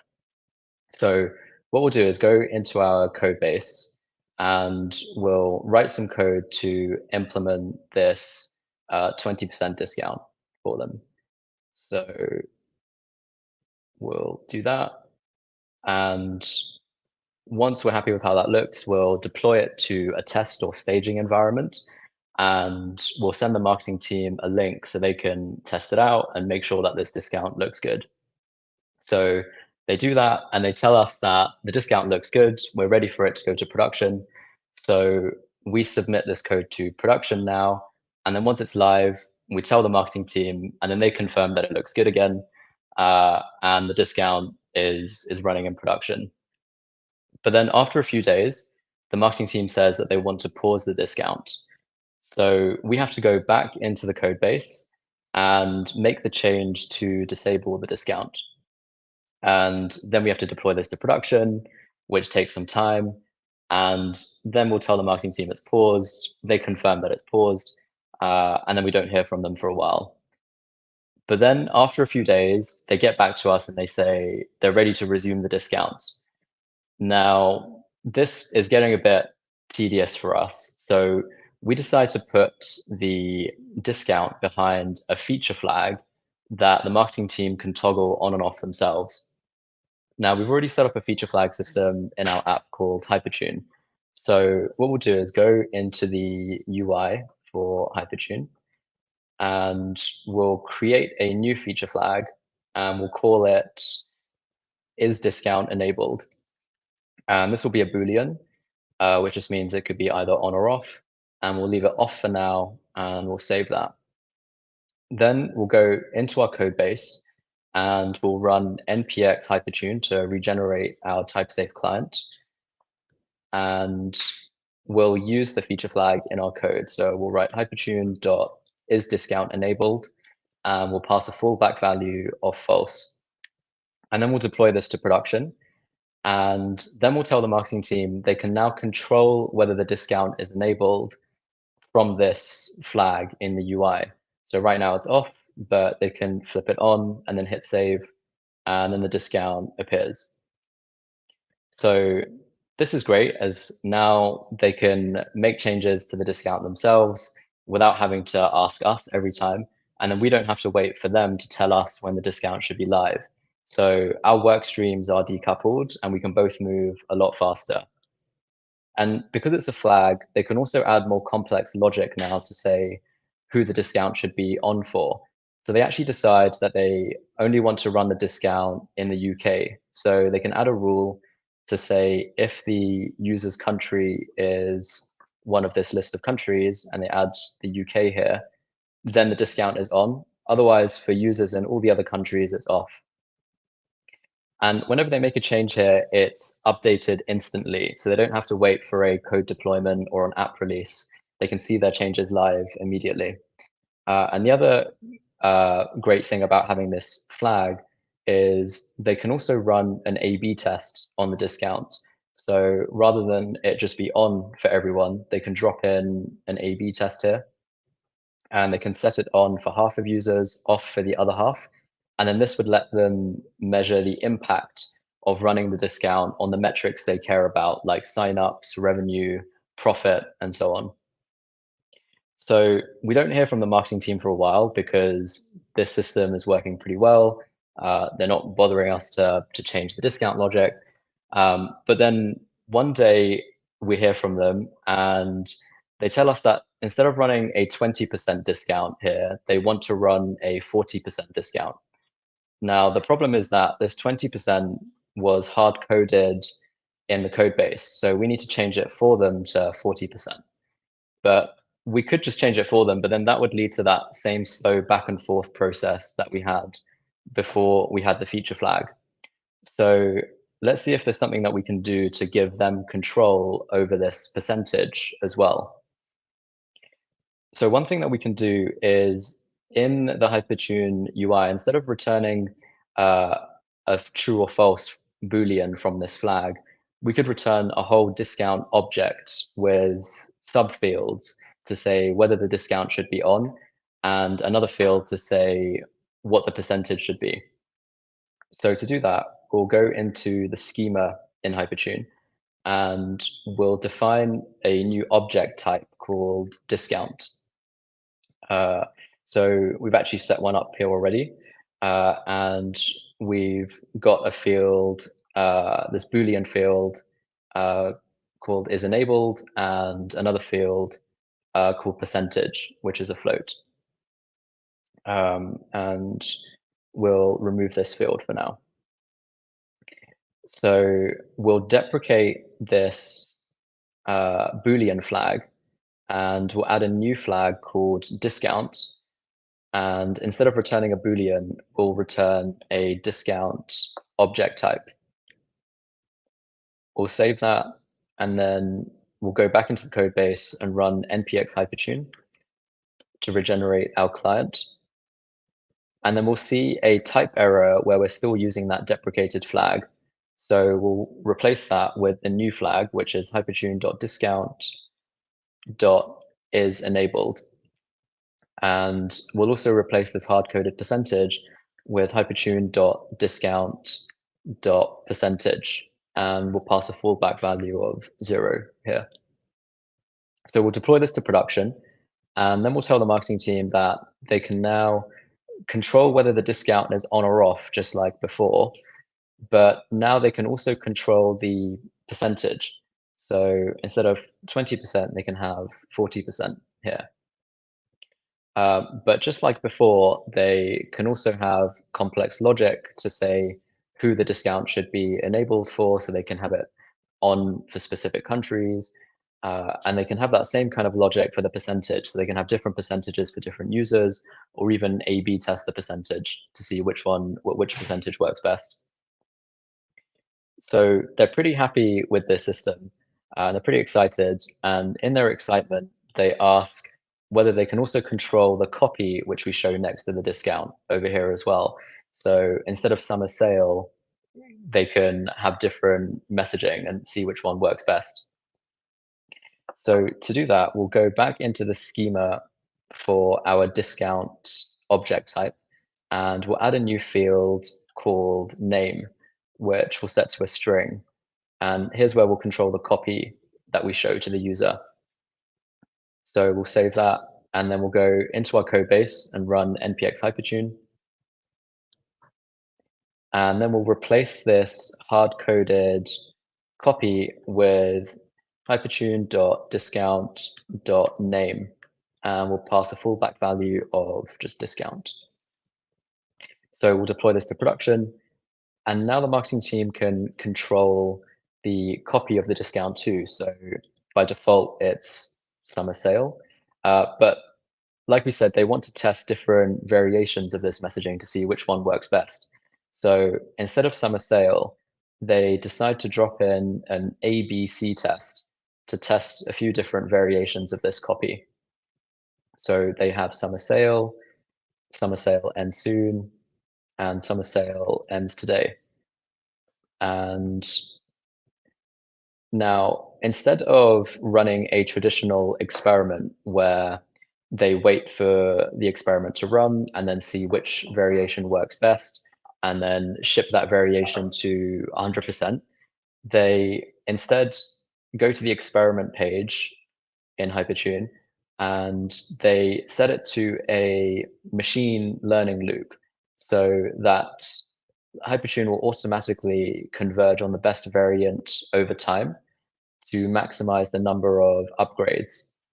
And it can also take into account user attributes to learn if the best variant is different for different types of users. So they're pretty happy with this system now. They can control the copy, automatically personalize it to each user with machine learning, control the percentage and whether the discount is enabled. So we don't hear from them for a long while. They're happy using this system. But then one day we hear from them and they come to us with a complex use case. They want to run a 20% discount for all of their users, but they want an additional 10% discount for users who enter a special discount code. So they need a way to run multiple overlapping discounts at the same time. So now, instead of a flag which returns just one discount object, we actually want a flag which returns a list of discount objects. So we'll deprecate this discount flag and we'll create a new flag called discounts, which returns a list of discounts. And we'll save that and then go back into our code base. Before we regenerate the client, we'll actually go into the schema and we'll actually switch into GraphQL mode and we'll see that new discounts flag that we created. And we'll actually add an argument to this flag called code, which will be a string. And this will be the discount code which the user enters. And we'll be able to use that in our logic for the discounts flag. So we'll save that. Then we'll regenerate our client. And then we'll see a type error where we're still using this old discount flag. And instead, we will use this new hypertune.discounts flag. And we'll pass in the code that the user enters as an argument, and then we'll map over each discount, converting it into a plain JavaScript object. And then we'll filter them by the discounts which are enabled.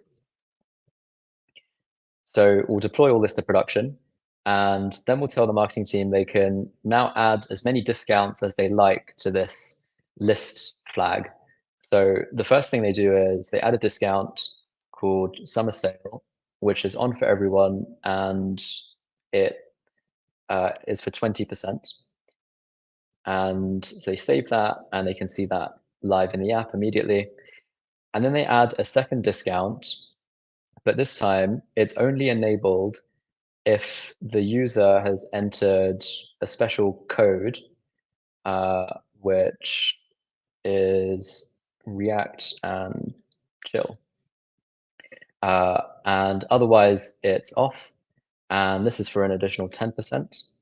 And this will be the React and chill discount. So they save that. And now we don't see the discount yet, but if the user enters that code,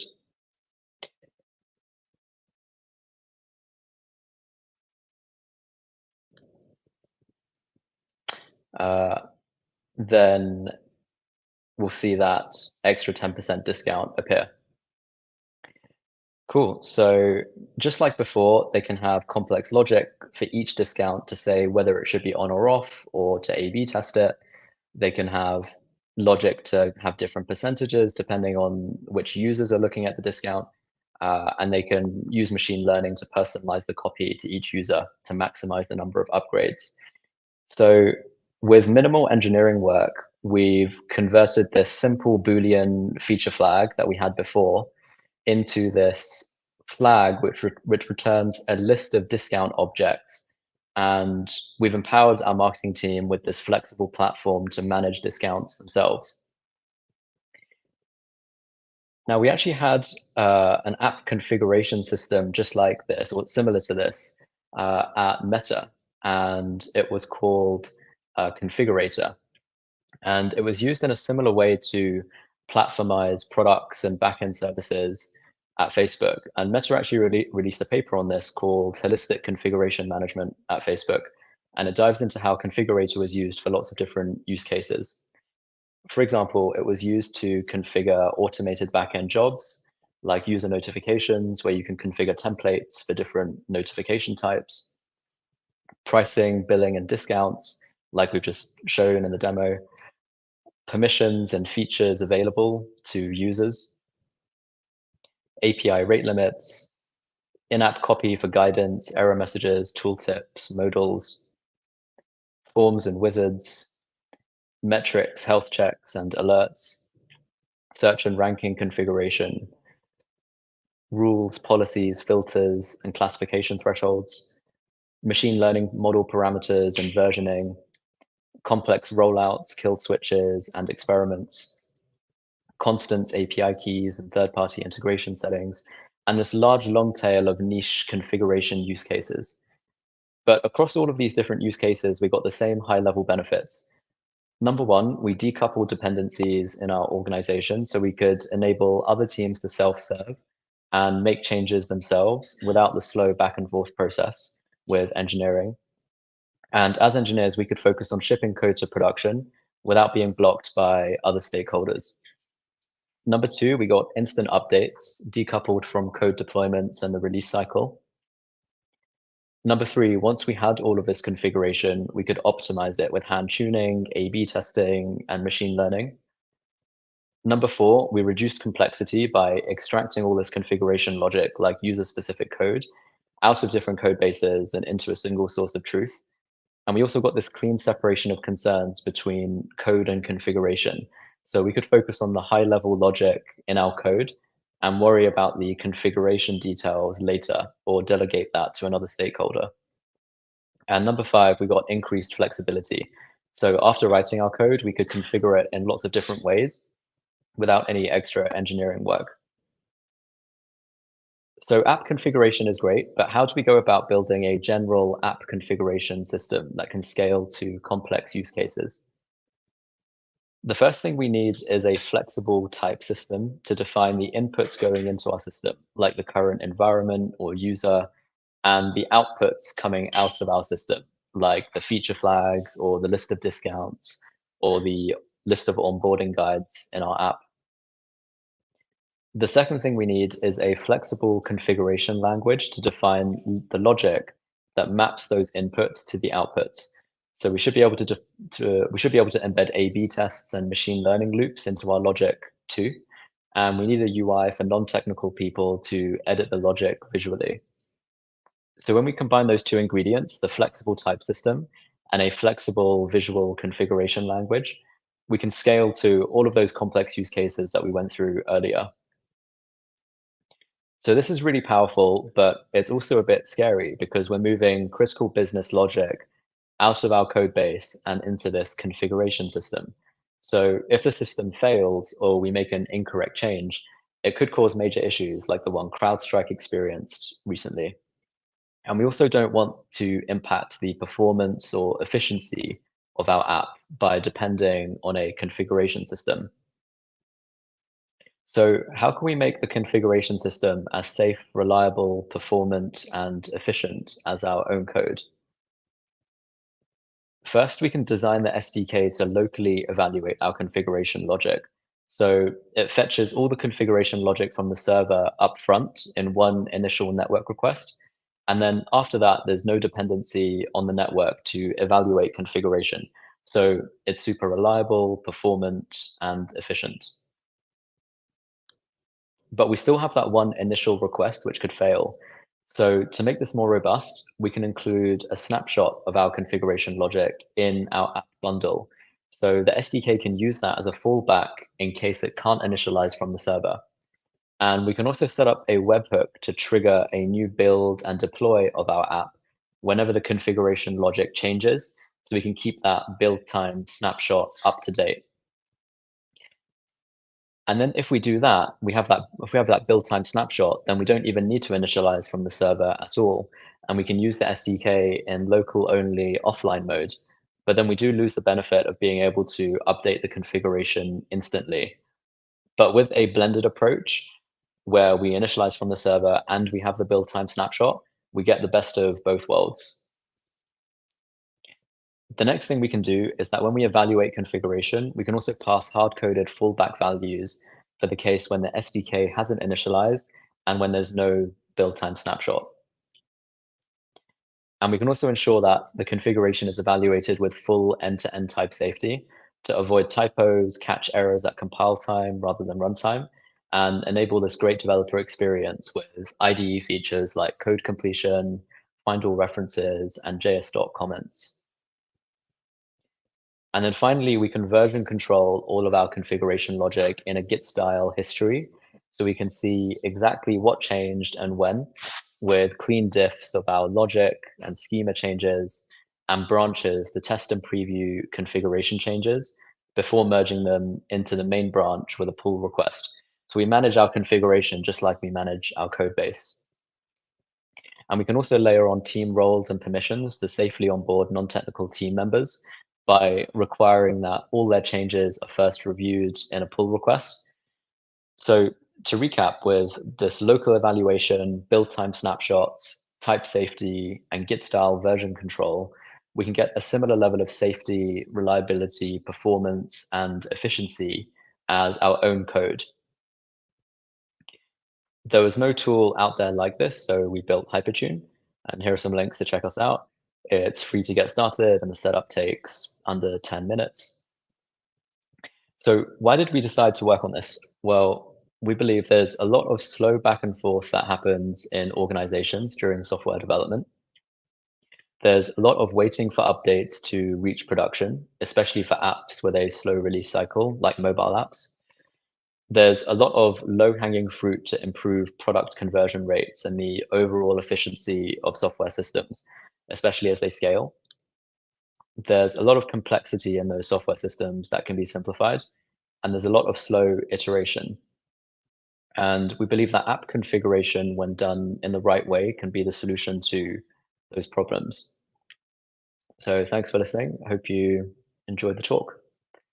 If there's time for questions, then happy to answer them. Absolutely great, Miran. I've never seen a tool like this. As you just said, this is the only tool that exists, And one thing I can tell from your session is that your marketing team is very nasty. Yeah, yeah, they do change their mind a lot. And this is a very true problem that I mean, you picked a very real-time problem that there's a change in coupon code, but there oftentimes you have to change sometime a time zone. There's a change in time, or there's a change in, but there's so much changes that needs to be done on a daily basis that you cannot be deploying your code into production every single day. And what eventually happens is the developers get frustrated and they go to the production and they change it there itself. I have done it many times. I know it is not the right thing to do, but you get frustrated so much that for a little thing you have to push it, then you have to put into CI/CD and all that. So I think you're solving a great problem, and I love it. And I see from the comments itself, someone says nice explanation. Ganesh says great. Freya actually says I always needed Hypertune like tool. So let's take a few questions from the comments, and actually the first one is actually from Rohit. And that is, how does, oh no, this is not the question from this one. Okay, this is from the, oh. No, okay, we don't have a question from your session, perhaps. No, this is a question from the previous session. Never mind. I think the people are still looking at it.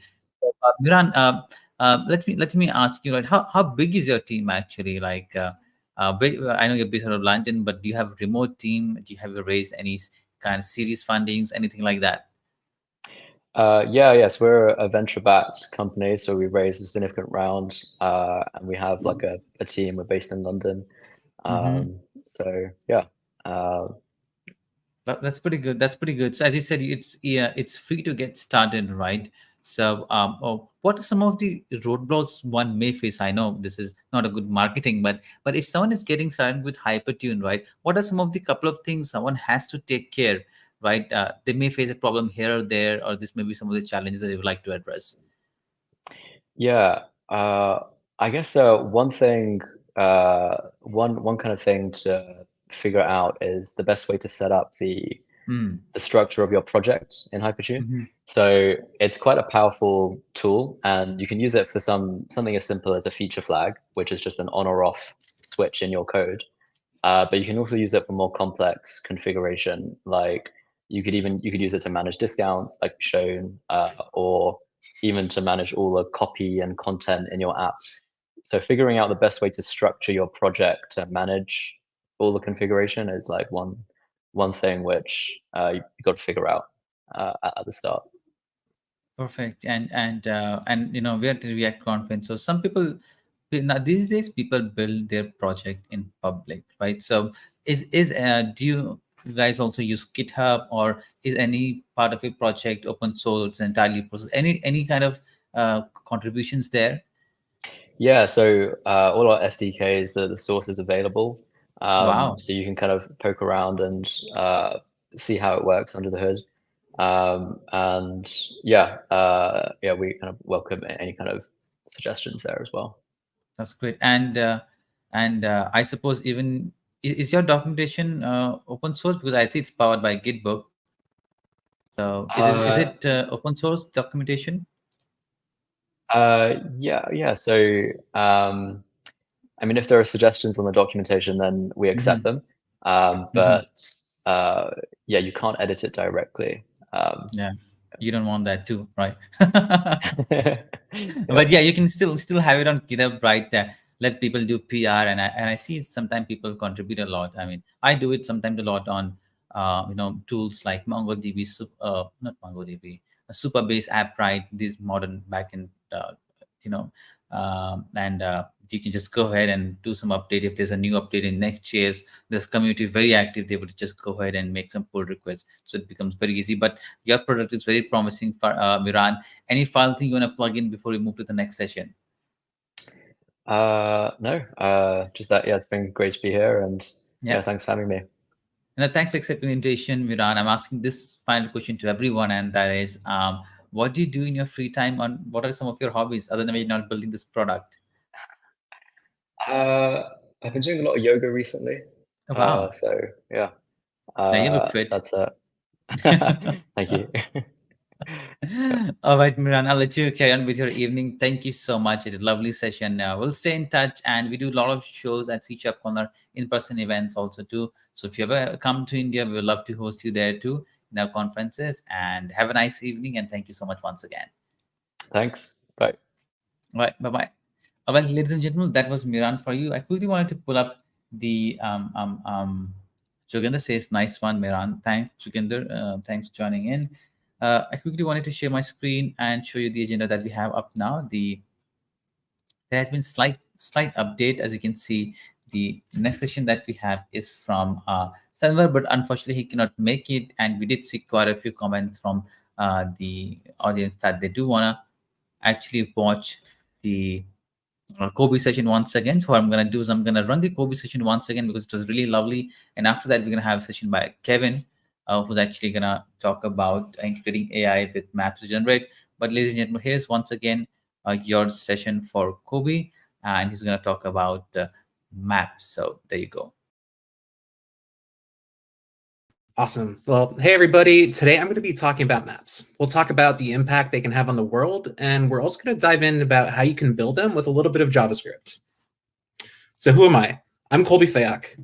I'm the one hugging BB-8 and Kylo Ren over there. I work on the UX and front-end side of things at Element 84. You can find me pretty much anywhere on the web by just Googling my name, as I'm the only one in the world. So looking at this first slide, it's a screenshot of Google Maps in downtown Alexandria, Virginia, here in the United States. This is Element 84's HQ. We're all probably pretty familiar with Google Maps or Apple Maps. They provide us with a lot of features we use every day. Like here, we can check out some points of interest nearby. We can find out where we can grab a quick cup of coffee, find the best sushi, which is Momo Sushi, by the way, if you're in the area, or we can just look at some pictures. This next screenshot is of public transit directions. It's showing the metro I would take when I would get to my apartment from the last to work from my apartment. My wife and I share one car, so when I didn't have it, I was able to get a good idea of how long it would take to get downtown to work. This next one shows some driving directions. This is the route I would take to get to my mom's house where I grew up. The time here is a little bit optimistic, though. It never actually took under 4 hours to get there with traffic. So how many of you like to travel? As much as we'd all love to be in another country every month, that's usually not feasible, especially now. So my wife likes to take virtual vacations around the world, which is also a little bit better for the budget, but Google Maps lets her easily travel around and check things out. Here we get a good look at the Great Pyramid of Giza, which we can see an overhead view from above to get an idea of what this area looks like. The cool thing about this, though, is we can actually get a close-up look with Street View. We can actually get an idea of the scale of this structure. It's huge, and we can get an idea of how big it really is. When I was talking to my wife about this, she was also in the middle of one of her journeys. She wandered to a place called the Valley of Geysers, which is located in Russia on the Kamchatka Peninsula. It turns out this geyser field has the second largest concentration of geysers in the world. It seems pretty wild to me that we can get a good look at this place, and it's all because someone took the time to take a picture of this remote area. This particular picture was from a local guide, so really any of us can do this. But the neat thing is we can check this kind of place out, even if we'll never have the opportunity to go. It's obviously not the real thing, but we're still able to get a glimpse of remote places all around the world. So where do we actually get the data to build out these features? Well, first, you have an obvious one. You have scientists and analysts. This is just a stock photo I found from GIS University, but they're constantly hard at work collecting and processing data. And I really have to hope that they always look this happy. You also have technology. Thanks to the cars and the people that build Street View, we can get a close-up look of the pyramids, and we can also get some fun Easter eggs along the way. This also includes a ton of people around the world, like I showed in Russia. There are local guides all over contributing to pictures and data. And did I mention there were Easter eggs? Thanks, Tokyo. There are a ton of like these all over the internet. But then we have satellites. There are a bunch of different types. Some collect imagery, some collect more in a data format, but they help produce the assets we use to create our maps. A good example of this is Cryosat from ESA. It uses its onboard instruments to measure changes in ice thickness. It can measure changes as accurate as 0.7 centimeters per year. The example on the right is showing Antarctica mapped out in 3D using the data it collected. Another example is NASA's MODIS Terra. Using its image sensors, it covers every point on the Earth every 1 to 2 days. It collects large-scale global dynamics like cloud coverage, ocean processes, and changes in atmosphere. The shot on the right is a photo over Lake Erie in the US. NASA alone is working on all the ones you see here. They published this image to show the state of missions operated by the Earth team. It shows satellites in orbit now and out until 2023. But NASA and ESA aren't alone here. There's thousands of satellites like those flying over us right now. Some of them aren't even working, but a lot of them are collecting images and data about our planet. These satellites are also cool from a consumer point of view. NASA and other teams put up pictures on Instagram for our daily dose from above. At the top, you see the International Space Station, which isn't a satellite, but it shows the Earth at night. The bottom is from Daily Overview. It gives a look at Lake Natron in Tanzania, which is just mind-blowing. Then on the right, we have this gorgeous look from NASA Earth. It's a picture of Mergui Archipelago, which is on the border of Burma and Thailand. It's awesome to be able to see these kinds of inspiring pictures right in your Instagram feed. But switching back to maps for a second, this is just a look at downtown Alexandria. But behind that, it's OpenStreetMap. OSM is an open source project. It maintains a huge set of metadata that includes the attributes and properties that define specific geographic areas. It allows mappers all around the world to contribute, so with their tooling, anyone can identify points of interest or update features. So with our powers combined, this means another source of the data is you.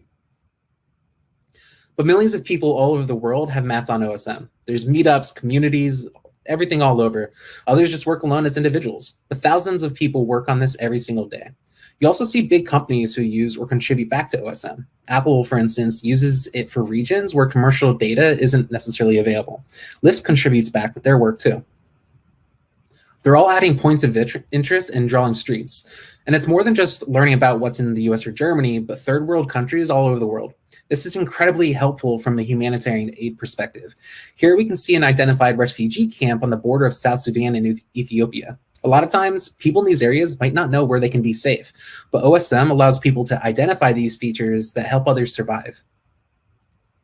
So where am I going with all this? Well, the point I'm trying to make here is that these maps are for more than just driving directions. Maps are literally giving people tools to save the world. There's tons of research going on in many different areas from climate change to agriculture.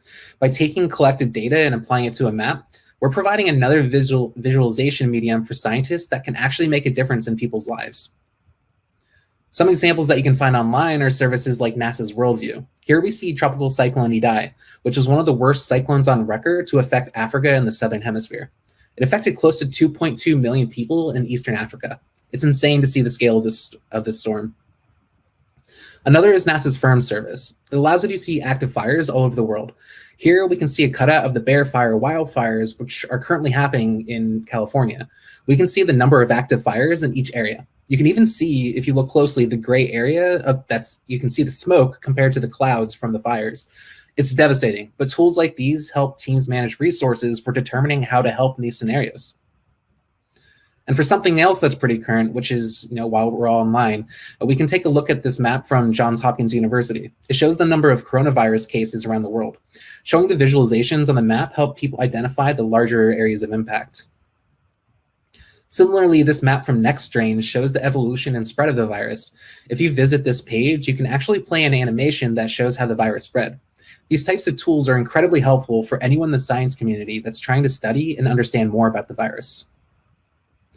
But on a lighter note, people are also doing some fun things with maps. We're here at radio.com. They have this map that lets you select a country and a time period. So I can listen to music from Germany in the 50s or Brazilian music from the 30s. But there are a ton of well-known teams doing great work trying to help. These are just some of the ones from the United States. We have USGS helping to map out earthquakes. USDA is monitoring food access. And they're not just monitoring the US, they're monitoring all around the world. They're all working towards providing more information to the people who can actually make a difference, which is directly translating to lives saved. So how does all this actually work? It could definitely seem intimidating. There's a lot of information there, but getting started probably isn't as bad as you think. So let's break it down a little bit. Mapping applications look like a standard Jamstack app. So for those who are unfamiliar with Jamstack, Jamstack sites are JavaScript APIs and markup. It's pretty much a static HTML website, but utilizing JavaScript in the browser to make any requests to your APIs that would provide dynamic data. It's not necessarily a new idea, but the architecture's got a cool name now, which comes with a lot of cool references as well. Boom shakalaka. But the Jamstack concept is pretty much what you're working with out of the box with maps. First, you have the JavaScript that makes the map and the libraries that load the map run. Then layered on top of that are your APIs, which for maps look like underlying imagery and anything you put on top. That compiles down to your markup, which the output is your standard HTML. That ultimately gets served to the person using the app. So let's start at the top with JavaScript. We're going to take a look at Leaflet, though it's not the only one. It's the most popular mapping library available right now. Here we have a simple example of a map that we get from Leaflet's homepage. It's a pretty basic map. On top of that, we have a simple marker and a pop-up. But behind that, we're using OpenStreetMaps, as we saw before. That's providing our base map layer. So how do we get there? Believe it or not, this small snippet is really all it takes. So let's break this down. From the top, we create a map instance. That map instance takes an ID, which is the ID of the div that we're matting on. Kind of similar to the concept you would imagine when you're working with React. But next, we set the view of the map using latitude and longitude. We also set zoom level that allows us to determine how far into the map we're zoomed in. Next, we describe the layer we want to add to the map. This part is called the tile layer. I'll go over tile layers in a little bit, but we set up a new tile layer instance using an endpoint URL. We also provide an attribution to give the service credit. So this will give the base of the map, but how do we get that marker? This last snippet creates a marker. We're using Leaflet's marker instance. We set the position of where we want that marker to be using latitude and longitude again. Then we bind a pop-up to the marker with some simple text, and we continue to open it up in its place. And after that little bit, we have our map. All right, so if you're anything like me, and I think you are since you're at this conference, you like to build your applications in React. Luckily, we have React Leaflet, which is a library that takes Leaflet and builds out native React components to help quickly build maps. Here we have the example that's shown on the React Leaflet homepage. If you notice, it's the same map that we saw before, but it's now built with React components. Breaking this down again, we have a map component that wraps everything. We set our lat and long using the center prop, and we set our zoom with the zoom prop. Inside our map component, we have a tile layer component. Then we add our endpoint and an attribution, same as before. Then we add a marker component. We set the coordinates with the position prop. Inside that, we set up a pop-up component, which we can then nest our simple text. And again, we have our basic map. There are some other flavors of Leaflet available if you find yourself in another framework. Angular and Vue both have libraries to help you get started. Unfortunately, though, I couldn't find a logo with an Angular and Leaflet mashup. But while React provides a good base to get started, the real magic is working directly with the Leaflet API. The way Leaflet works is by attaching itself to the browser window. This is probably less common than it used to be, but once we have our component mounted, we have access to all the Leaflet APIs where we can create some maps not of this world like this example here. But that kind of thing isn't without its ups and downs. And when trying to mix it with React, React has its own internal state that it's trying to manage. So once you start building complex solutions, this can start to get out of sync with the map if you're not careful. The solution that we've been trying to take is that we start with a React foundation, but we build on top of it with the Leaflet APIs. This allows us to easily construct our base map, but then perform some complex operations with the data we want to display. On top of all that, there are a ton of plugins that layer on top of Leaflet that make it easier to do hard things. In this screenshot, we see Leaflet anti-meridian. The challenging thing about maps is that the Earth is actually round. So when trying to represent this in a 2D format, your coordinates map to a single area.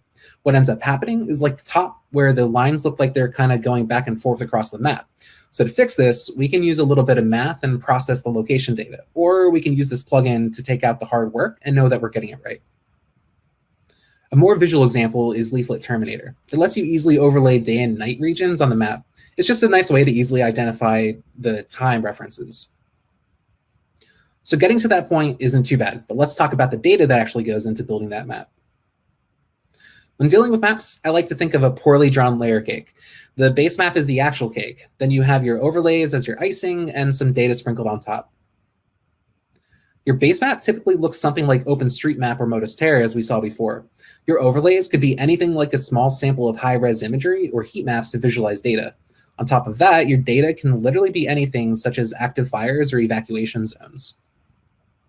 Starting to dig in a little bit further with the base map, this is essentially the map imagery you have that covers the entire globe. This will be the foundation of your map.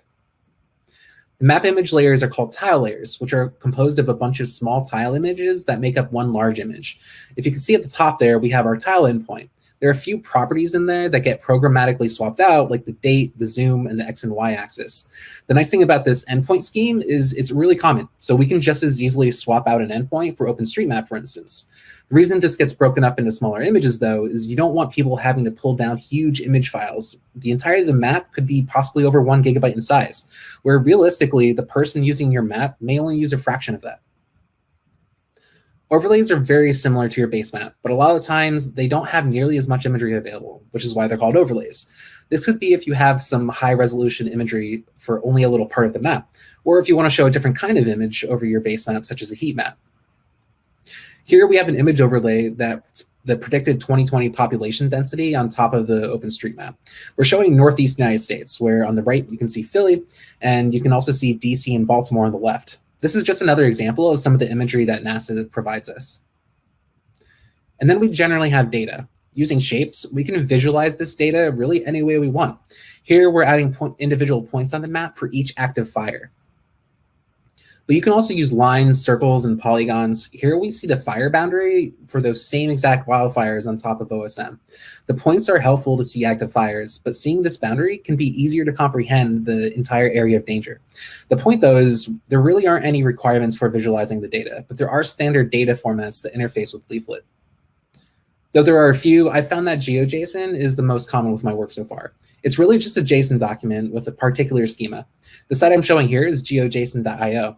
It allows you to draw on the map and get the GeoJSON, but you can see here that we have a simple square. It creates a feature with a geometry type of polygon. Then we have 5 coordinates, which represent the line that's drawn to make up our 4 corners and open back to close. Now, some of the data is free, some of it's not. NASA provides a ton of public data and tile endpoints. It makes it easy to get started in a kind of plug and play way. I showed you a few of those already, like population heat map and our base map, but others such as Digital Glow provide open access to limited data.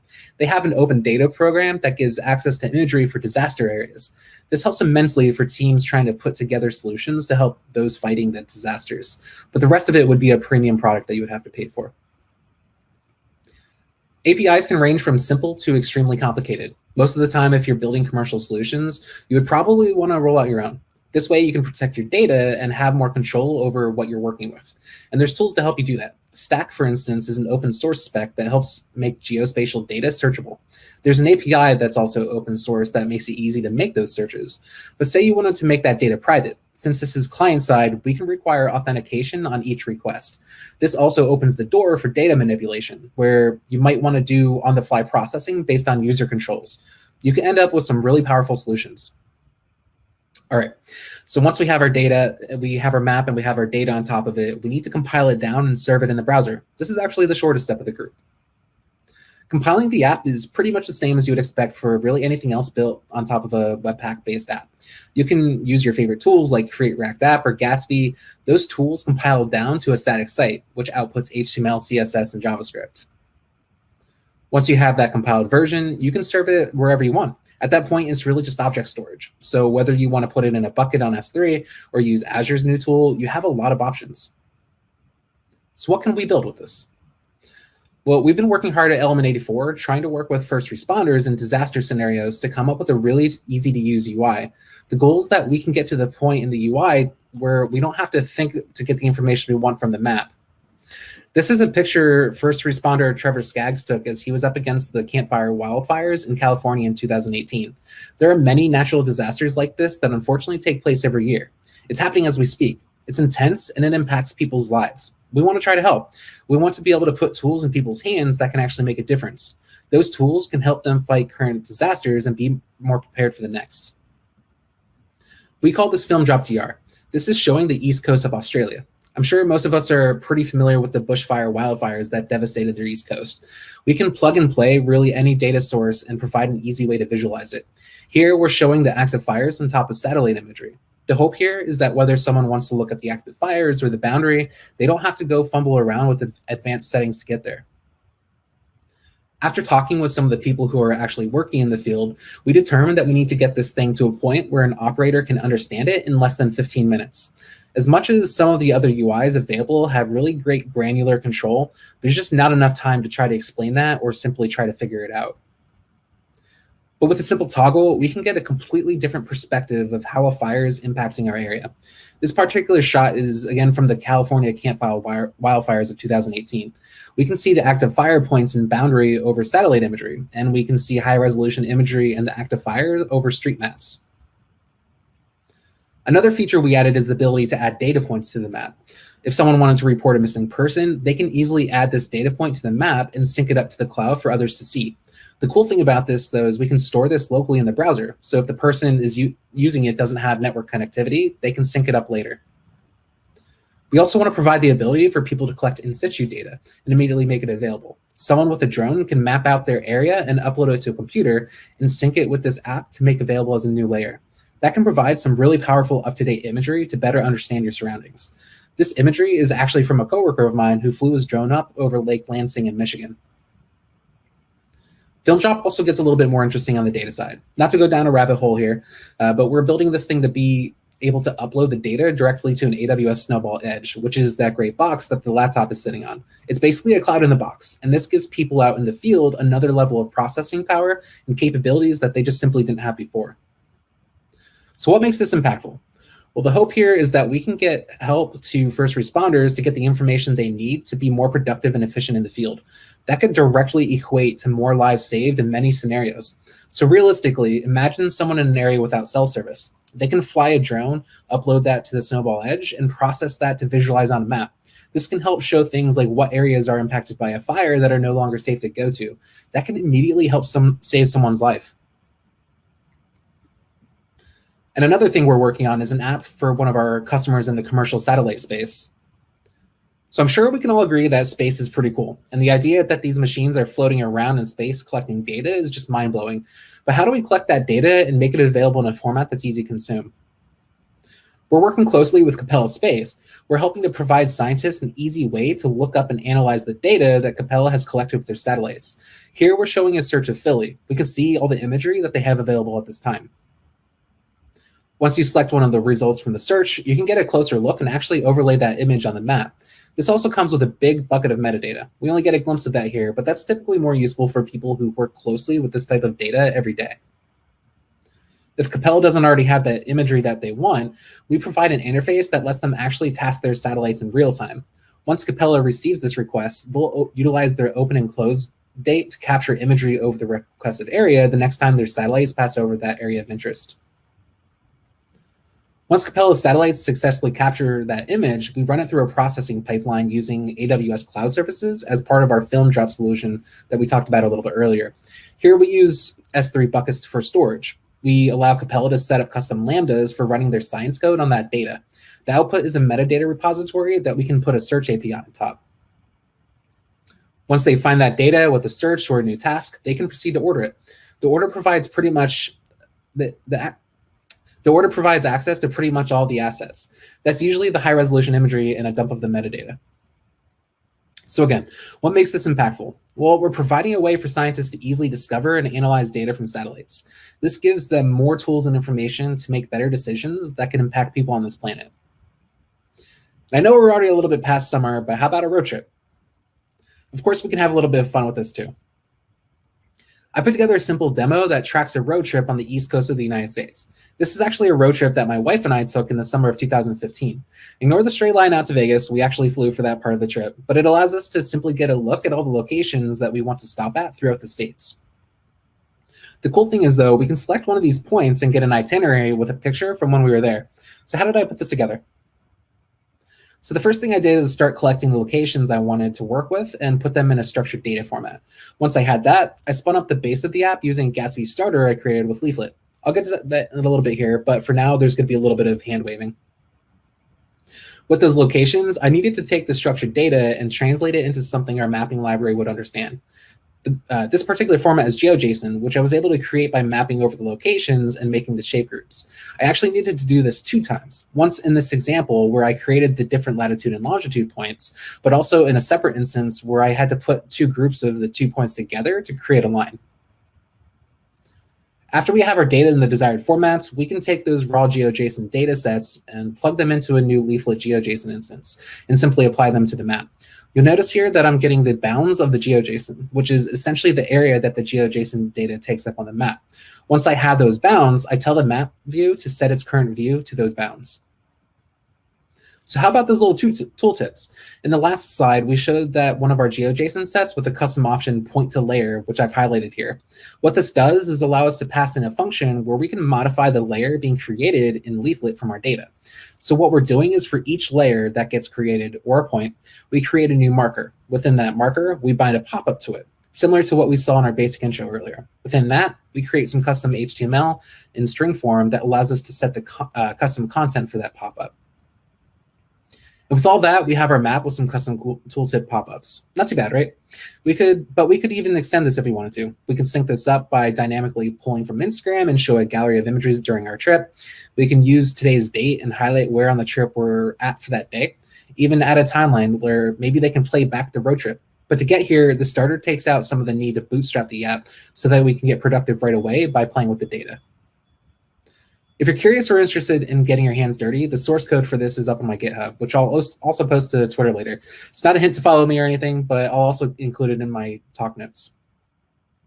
And for the last time, what makes this impactful? For me, this was just fun to build. I love road trips. It's fun to take some normal event and make it a little bit more interactive to share with a map.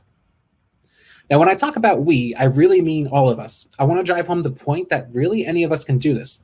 The tools we have available make this accessible for anyone to build with. So as I mentioned before, I started that demo app with a starter. To help keep people get productive quickly, I put together a Gatsby starter for Leaflet. We can very quickly spin up a mapping app with very little fuss and immediately become productive. Using the Gatsby CLI, you create a new project with a Git address. This grabs the project and installs the npm dependencies. Then you run yarn or npm develop, and this starts your local server. And then we have our simple mapping app. It's simple. I've been trying to add features little by little, but it's a good foundation to get started with a mapping app in React. And as a bonus, the summer road trip demo can actually be used as a Gatsby starter. Similar to the Leaflet one, you can instantly spin up a new road trip app with it. You would just use it with the Gatsby CLI similar to the other starter. I also wrote a tutorial that walks you through setting one up yourself. It goes step by step through the functionality with split out commits for reference. I'll also include that in my talk notes later.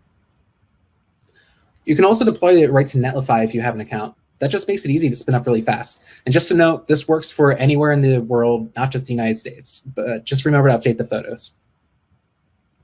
I also have a few other guides available today, like creating a travel bucket list or creating a stats dashboard for COVID-19 pandemic. I'll include those links in my talk notes as well. If you're interested in getting involved, there's a huge community out there waiting for you. You can find State of the Map conferences all around the world. They have a huge community of people working with maps. The interests there range from people actually collecting mapping data and people who are using the data. I was lucky to go to one in Michigan as an attendee. It's awesome to see how passionate people are about the technology, and the stories there will both break your heart and inspire you to do more. If you want to get involved from an actual mapping perspective, OpenStreetMap gives you tools to get started. This screenshot is an overhead look at Philadelphia City Hall. You can see on the left some of the metadata for the location. But we can go into edit mode and make changes. For instance, we can click into the street. We can see that it's one way and the surface type is asphalt. If we wanted to add the speed limit or if we noticed that something with this was wrong, we can add those details. They also have a nice little guided tour. It walks you through each of the tools to teach you how to make changes on the map. And they also have a vast wiki to help you get a good understanding of what's going on. You can be part of a huge community of mappers working every day to fix and keep it updated. I found this particular photo on the OpenStreetMap Facebook community, which I just thought was really awesome. So did I inspire you to learn a little bit more about maps? Well, if I did, I have a ton of resources for you to get started. I just recently launched a course on egghead.io that walks you through building a map from scratch in a React app. I also have a ton of free lessons available if you're not quite ready to dive into a course. I'll also include this all with my notes. And that's it. Thank you so much. Feel free to reach out to me with questions or chat more about mapping apps or really anything Jamstack. Thanks. Well, ladies and gentlemen, that was a recorded session for you once again for the Kobe. We now move to the next session that is also recorded for from Kevin. He's going to talk about integrating AI with maps to generate locations. Kevin, as far as I know, he's a staff front-end engineer. So enjoy the next session by Kevin, but unfortunately we won't be able to take the questions in the end, but have a good time. Pleasure to be here, and thank you so much for being here. And today I'm gonna talk about how integrating AI and browser API voice recognition on web application. But first of all, how have you been and how are you doing? I hope you are well, and it's nice to have you here. Welcome to my talk, and I'm very grateful to be here speaking about this topic. And it's, how I said before, it's a pleasure to be here. And a catchy lead title, and I promise that is I'm not a clickbait. So let's begin. So how I've been presented, I'm staff front-end engineer at iFood. I'm speaker and content tech creator on YouTube. I participate in the Campinas front-end organization. I'm GDG, or Google Developer Groups, Campinas collaborator. Campinas is the city where I live, okay? I'm part of the team and collaborator of the Node.br community, BR because of Brazil, and I'm organizer of Front-end Campinas, okay? And just to describe myself, I'm Asian and Japanese descent, yellow skin and with some tattoos, and I'm using a black shirt and with a black hair, okay? And how I said before, I'm from Brazil, São Paulo, and the city where I live is Campinas. One of my hobbies is play CS, Counter-Strike, but I'm very bad on Counter-Strike, and I always install and I uninstall. Another one of my hobbies is to play guitar, but also I remember that I'm very, very bad too. Now, my hobby actually is to collect action figures, and if you see that, and I'm very good in this hobby because I spend money. Just talking about iFood, I work in the iFood logistics travel. iFood is the biggest food delivery company here on Brazil. I work cross-functionally in two teams, okay, location areas and location gel. And in addition to internal projects too, but I work with geoprocessing, geolocation, partner delivery areas, delivery routes, and much more. I work with a lot of contacts here at iFood, okay? But how I said in the initial of this presentation, this is not a clickbait. We are going to create an application, but first of all, I need to explain some concepts. What is LLMs? Okay, it is hard to pronounce, and I will demonstrate the application overview, the technologies that I use, the components, the show the code part, the best part of this presentation, and the demo, the application work along. And let's finish with the Q&A section, okay? So what is LLMs? Basically, LLMs is a lot of data and a lot of GPU being processed, okay? We already saw the, LLM means large language model. LLM are created by deep learning using architecture transformer. But we already saw this concept, and we probably used LLMs before. For example, TensorFlow by Google, Watson by IBM. This all AI was provided use large models. All AI have your own LLMs processing on the background. So have been around for some time. They gain mainstream attention through the ChatGPT, and we have the LLMs models like GPT-3, and now we have GPT-4, and so on. Okay, but let's see now with this concept in the mind. Let's see the application overview. So let's create an application using native voice recognition of the browser and integrate with OpenAI. Okay, give what the users speak. Let's integrate with OpenAI and display the result dynamically. Sorry for my bad slides, but dynamically on the screen. Okay.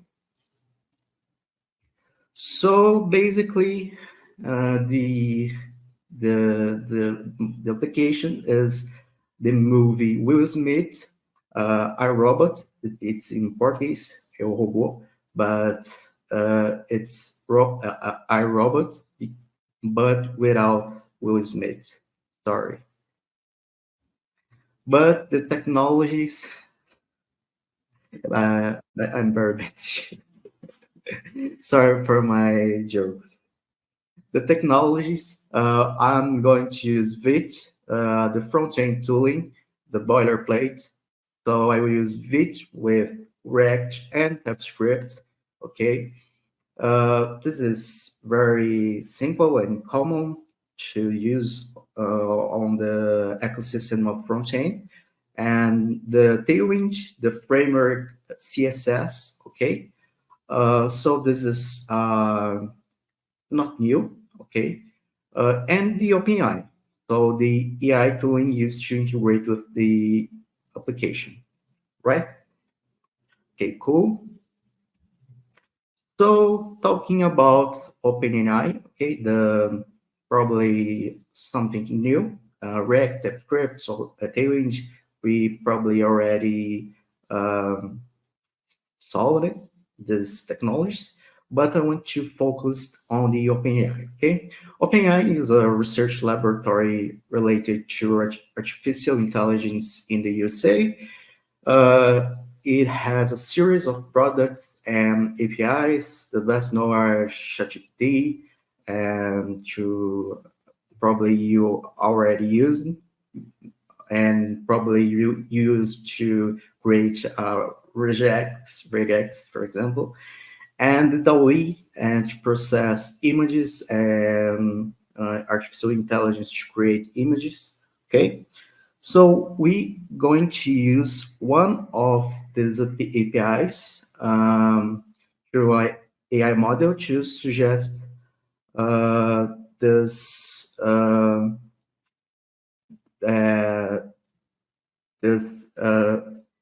results. Okay, sorry. It has a free quota, but in this demo we need to use $5 for use. Okay. So this is the interface, okay, the OpenAI. So you can enter now. The OpenAI, probably you will see this screen. And all the documentations, how to integrate, everything is there, okay? So you can create your own account, and you use the API key that we will see in the next slides. But when you create account, you can create API key, okay, that we're going to use to our application, for our application. So now talking about web speech API. If you don't know, the browser has this API. Whoa, it's amazing, right? Because 5 years ago, we can't imagine that the browser natively have this API. So I will use a library, okay, that is based on the browser native API web speech API to facilitate the integration, okay? So I'm going to use this library just to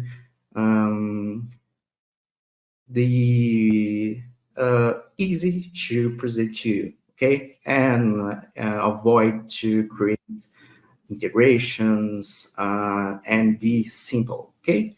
The web speech API allows to embed voice data into web applications. The web speech API has two parts: speech synthesis, text to speech, so and speech recognition, asynchronous speech recognition. So we can transform text and to speech and speech what you're talking in text, and you can pass the language that you are using, okay? And this is what this is going to influence what language you are using, because the API will interpret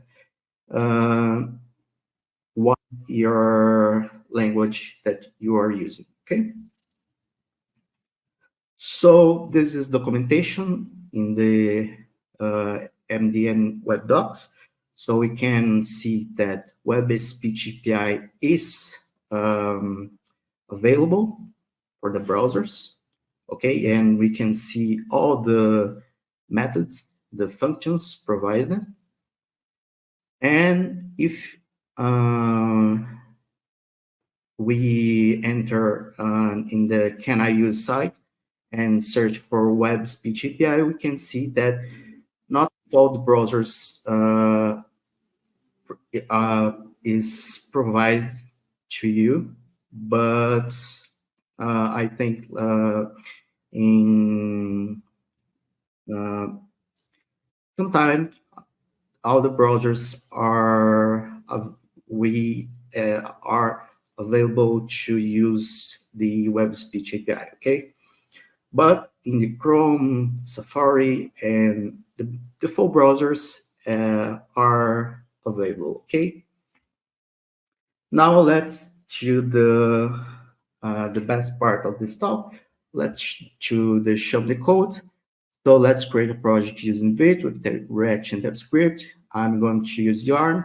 You can use NPM or PNPM. I'm going to use Yarn.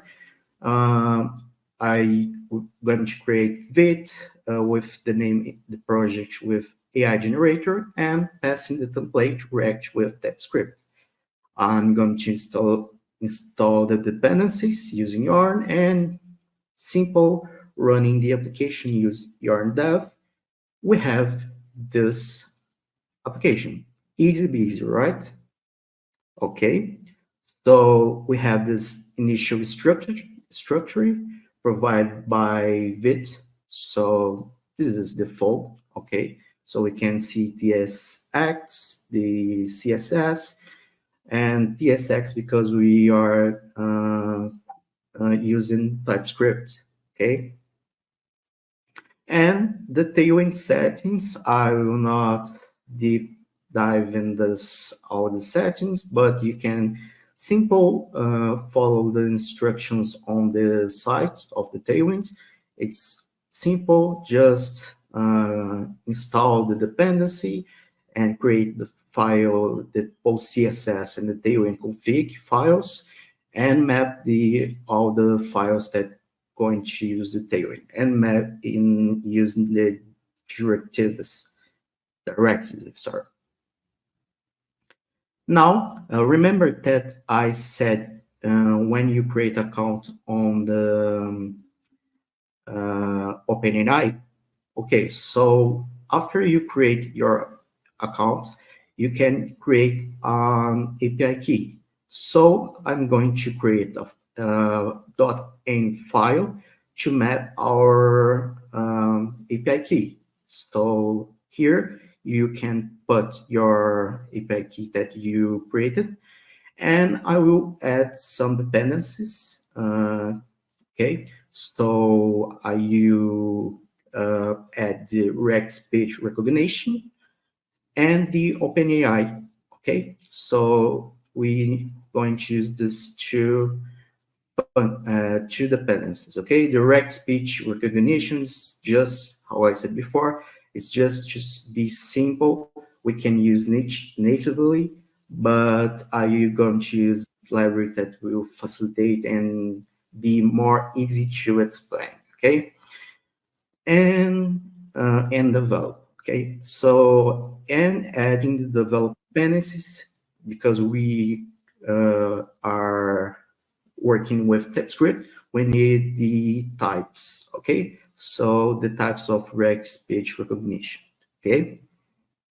I'm going to install as development dependency. So I'm going to create a component called microphone. That is a component responsible for presenting a microphone that will start and stop in the speech recognition. So here we can see some the microphone props will extend of HTML props and HTML button elements. If you don't know this extends the props of the HTML, some HTML element, you can use this. So you can use on click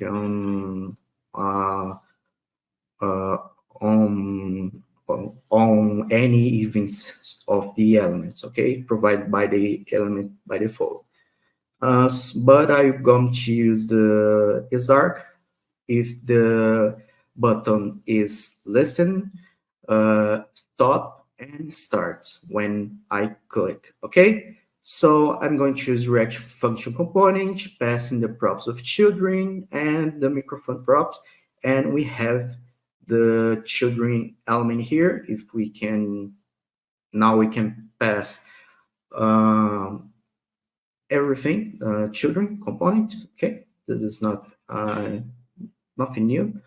And here we can, I'm just using the functions to stop or start the events, okay? So here we have on click, stop listen, okay, and passing this class name here. And I'm just creating this tailwind style, okay? So I love TypeScript, and TypeScript is my, I'm not that, but I'm TypeScript familiar. I love it. We have this command here, enum, that I created. It's object, okay? But here it's a common ptbr, okay? So I create this command here in Portuguese and in English. So here clear is apagar, darker is escurecer, and in English it's clear, darker, light, okay? But that's it. And these commands I map, okay, in the commands here, okay? If the language that I choose is equal ptbr, I'm going to use the enum ptbr. If not, I'm going to use the English, okay? So with this TypeScript, we have the same keys. It will not cause some error, okay? And here I have these comments that I map, okay? If I call clear, I reset the transcript, okay? If dark, I will change the dark state to true, light to false, stop listening, I will call the stop listening function, and if finished, I will call the OpenAI method, okay? That I'm going to see in probably next slides. And the component select that is customizable component by selecting the language that will be used English or Portuguese, but we can use Spanish, Japanese, every language, because this component is customizable. Hard to pronounce this. So ignore this fact. Creating the OpenAI service. Okay, I prefer to create the class when I'm going to create with some API. I create this class that will generate the message. Okay, so what I'm going to create is get the API key. Okay, that we map it on the .env file. Here need to pass, I'm instantiating the OpenAI, passing the API key, and we need this flag here, dangerous allow browser, because we are working on the browser. The perfect world, it's work on the backend, because we are going to expose this API key, but for this example, I want to expose, it's not a problem, okay? But this tip is important, okay? You can pass the feed message. I want only the HTML without text, okay? And here I call the one of the functions of the OpenAI, completions and create. And we're going to pass the message, role, we're going to pass system, the content, the message that we receive as parameter, as a string, and the feed message, okay? I'm going to choose the LLM, the model GPT-3.5, and the temperature 0. This temperature is a flag that we can zero until 2, I think, if I'm wrong. And just to be, I'm going to pass 0 because I don't want the model be creative on the response. If we pass 2, the OpenAI will be creative. For example, will complement with a lot of data, and I don't need this. Okay, so I get the first response. Okay, so using all the components that we saw until here, okay, it's a lot of things because I created, so I don't, and one thing I don't using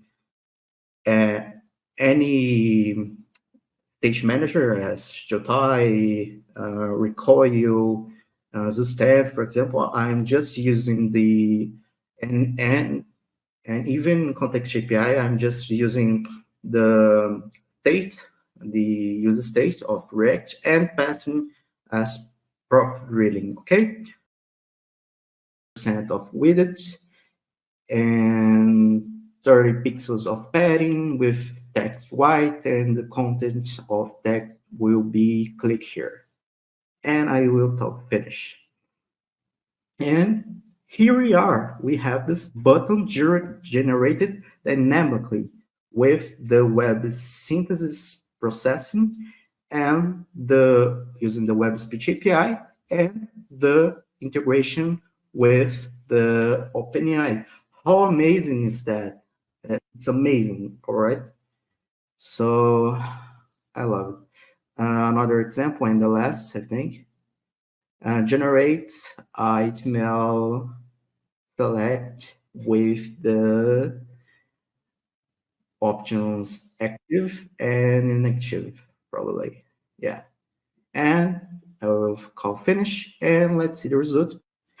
We generate HTML dynamically using the OpenAI and the synthesis processing of the web speech API. This is amazing. And that's it. I think that's it. I know that I talk a lot of stuff, but oh my god, ads! I'm kidding. I have the channel. It's in Portuguese. I create videos. I'm content creator. You can see more content on YouTube. You can find me searching by Kevin Uehara.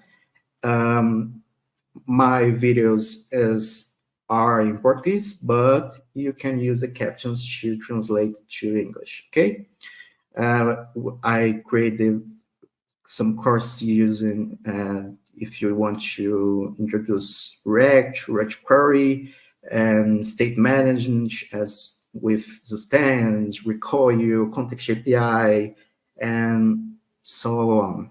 Okay, this is my contacts. If you don't want to copy these social medias, I have this QR code here. You can scan, and all my social medias will available to you on Linktree. Okay.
Hi everyone, welcome back to React and Chill conference. We are almost, I should say, we are more than halfway down of this conference. The previous session, as I said in the beginning, it was a recorded one, so we couldn't take any Q&A. But I'm really excited and looking forward for the next session that is by Benzie Holler, and she's talking about harmony and hooks.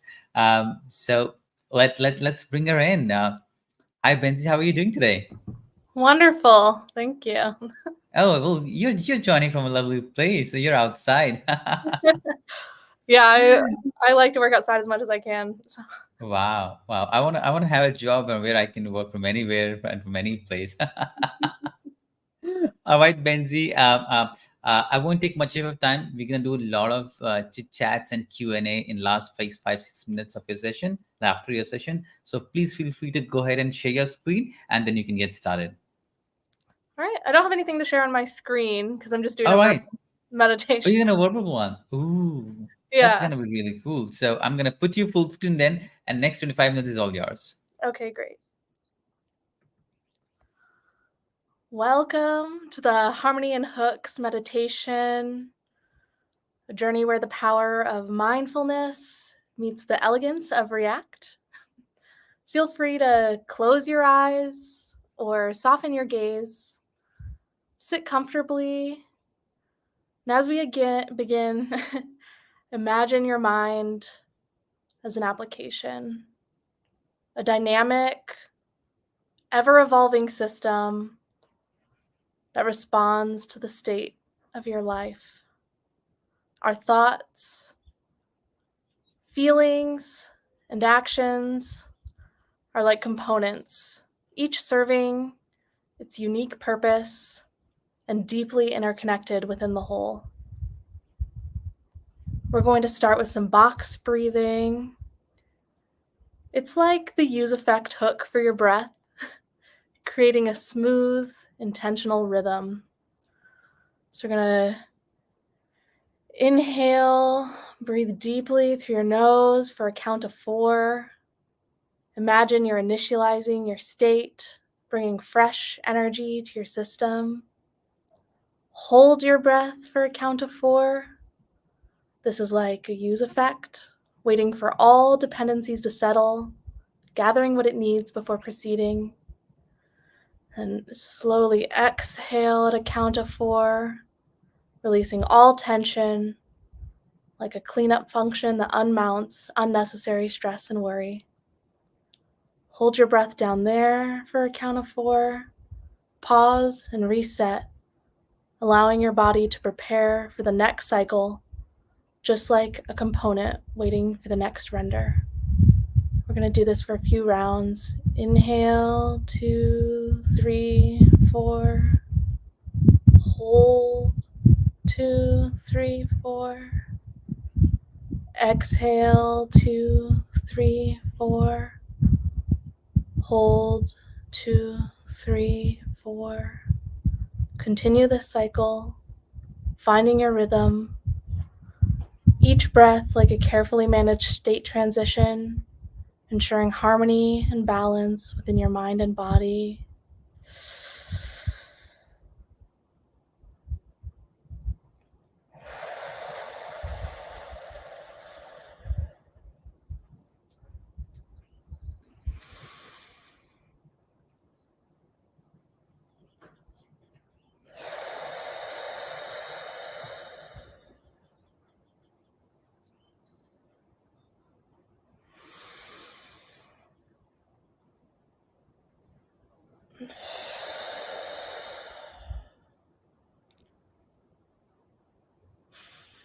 Continue this cycle. Visualize each inhale as a new render, refreshing your energy. Each hold is the pause that allows everything to settle. Each exhale is the graceful unmounting of tension, and each final hold is the space where calm and clarity reside.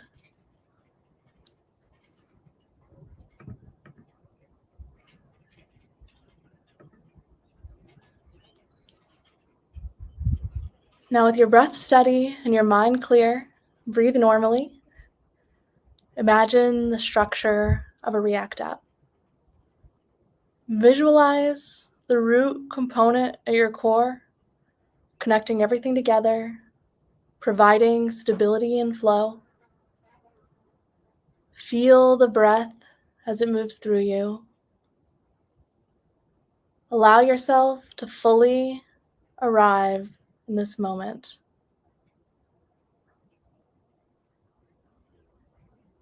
I invite you to take this time to connect deeply with each part of your body. Think of each area as a vital piece of your system architecture, each with its own unique role, and all working together to maintain balance and harmony. Start with your head. Imagine your mind as the central processing unit, where all data received and interpreted. Feel the subtle sensations in your scalp, your forehead, your temples. Imagine sending a soft reset to this area, allowing your thoughts to clear and your mind to refresh. On your exhales, release any unnecessary thoughts or concerns, as if clearing the cache, making space for new ideas and inspiration. Move your attention to your eyes.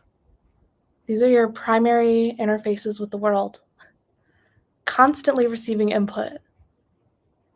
Just like a user interface renders and updates based on new data, notice the tiny muscles around your eyes and let them relax. Relax your eyelids. Each eyelid. Imagine your vision softening, not just outwardly, but inwardly as well, allowing you to see your inner landscape with clarity and compassion. With each breath, let your vision become clear and focused, yet gentle, like a perfectly balanced UI.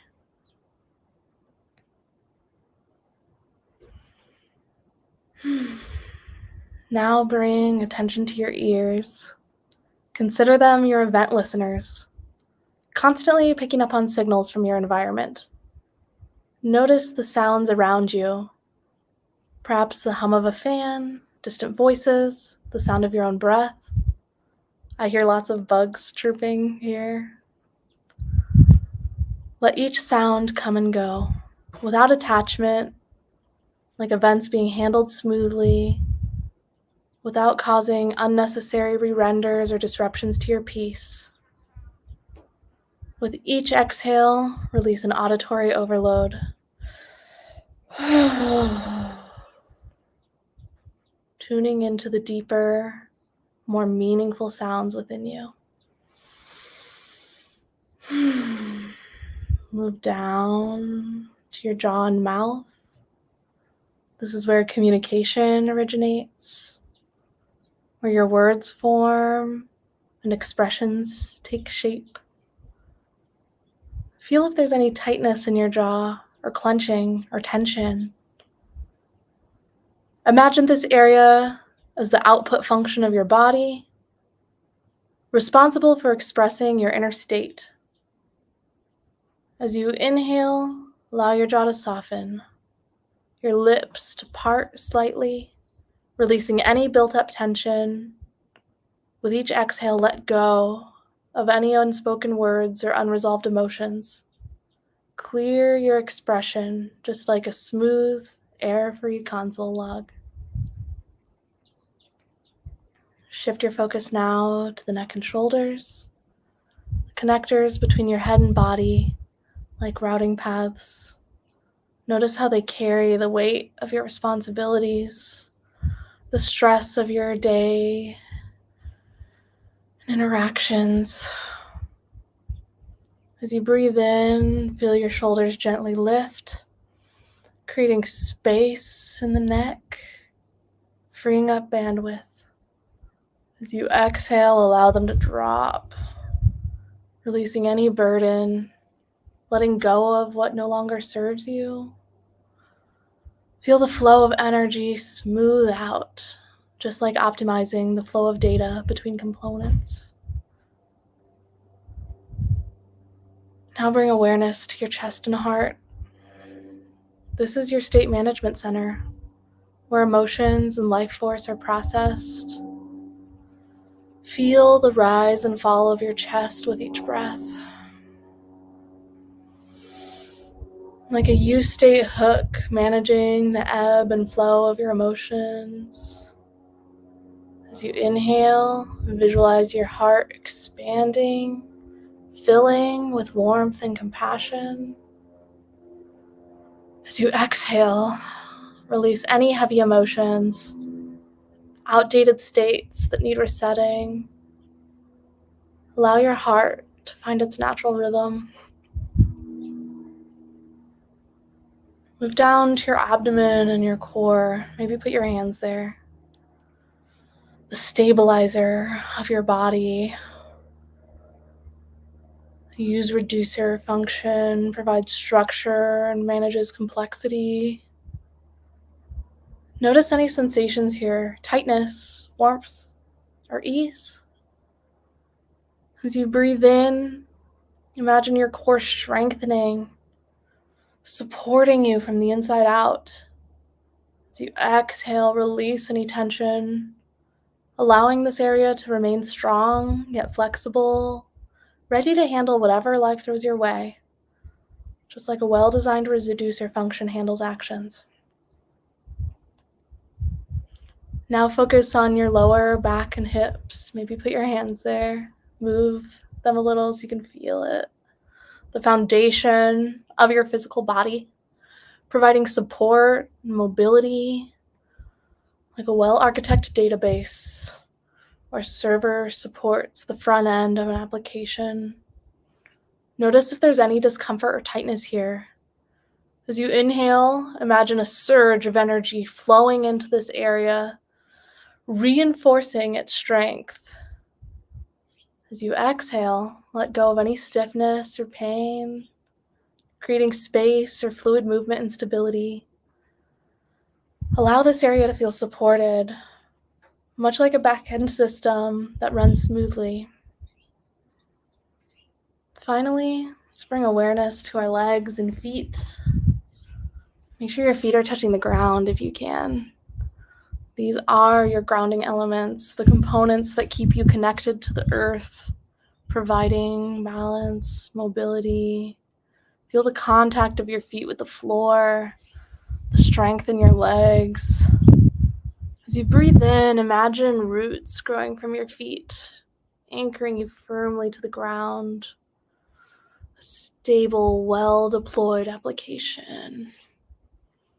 As you exhale, release any fatigue or restlessness.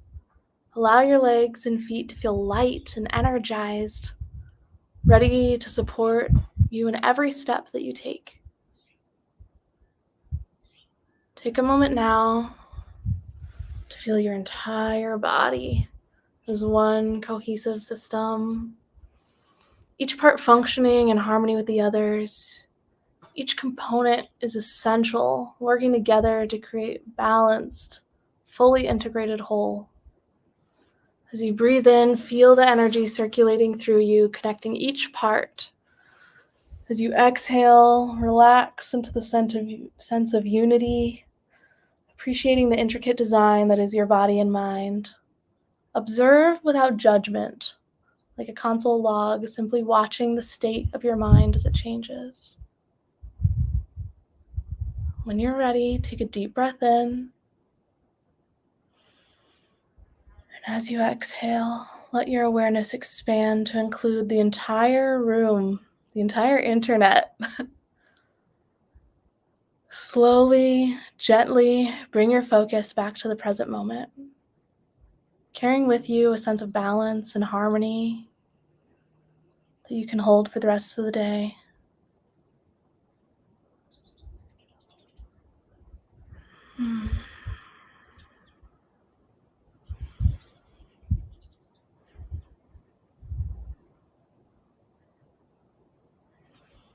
If you find yourself caught in a loop of thoughts, gently bring your attention back to your breath. Just as you would handle an infinite loop in your code, break the cycle, reset your focus. Now we're going to visualize some key hooks and how they can help you maintain your internal harmony.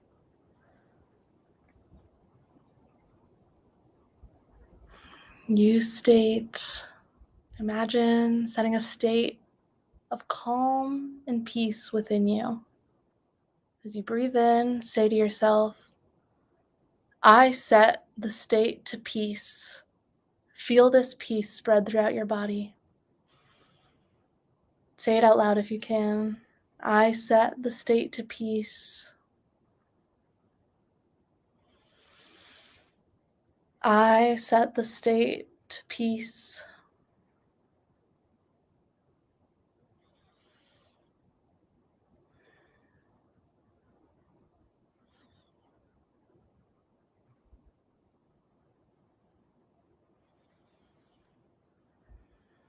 Use effect. Reflect on the connections in your life, the cause and effect. With each breath, acknowledge how your actions impact your state of being. Breathe in the positive effects you wish to create.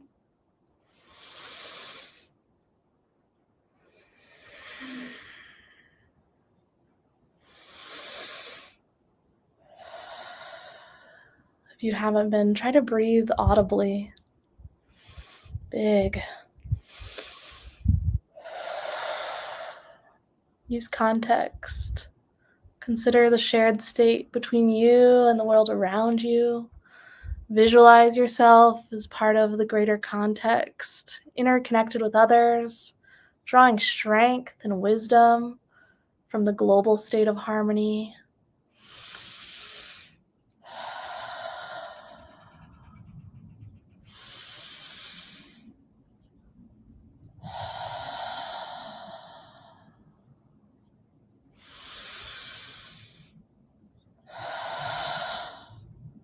Use reducer. Imagine handling life's complexities by breaking them down into manageable actions. Focus on reducing the overwhelm by taking things one action at a time, processing and moving forward with clarity.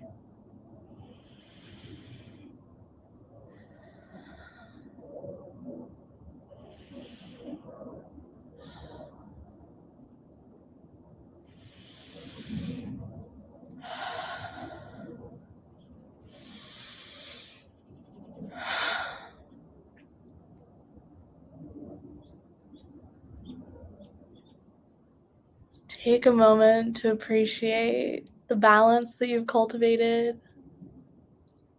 How are you going to hold this for the rest of your day, for the rest of the conference? React and chill.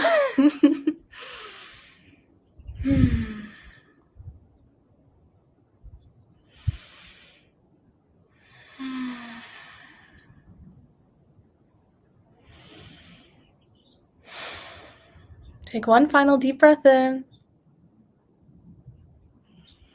Hold it, hold it, hold it. As you exhale, imagine all the components, all hooks coming together in perfect harmony. When you're ready, open your eyes or sharpen your gaze. And hold on to your sense of balance and peace. Thank you, everybody, so much.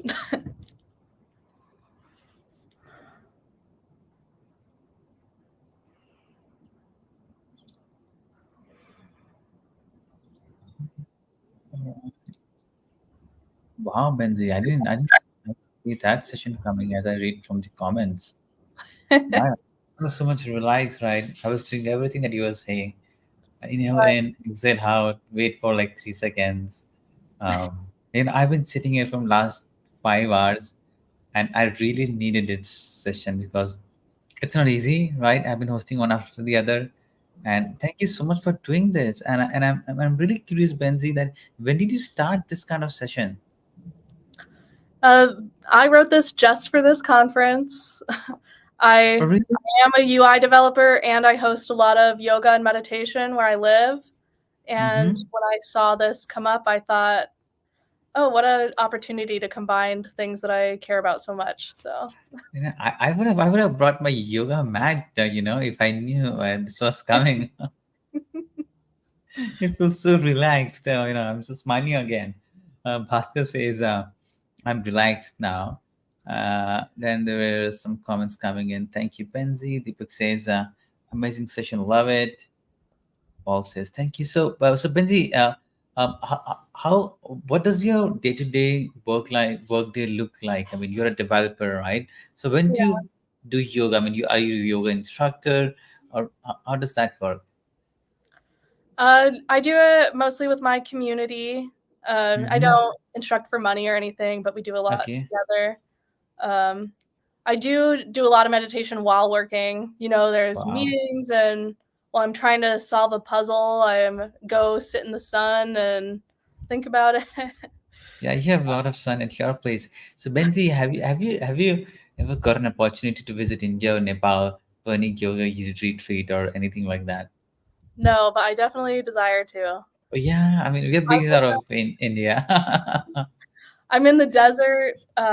It's a very magical place, the Solar Desert. So it's hard emotionally to every time I go somewhere else, I'm like, oh, I miss my desert. But I do like We'll find you desert. We'll find you deserts here in India. It's only like 4 hours drive down south from the capital, Delhi. Okay. But you should come to India, right? There's a lot of yoga retreat and all that campaigns that happen in India and Nepal. But I'm not going to ask you what you do in your free time because you do yoga. Or anything else you would like to share. I'm really happy to have this session. Yeah, I actually think there's a lot of overlap with the way, the universe breaks down and the way code can be broken down. And I feel like all of us are contributing to like a digital universe that we exist That's in. right. Yeah. And so I really don't think there's a huge difference. And I want every developer to like recognize that we're like creators of the human experience. And that's lovely. And remember to slow down, and nothing at your job matters enough. My boss is listening.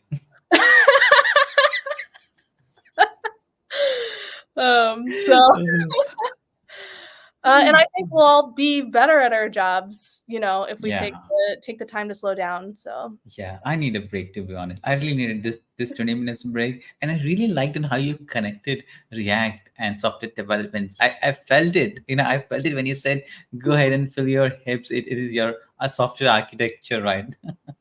That's I the can feel goal. it. Yeah. That's what you get all the base. So that was very relatable. I don't know how you came up with this idea, but it was lovely. I encourage you to go ahead and do it in more conferences and events, and I think people will love it. Benzi, thank you so much for your time. I've loved hosting you, and yeah, have a great day ahead. We'd love to have you back. Thank you. Yeah, thank you. See ya. Bye-bye. All right, ladies and gentlemen, that was Benzi for you, surprising us with a very unique session. And we now move to our second final session of the day. That is by David. Actually, we still have about 7 minutes, but never mind. We'll let David extend his session. So David is going to talk about unleashing the power of duck typing in React. To be honest, I don't know what is duck typing. I may be missing something. So it's good, right? And I think that many people don't know what is duck typing, or maybe they know. I'm only dumb. So let's welcome David to the conference. Let's add him. Hi, David. How are you doing today? Hey, Simon. How are you? I'm really excited to be here today. Oh, I'm doing absolutely great. You're joining us from Ecuador. Yeah. I live here in Ecuador, a little country in South America. Yeah. Wow. And what time is it? It's quite sunny. I mean, I see a lot of sunlight in your face. Yeah, it's midday. Oh, wow. Midday, yeah. Well, that's good. So, David, what do you do? You're a software developer. I mean, right? Is that what you are? Yes. Yeah. Mm-hmm. I'm mostly focused on the front end side, but yeah, I love to keep learning different things. Perfect. So we have folks welcoming you already in the comments. So I think they're very excited to have your session started. David, please feel free to go ahead and add your screen, share your screen. On the bottom of the screen, you'll find a present button. If you click on it, you'll see share screen. Then a window will pop up. Click entire screen, select your screen, and then share. This should be share screen, entire screen. Select your window. All right, I see you're inside StreamYard now. Once you move to the presentation, I'll add it. Okay, hold on. Let's present just the main one. Cool, this one. Yeah, I see it. Yes, and okay, perfect. Oh, that's great. It's loading. Amazing. So David, next 25 to 30 minutes is all yours. Cool, perfect. Thank you, Simon. Cool. Welcome everybody who's joining. This is my very first conference talk, so I'm really excited to be here, to be part of this conference.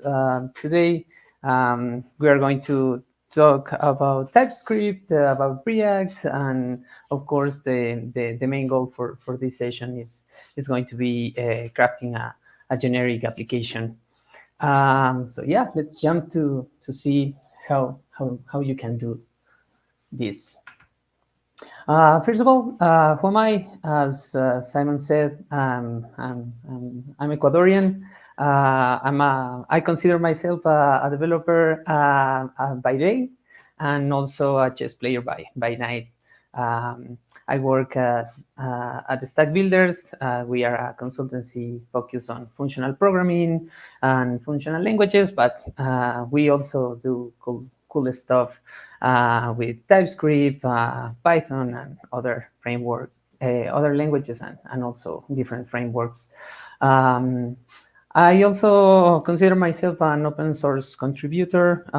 Recently, I created a semantic release plugin for uploading packages to Hackage. That is basically the package manager for Haskell. So yeah, really excited to be here today. And first of all, I want to start with a disclaimer. I really like React. This is like a use case. Like a scenario, a case study basically. So this is probably not the best solution, but this is one of the different. I'm sure that there could be different ways of doing generic functions with React. So this is just one of them. So yeah, what do we have for today? First of all, we are going to start talking about doc typing, what and why using doc typing, and then we are going to see the main concepts, the main things that we need for creating the generic application. Of course, we need components. I created a good a cool component called switchart. You're going to see why I call it switchart, and later on we will see how to write a generic application, and of course just minor and simple, easy to understand examples. So yeah, this is going to be a simplified version of something that I built in my current project. Yeah, so let's start. First of all, doc typing. So what is doc typing? Simon was saying something about it. But yeah, doc typing is coming from something that is called the doc test, and you can see here. This is the doc test. So it says basically if it looks like a duck, swims like a duck, and quacks like a duck, then it probably is a duck, right? So this test implies that a person can identify an unknown subject, an unknown, in this case, animal, by observing the different aspects, the different characteristics of this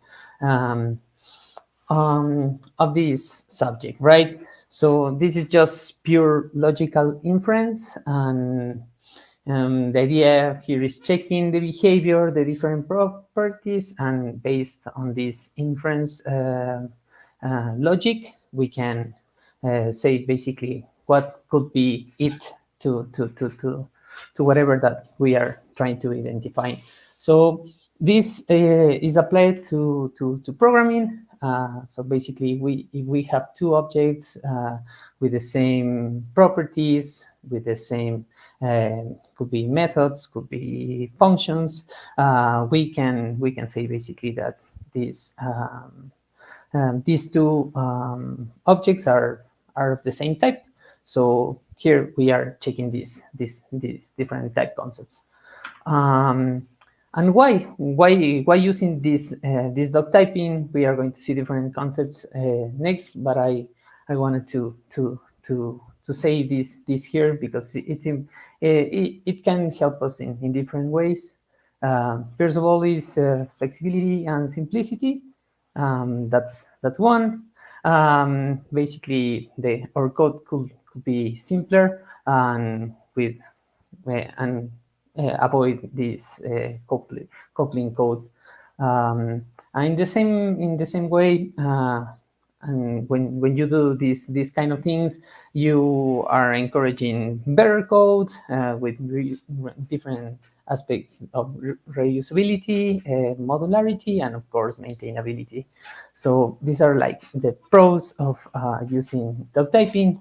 So we are going to see how you can implement. So first, let's start with an important TypeScript with different TypeScript concepts. The first one is type narrowing. So basically, this is a very simple process for asserting a type in a particular part of our data flow. So in this case, we have this padding that could be a number and a string. So in this specific conditional that we have here, we are basically narrowing the type to the case when this padding is just a number. So inside of this line 5, we can use padding just as a number. So we can run different functions, different number functions, such as to fix, to exponential, for example. And of course, once we are out of the scope of this conditional, we can keep treating the padding as or other type, right? So it is going to be a string at this level, and it's going to be a number here. And of course, so we can do and execute functions that are related to strings. So for example, concatenate, contains, substring. We can uppercase or lowercase this padding here, but not at this level. So basically, this is just a technique to allow us to take a type that is too broad and refine it to a more specific one. And this process is really important because for creating a generic application, we are going to use something called type predicate functions. So this is just a function that return a Boolean value and have a type syntax return. So as you can see here, we can handle anything basically. X could be anything here. We don't know what is X, but after we use this type predicate function, we are making sure that whatever is in X at that specific moment is going to be a string. So we are doing this by checking if an object, in this case, this X, has a specific property or set of properties. For now, since string is like just a string, we don't have any other properties, but we can achieve the same result basically using in, type of, or could be also use. We can use also instance of that are keywords of TypeScript. Yeah, so we have narrowing, we have type predicates, and then we have type guards. So what is a user-defined type guard? Basically, this is a function whose return type is type predicate, right? So we are composing these previous concepts. Basically, that allow you to create custom logic to determine whether a value is of a specific type. So in this little example, we can have a pet, a little pet, right? A small pet. That could be a fish or could be a bird. So basically, the idea here is if we assume that pet is a fish, of course, we are going to have a property or a method or a function basically that called swim that is going to be different than undefined, right? So this explains it better. So basically we can have a pet. We are getting a small pet. We don't know what it is. Could be a fish, could be a bird. But once we use this type guard, basically we are making sure that in the scope of this conditional, the first part of the if-else statement, basically we can handle a fish here, right? And same as in the type narrowing example, we just have two options, so the other option must be a bird, right? So we can assume that pet we can execute this fly function here. So basically, type guards enable type safety for code and better compile time error checking. So yeah, this improves our development experience. And let's jump to React right now. So yeah, we are going to create just a couple of components, and then we are concatenating all of them on the switchyard. So what do we need for the components? First of all, an interface, just to define the different properties that every component is going to have. So in this example, we have 5 components. So for example, here is the input or the text area that could have an ID, could have a text, could have a value. For example, here, the same thing, but we have a checkbox. So this is the model for the checkbox. We can do the same thing for a more complex component. So for example, this button that could handle different actions, right? And of course, we have different variants on the when working with common UI libraries. So yeah, this could be another option, and also we can have icon, for example. Yeah. So this is just the last example of a model of a component that could be an accordion. So basically, we can have anything inside an accordion. So in this case, we are having this property that can handle whatever that is inside. Basically, component model is of type unknown, right? So what are we going to do next? We are going to define our type guards. Yeah. So for every component in our application, we are going to define this type guard function, where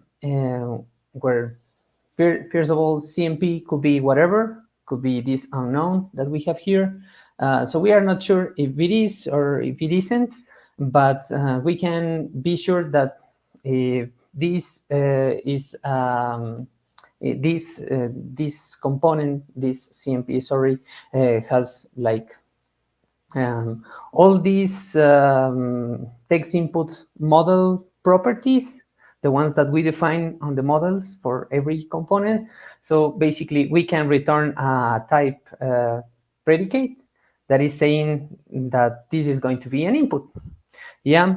So we can keep this idea of checking the properties of this object using guards, and with this type predicate, basically with this predicate, basically we can be sure that for example, this thing here, when we are using this function, is going to be a checkbox, is going to be a button, is going to be an accordion, and so on.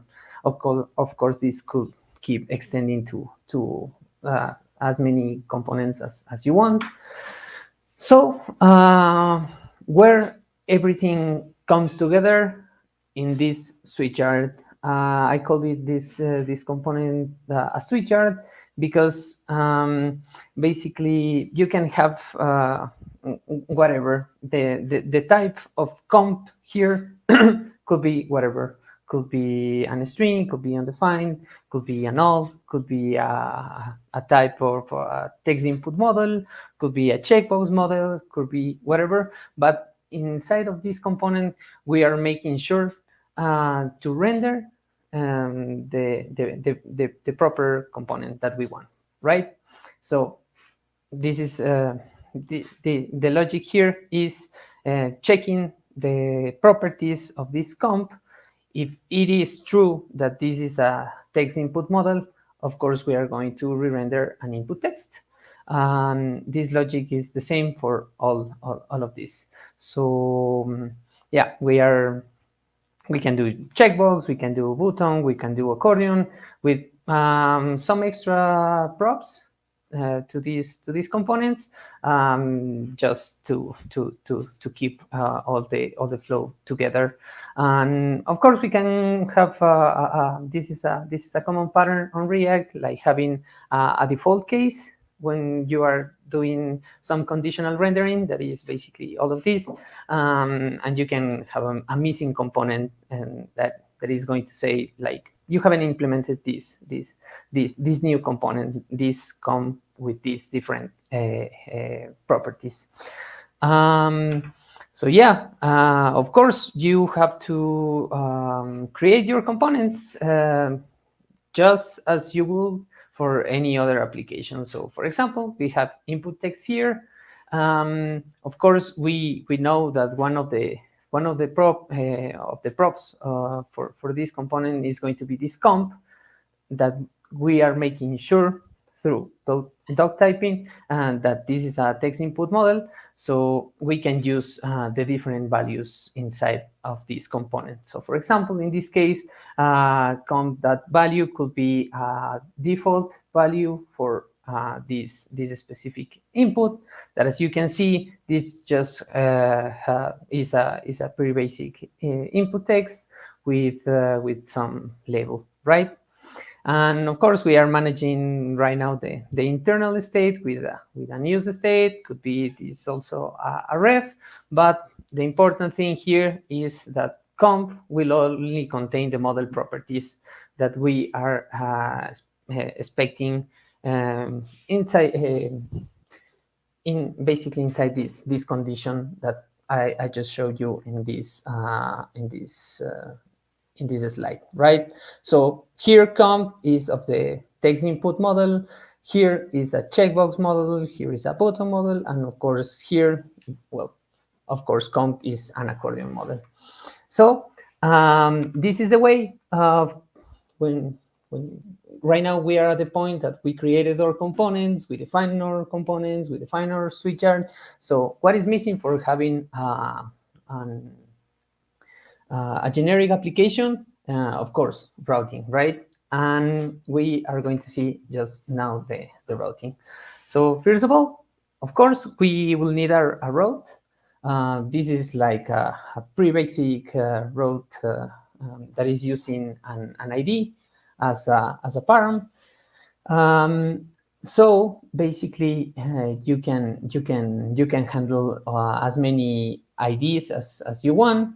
I call it apps because if you are creating a generic application, this is for me, this is no longer an application. It's more like a platform. So whatever that you are going to have inside is going to be like a little application, right? So what is the important part here? That in our route we can define this response, this res, that is basically an array of objects with all of the pages that we want to handle and that we want that our generic application handles, right? In this sense, of course, these pages or applications, as I like to call them, can come from an HTTP request, could come from a WebSocket, but the important part here is like passing this through this component called applet.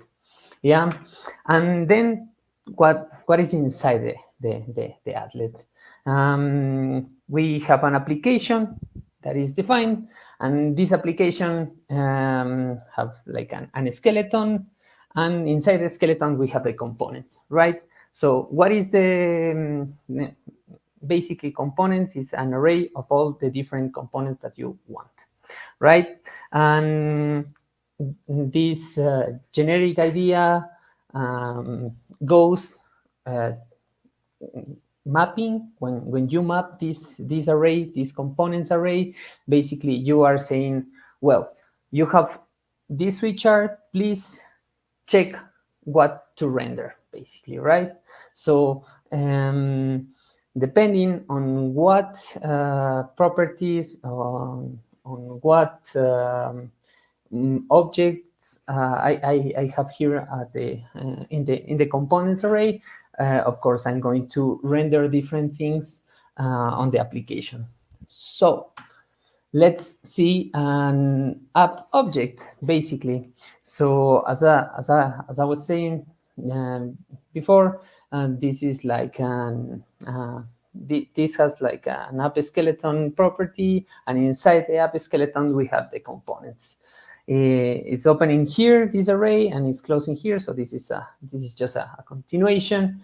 So what do we have here? We have I don't know. We have a type that is a text, that could be just an static text. What do we have here in the next item of the components array? We have a type input with a text name, for example, and then at the end, just pretty basic application, we have a submit button, right? With no actions for now. So this is not doing anything, but with another property that is a variant. So I don't know, for the ones who have used MIUI or Chakra, we have different variants like outline it, contain it, could be text. So the idea is that you can define the different buttons that you want. So what is the output of all of this? What is the final result? Is that you can have a home page with your different applications. And for example, this one is the object that we just saw. So this is the static text that is saying just please write your name on the input below. We have an input with a name, and we have an outlined button, right, with the text submit. And this is just pretty basic, pretty simple, but of course you can have a better form, right, with more things, just a full name, email. You can handle phone, I mean number inputs. Could be a big text area for the comments. Also, here we have checkboxes, for example, for accepting the terms of policy, and we have another type, another variant of another button variant, basically here with the same text. So yeah, basically this is like the way of you can. For you to create a generic application, this is a valid pattern on the React world. So I just wanted to say the takeaways for this little talk. So first of all, doc typing can be applied to a React application, right? Using narrowing, using these type predicates, and of course using the type guards. So yeah, that's one point. The next point is, of course, React is good enough for creating generic applications. And yeah, I invite all of the React experts, the React community to change your mindset, the way that you develop React, creating a project like this. Try to make things generic, and of course this is not all the work. Of course we need backend support and more things, but yeah, you can achieve a generic application using just React and TypeScript. Yes. Yeah, that's all for my talk. Thank you for the attention. If you have any questions, I'm happy to answer. And you can see here this code. Well, you can find the code with a real example with different applications of that I created here. Just a repo. I don't want to get credit for these slides. This was created using SlidesGo, and also some of the images that you just saw are from Freepik. So yeah, this is it. Thank you very much. Wow, David, I learned a lot today. I seriously feel that I've been writing the React code not the best way. I feel that now, and I can write it in a more sophisticated way. So I now know what is duck typing, and I already like the way you put in your slides. I mean, when I saw your first slide, I could kind of get it right where you were going. So the way you put your entire slide and the content in those curly braces, so I think that was very mindful. So great session. So let's take a few questions from the comments we have, and I'm gonna keep your slides up here so that people can see it for a longer time. This first question from Sophia, and the question is, how does duck typing in TypeScript enhance the flexibility of component interfaces in a React application? I think the idea behind duck typing is basically being able to handle all of these different interfaces, all of these different components. So yeah, basically it's like write your type guard and you are making sure that you have the type defined there.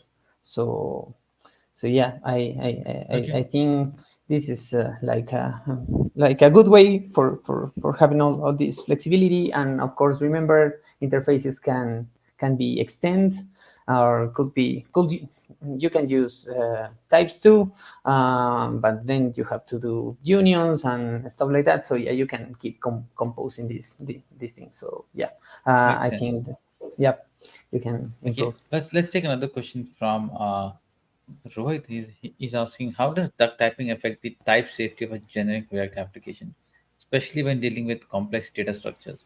This is interesting. Yeah, well, we have lists and lists inside of lists here on this generic idea of application, and yeah, it's getting harder in these kind of things, right? But yeah, I would say that for the common cases, for the common scenarios, for the common forms that you use, this is like really straightforward. But of course, if the data structure keeps growing and we have a tree or something like that, yeah, it is getting harder.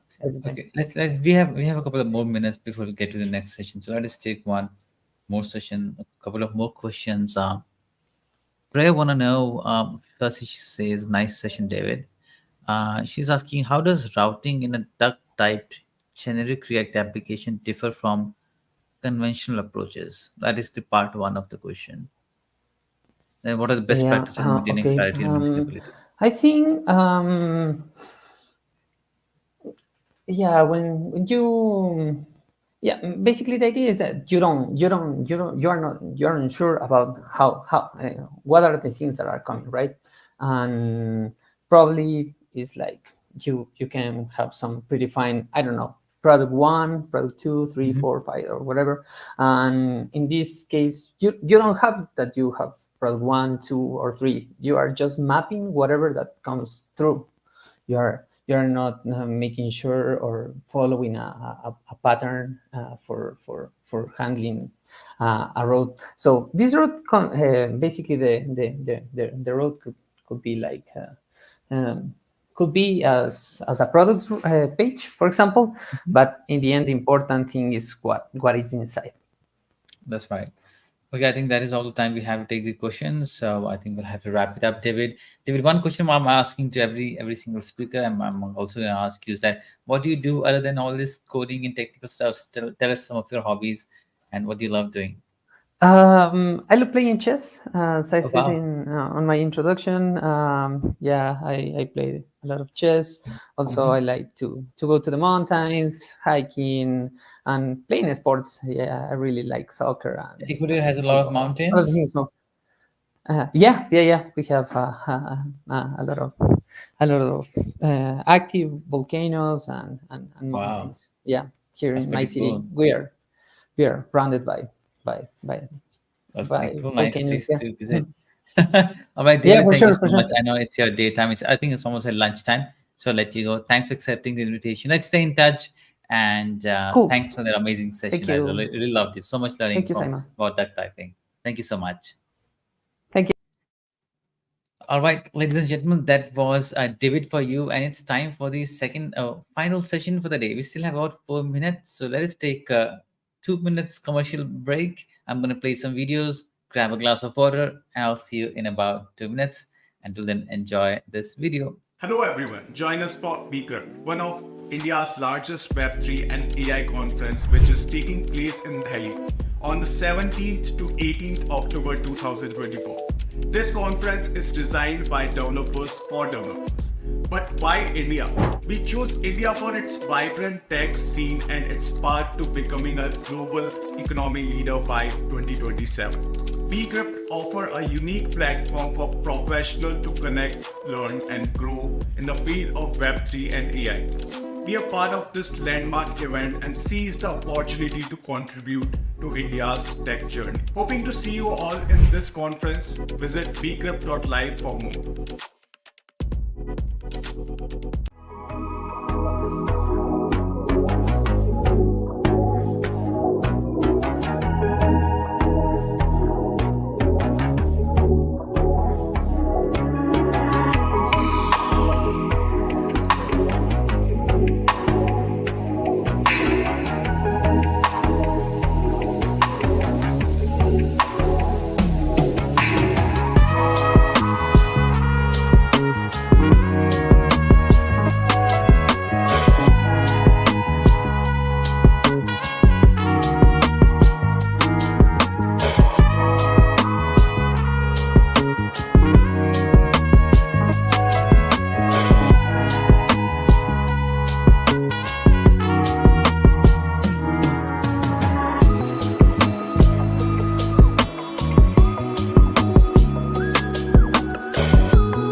All right, ladies and gentlemen, we now move to the final session for the day, final session for the conference, and joining us for this session is Colin Gray. He's going to talk about put it all in state, and he's a principal developer at Shopify. I think he's the very first person I know from Shopify, so I'm really excited.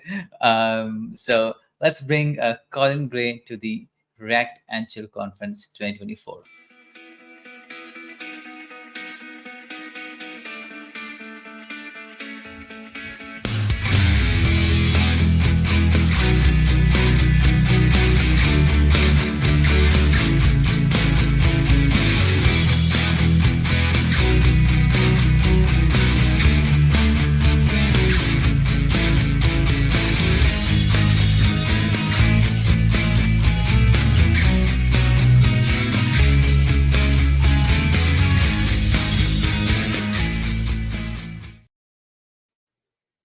Hi, Colin. Welcome to the conference. Hey, Simon. Where in the world did you get that picture of me wearing a suit going skiing? Well done.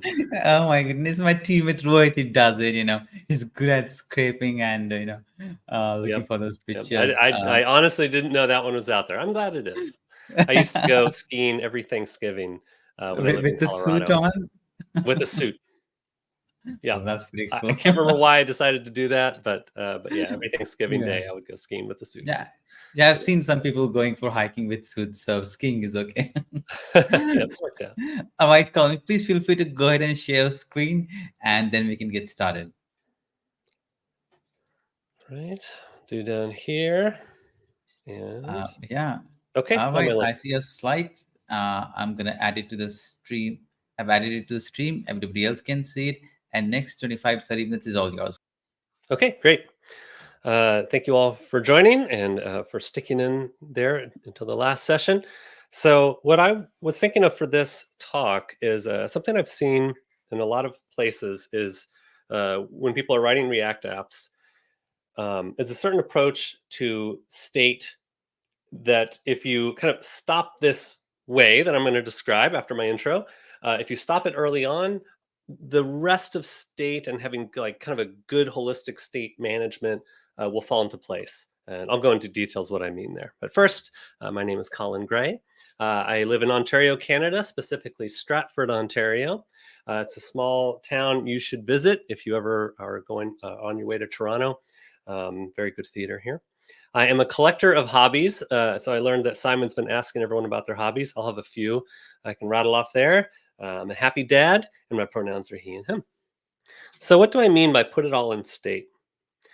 What I mean is that when we typically get a design, we start to reverse engineer the dynamic parts based on the design. So we're going to look at, I've got a couple text inputs here. Okay, then I need two things that are dynamic. And if I have two things that are dynamic, I'll have two pieces of state. This is the line of thinking that I want to kind of hold up and shine a light on and solve for, because there's something wrong with this. The reason that I think something is wrong here is that our visual state might come from many things that are kind of contributing to that state. The most common two are UI events and network.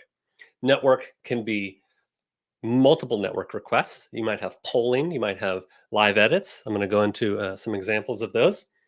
But you could also have, you could think of hardware events if you're doing Bluetooth events or some other hardware event. Anything basically that is a side effect.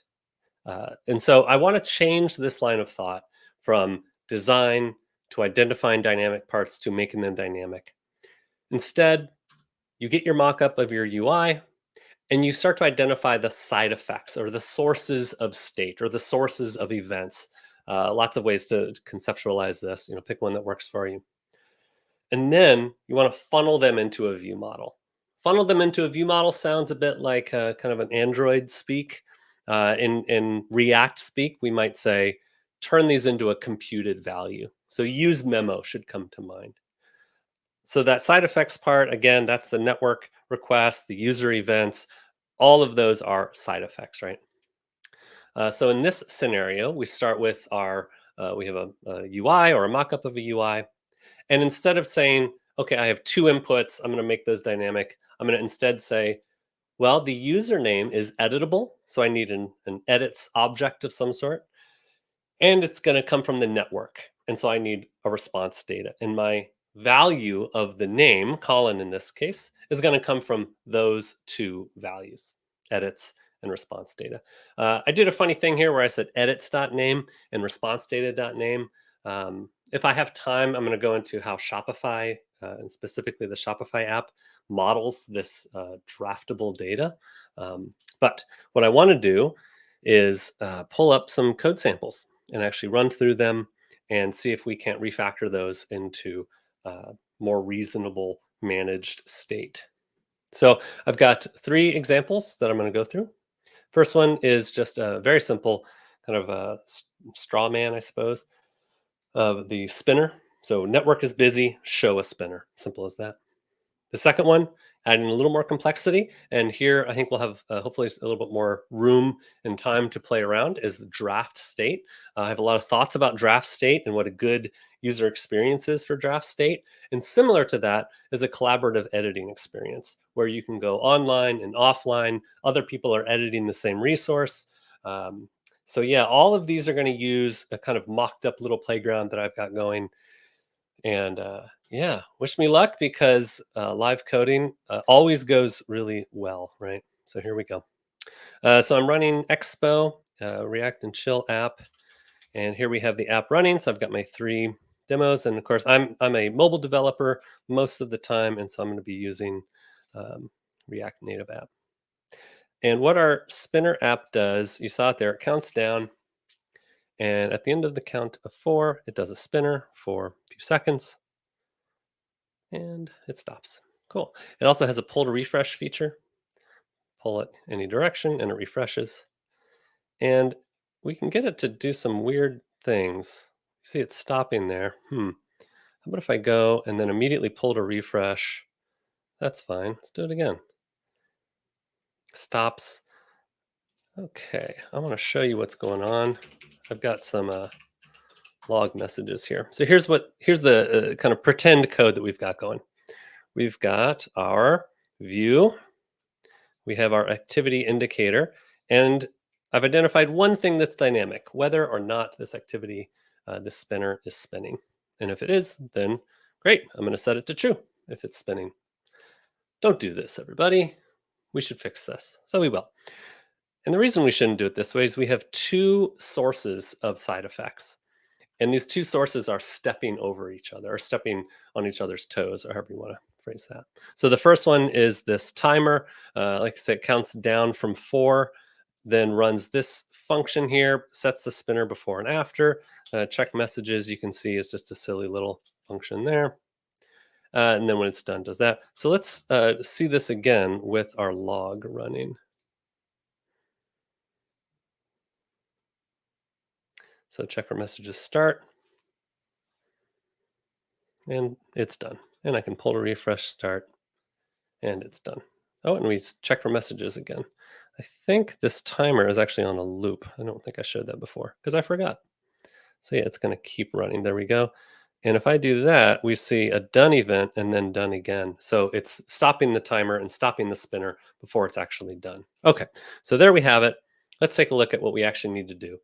We have two sources of side effects, so two sources of state.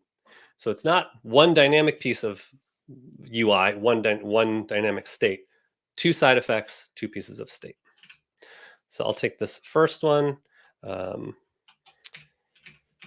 I'm going to change this one to is messages loading. And I'll take this one, and that'll be is refreshing. Oops.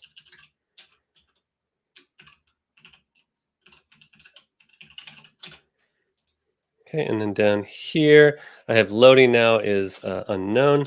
So I'll say is loading is refreshing or is messages loading. Hopefully you beat me to this because I think any programmer worth their salt would take a quick look at this and say, that's straightforward. Yeah, this is meant to be the straightforward example. So stick with me. Let's see here. Oh, what are you talking about? There's my live demo.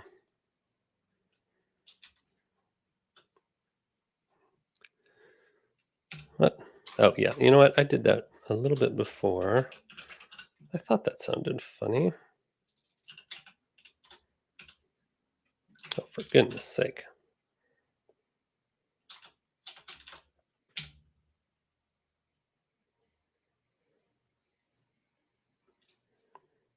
Okay. Cool. I'll get that running. Done. Still spinning. Done. A little hard to see, but start, done. Oh, there's an interesting one. So I can pull to refresh and pull to refresh again, and it actually clobbers itself. So now we've got this is refreshing. You can run this 2 times. If is refreshing, return, because we don't need to do that. That should be cool. Cool. All right, and as long as we have a network request in flight, that spinner is still going. Okay, so contrived example, hopefully a simple one, and everyone's kind of on the same page of like, got it. Side effects equal state. That's a silly statement. You see what I'm getting at.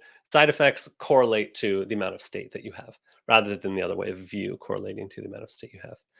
Let's look at the next example that I have here.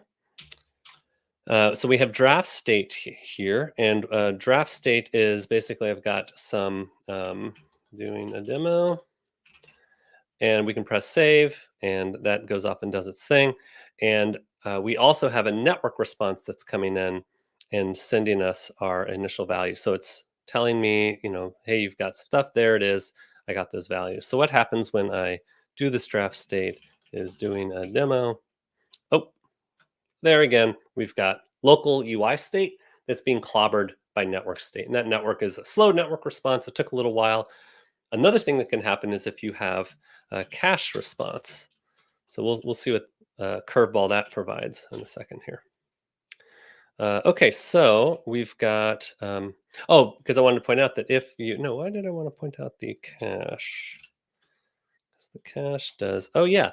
So you've got the editable state, you've got a network response. Throw another curveball in. What if you have a cache response? And the cache response is different from the network response. So yeah, the cache response is going to come in and give us a nice quick value there. And we go, oh, okay, great. We've solved it by increasing the speed of our network request. Well, no, because once this thing has actually completed, we're going to get new values that clobber. So yeah, the thing that you need to avoid is this kind of order of operations thinking. Oh, I will have a network request go out. I will freeze the UI until the response is done. Here, let me show what that is. So we have this is loading. So down here, we could have these enabled, disabled.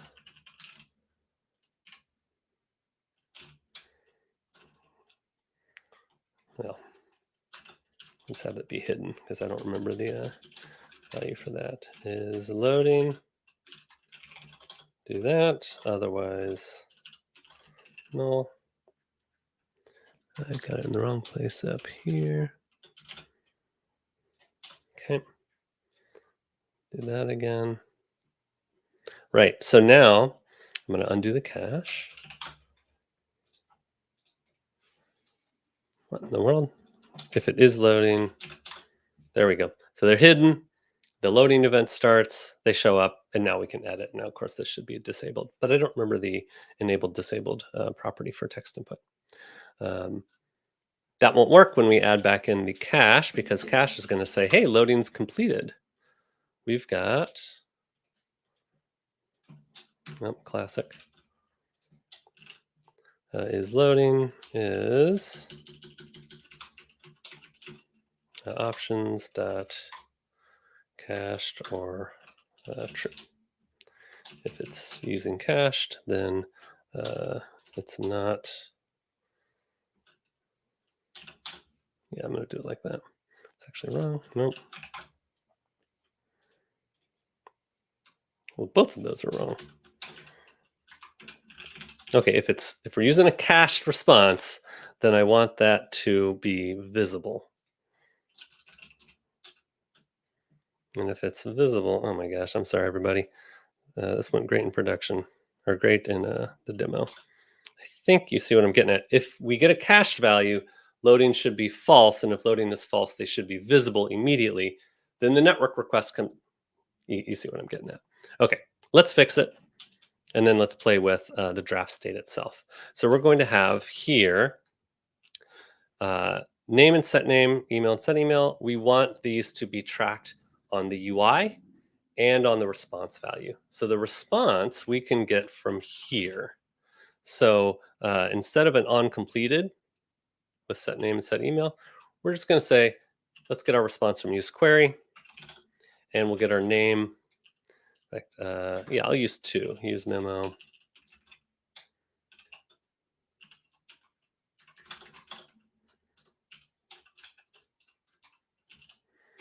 And now, what to do here? We could say name, and this is going to turn into, I'm going to call it UI name and UI email. We want to track whether they edited or not. And I want that to be a specific value. This is just my kind of spider sense.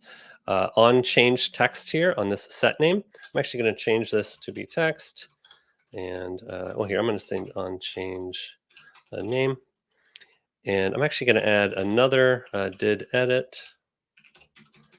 Set did edit. False. Like I said, this is just my spider sense of what to put in state. Remember the name of the talk, put it all in state. Like rather than have a name that is undefined until I give it a value, and that means that I edited it, make a separate state for that. You'll thank yourself later.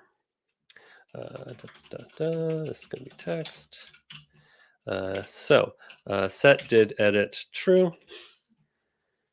I might need this to have two of them because I'm going to have, no, you know what? I'm going to have it be one value for both text fields, even though I said, right, don't map that, because if you edited either of them, I don't want network to modify the other one either. Once you're editing, that's the behavior I want. Once you're editing name, then it's like hands off both. Cool. So I'll say set to edit that. Let's change email. And this is going to be set name, text. Cool. Doesn't know what that is. It's a string on change that one. That one. Cool. So now, if I did edit, then return the UI name. Otherwise, return the response dot Is it data? No, it's just this stuff. Response.name. And that needs a default. Let's see if I got my prints right. Okay. Yep. And this is going to did edit, UI name, and response. And then I'll have the same thing for response is possibly undefined. And here, email. Okay. So pausing to catch my breath here to make sure this is all how I want it. Not crazy about this. Of course, I want these to be disabled. In fact, why don't we pull this up? And it's text input base, which is name as constructor and type of this state. No. Try that again. Text input.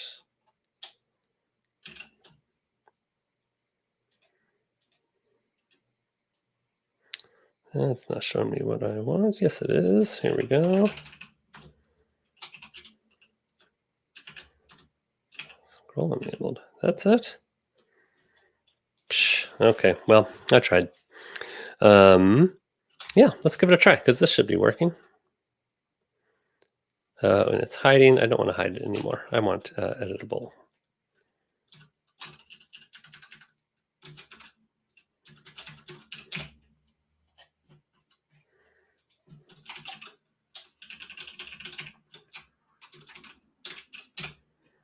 There we go. Okay. That's interesting. Same name, Larry and Larry, because I didn't do my memo right. Here we go. Okay, there's that. Now that's using the cached value. I'm going to disable that cached value so that we get here and I can start typing anyone's name. The result comes in, no edit. If we wait, we'll get that. That information will roll in. Okay. Now, good UX, I actually think here we need something to say. If our response, we have a value and we have a name, and this doesn't equal our name. And what? And did edit? I want more state in here because I want something that says you edited this before the response came. And now that you've edited it, the response came in and these two things are different. So here we would say, your values may be out of sync. And then we'll have, oops, possible press here to use the network values. I'm a coder, not a writer.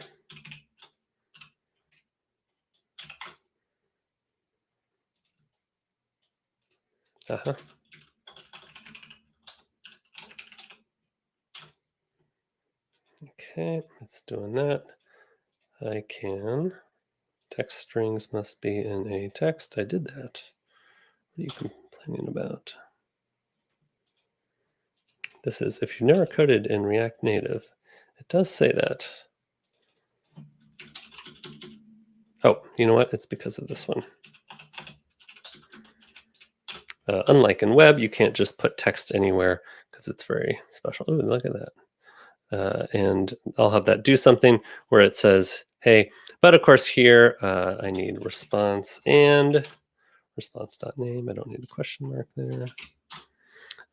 Cool, that one's the good case. And if we don't, if I edit it first, comes in, says, hey, you edited before. This is just a little, I'm inserting a little good UX thing in here of having an editable form with a kind of like feedback for your user. Oh, I got values and you started to overwrite them. You might want to do something about this. Press this and it'll load them in.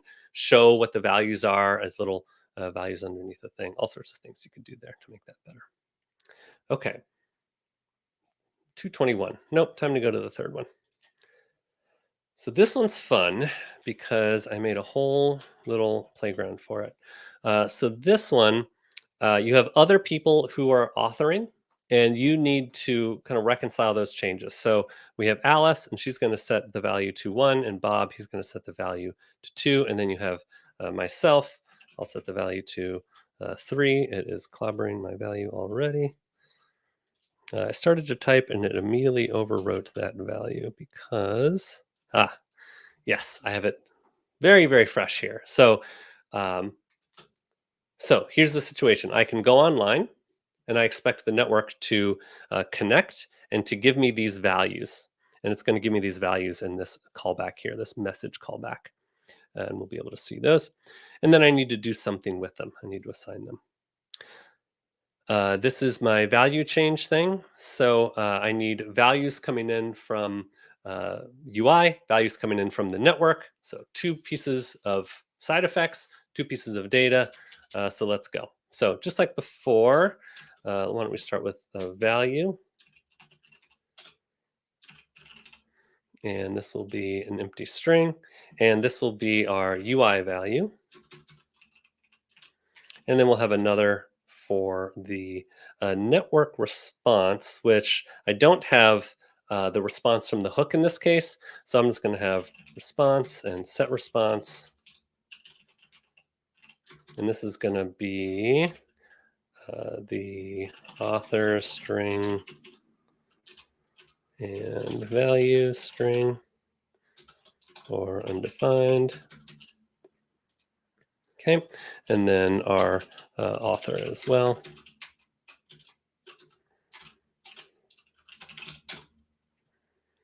Okay, on value change. Oh, actually our author, this is an interesting one where it's not editable. It just is this value if I edit it.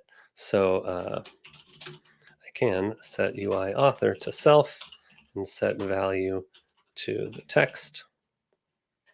Then I'm going to need my value to be my UI value and my author to be, I'll just do it as a UI author. That'll give me some editable things there. Cool, author is you. Now, if I go online, we get values, but we're not showing them yet. And so here's where we would say, oh yeah, no problem. I have a place for that. Set response is author value. And then down here, again, did edit. I find that to be a useful thing. Set did edit true. Did edit.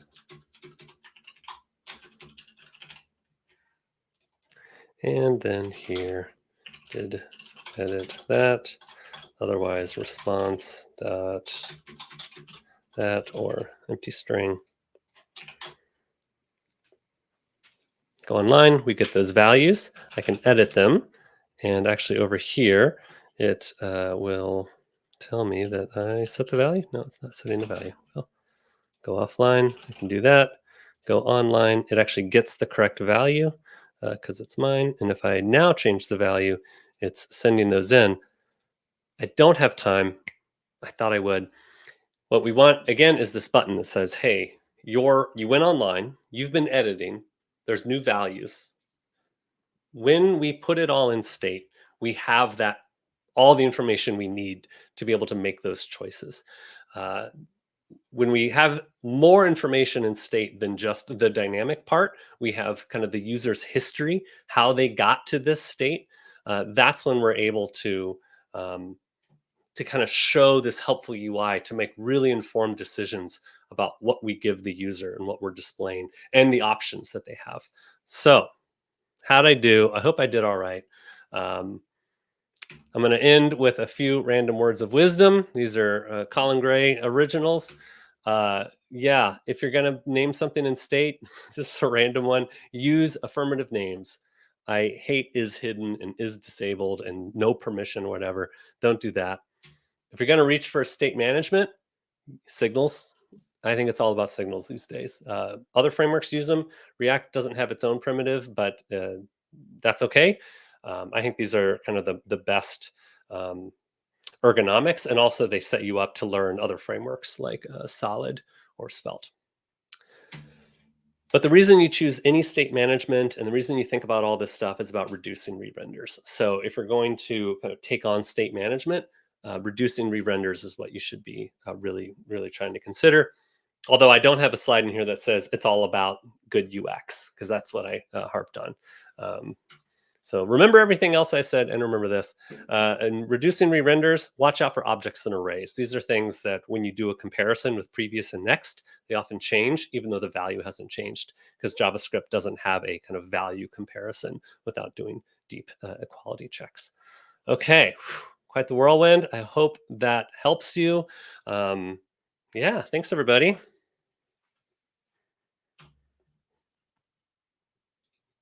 Wow, Gordon. I like the way you ended it, right? Especially with last two balls of wisdom. Those tips. I've never seen anyone doing it, so loved it. And thanks for that amazing session. We had some demo demon. I think. Oh, of course we did. Yeah. All right. So let's take a few questions as while we have time. There are a few in the comment that I can see. The first one is by Sophia. She's asking, can you provide examples of situation where denormalized state data offers significant advantage over traditional state management approach in React? Well, yeah, she says traditional state management. I actually tried to use traditional state management here. Like I just reached for use state. I didn't reach for anything fancy. So denormalized state, though, that is what we're harping on here. What I'm arguing for is that this is not denormalized. Denormalized would imply having it in multiple places. Well, we don't. Like in order to properly have state versus view model, we need more in state. So that means that your network requests come in one place, your user events come from another. You are not stuffing them into one state. Oh, I see. So I would argue that this is normalized state. You could disagree with that, but yeah, this says denormalized, and I'm saying no, this is normalized. The other form we had was actually clobbering. We have multiple pieces of state that are going into the same place, and we're using time to have the correct data, and that's not what React should do. React should never have time as part of the equation. So how did you come out to this conclusion that this is the right way to do? I mean, of course, from your experience, right? Yeah. No, I think I'll have to harp on the thing I just said. Time shouldn't be part of the equation. What I often see is like the kind of anti-pattern is when people have events, so button clicks, network responses, listeners, whatever that might be. And when they see this bug, they'll say, oh, I expected them to happen in this order. And when they don't, this bug happens. And you go, okay, well, the order shouldn't matter. Like, it's not that your network request comes in and then, no, your network request can come in at any time. That's what you have to assume. This goes with kind of thinking of React as a declarative UI framework. So as you kind of pull at that thread, say, well, what does it mean to be declarative? Well, it means that you shouldn't have new date in your use state constructors. All sorts of stuff emerge from that. Yeah, I'll have to go back and revise my state knowledge for React and rewatch your session. Right, I'll need some brainstorming on that. Let's take another one from Freya. She's saying, hi, Colin, how do you ensure performance optimization when dealing with high denormalized state? Why is everyone saying denormalized in large scale? Because it seems denormalized. No, that's very intuitive. I'd argue that it's wrong, but I get it. It is very intuitive to say, oh, you're storing the same thing twice. Well, no, because the two values can come out of sync with each other, and so if they're the same value forever, then they are denormalized. They're just copies. But if they are changing and falling out of sync, then that's a signal that they're actually normalized. So how do you ensure performance optimization? In this case, we're dealing with strings, and they're in these kind of leaf components. So it'd be very hard to get it wrong in all the demos that I had. The danger, and this is my brief slide on state management, is all about reducing re-renders. You want to be able to make changes in a high-level component and have only the leaf components re-render. That line of thinking is certainly a big one. I harp on that a lot. So when you go to choose a state management library, and the reason that I really like signals is because they kind of encourage that line of thought. The primitive that you're passing around is a stable object that you can subscribe to easily to get those changes. So that is one. Yeah, you're optimizing for only changing what is necessary, and that is kind of regardless of any other tip that I gave. Yeah. Yeah. You should write a book, Colin, you know. Have you If ever I wrote a thought book, about it'd it? be called, Why Didn't They Ask Me? Okay, I'm gonna take one more comment, and it still says, I think one said it and then everyone just followed it on. They thought it's denormalized. So everyone's saying, how does I have a new name for this talk. Your denormalized state is my normalized state. I think Sophia started and then everyone Denormal just is the followed. new normal. I don't know. Yeah, that makes sense. How does this state data in React improve handling of user and network events with conflicting current state views? Yeah. Well, I'm sorry that I didn't demo that more. Yeah. I feel like that should be in here. So I'll mention briefly how Shopify handles draft state. Okay. So we put everything in state. We do not use query, for example, which I hope stops everyone in their tracks. How can you not? We don't. We have a state management object. It's kind of per feature. It's not a global like a Redux store. We call it store manager, and it's per feature. And that is responsible for network requests via these kind of external data sources, which we attach via middleware. So in this case, it's an Apollo client. So we attach an Apollo client via middleware to the state, and we tell it, send this request, please, usually on mount. Request goes out, and it comes back and goes into that state object. Cool. So now we have network response. It's in state, and it's separate from all other user state. So we would call, and the user state is kind of the thing you declare. This makes it very easy to look at your UI and point out all the things that are dynamic. You put those in user state, but then you have this other source of state, which is like network requests or polling or uploading or user preferences. So then we derive the value that we want via a selector. So we have these three very kind of obvious places to put code: middleware, user state, and selectors.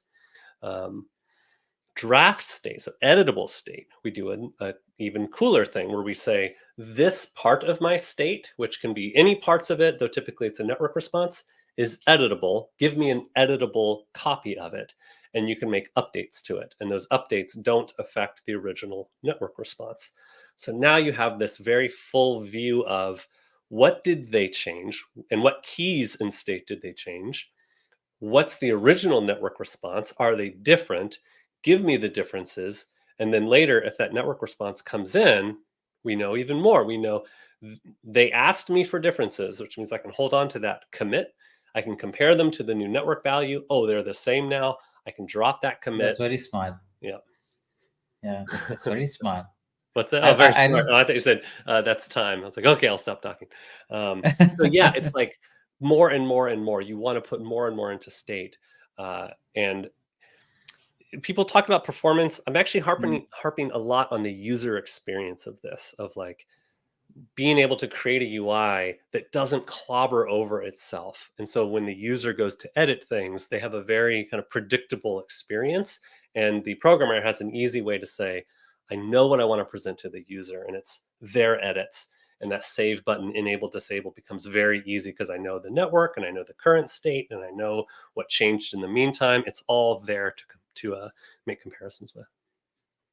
Wow. And Colin, hearing you makes me feel like I've never written a good React code. No. I'm sure it's lovely. Yeah. No, the default behavior will get you far, and hopefully this will get you further. All right, let's see one final question that we have from the comment. Bhaskar, he's saying, what are the key challenges of managing complex state in React, especially when multiple events interact with state simultaneously? Yeah.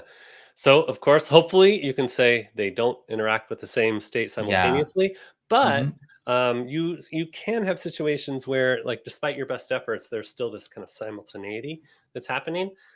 So for instance, if you have a kind of real-time data application, you might actually have something where there's this reconciliation that can happen with real-time data, where there's like cached values and then refreshed values, but they come in on a queue and they might kind of boom, boom, boom, boom, boom, come in very quickly. And just because of the way React works, it'll kind of flash each one at you rather than letting them kind of throttle. Lots of ways to solve that. You could add throttling to your real-time data code. That's probably a good idea, even like 100 millisecond throttle. But let's set that aside and say that you have this like random, lots of events coming in.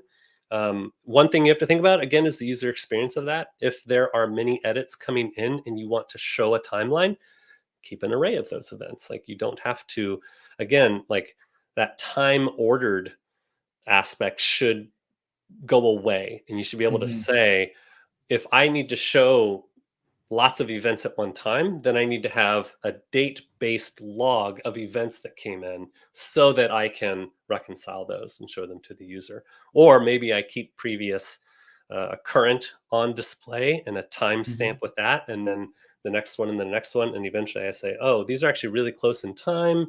So I'm going to not show the latest one. I'm going to wait, or, something like that. Yeah, I feel like they have a particular example that I'd like to harp on, but I'm not exactly sure. But, put it all in state, right? Separate it out. Try and have separate buckets for these different sources. Don't think about what's being displayed. Think about the source and derive what is being displayed. I use that word derive a lot when I'm kind of working with developers on a feature. I'm like, we want to be able to derive this state or this view model based on all the state that we have. Oh, perfect. I'll let you get some breath, and I'm going to ask a question from my end now. Okay, cool. My question is not very technical. I've used Shopify a lot, right? So I'm curious. I mean, is your team the one who was building Shopify? I mean, the one it's a low code, no code platform plus 100 many things, right? You can create very beautiful landing pages and all that. You can have your e-commerce and everything.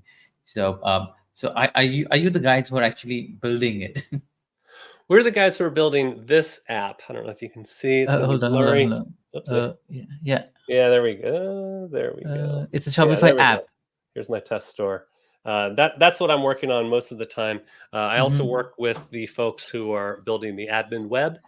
So I'm very much kind of client side application developer. But in terms of the team that makes Shopify, there is no one team. It is thousands of developers and goodness. Hundreds of teams, and it's wild. Yeah, I'm also very curious, Colin. One thing that is lovely about Shopify is that it has a lot of integration, right? There must be at least like 10,000 things you can integrate. You can create couriers and whatnot, everything you can do it. So how do you build up an application that works with so many different organizations at the same time? I don't have any idea about it. Yeah, well, and I think there's many important parts of that. I'll say the ones that come to my mind. One is that we dog food all of our APIs. So if most of the APIs that third-party developers use, first-party developers like myself also use. So we're using the same ones. We prefer not to have the kind of backend for front end, although we do have backend for front end services. So they're strategic because we want to be dog fooding. That ensures that those APIs are fast because we're using them all the time. Certainly things like search, basic listing, product details, all of those things we're using the same APIs as our third-party developers. A lot of that work is on the kind of if you're building for websites, then we're thinking of our Hydrogen, headless stores and the ability to work within that domain, or on the classic kind of liquid side of things. Actually, where my mind goes is all about where it connects to the front end. And so there's a lot of these plugins that we need to be able to display in the app and run those in kind of controlled sandboxes.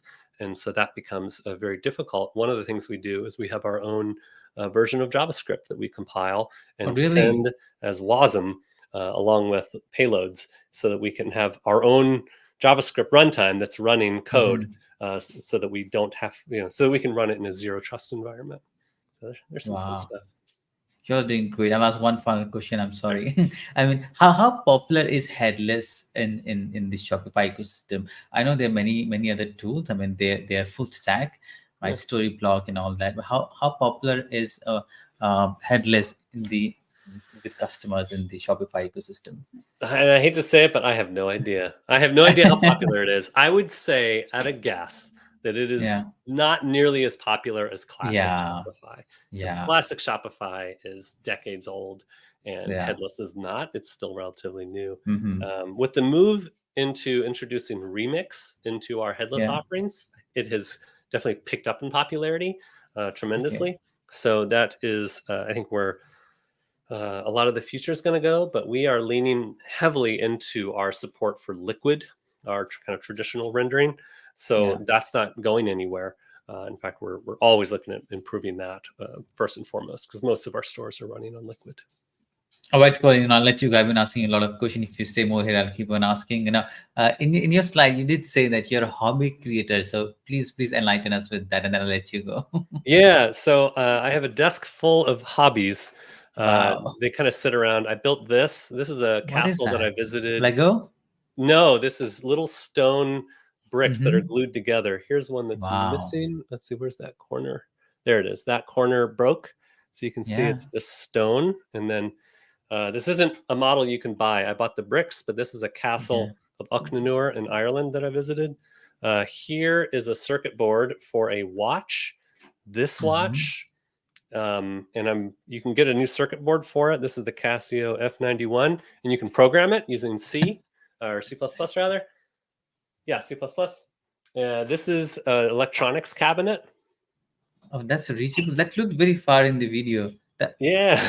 So I built the cabinet because I'm a woodworker, and then I tinker with the electronics as well. So that's a handful. Oh, here's another one.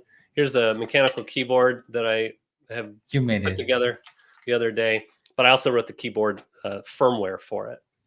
Wow! Because why not? And you have a something framed? Yeah, that's my first computer. Yeah, that's a 386 with 4 megs of RAM that I wrote a mountain of QBasic on, and that's it. Yeah, with the VGA card. Wow, and you frame it, right? Yeah, I need to get a plaque for it that says "Mother." You're so interesting, Colin. I really enjoyed hosting you, and your session was really great. Thank you so much for accepting the invitation. I know it was very last minute. We invited you, but thank you so much for accepting this on such a short notice. Any final thing you want to plug in before we wrap up this entire conference? Happy to answer more questions. I'm at Colin TA everywhere. COLINTA on X and LinkedIn and everywhere. Yeah. Colin TA at colinta.com. However you want to get a hold of me. Happy to answer more questions. All right, Colin. Thank you so much. I'll let you carry on with your day. I know it's already in evening time, 2:30, 3 o'clock. Thank you so much, and it's an honor to host you. My pleasure. All right. Happy hacking, everybody. Bye-bye. All right, ladies and gentlemen, that was a stunning session for you by Colin. It couldn't have got any better to have someone like Colin with his expertise to conclude this conference. It was lovely. Now let us look at what's next. So this was React and Chill Conference season 2, not season 2, I should say, edition 2. Next year, we're going to come back again with same month, and we're going to do React and Chill Conference for the third time. Well, actually, the second time that would be, but if it was a React conference in the past, I would call it the third time. I also wanted to talk about some of our upcoming events. I'm going to quickly share my screen, and as I've been telling everyone, I quickly want to talk about the BCRIM conference that's coming up from October 16th to 18th. We're still adding speakers. There's a lot to be learned here about Web3 and AI and blockchain and whatnot. So please go ahead and register yourself. With that said, we also have Hack India hackathons going on.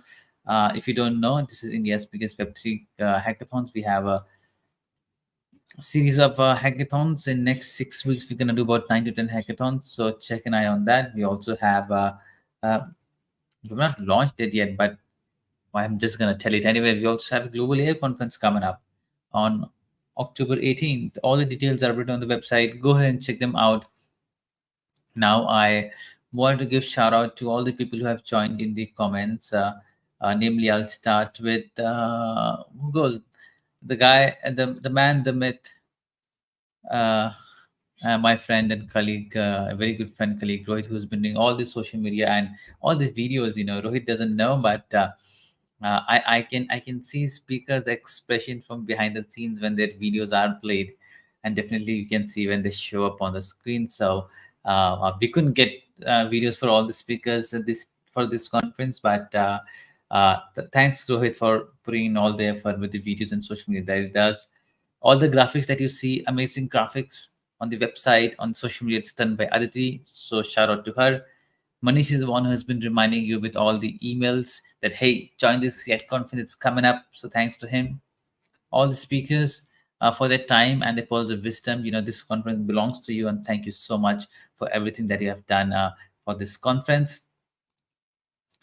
And then a shout out to everyone who tuned in, and especially to Ganesh, Bhaskar, Paolo, and Freya for being very continuous with asking questions and making this conference interactive. And what else? And finally, the CSharpCorner and CSharp TV. CSharpCorner being the organizer of this conference, CSharp TV for the streaming it. Ladies and gentlemen, with that said, I see Ganesh saying music top class for earlier conference, and this too. And that's it. Rohit is spot on. That's it, ladies and gentlemen. That's me, Simon. I don't know if you will see me in next year of React and Chill conference or not, but until I'm here, you'll see me on this camera. My name is Stephen Simon. This was React and Chill 2024. Hope to see you in 2025. If not, then somewhere else. Thank you so much, ladies and gentlemen. Good night.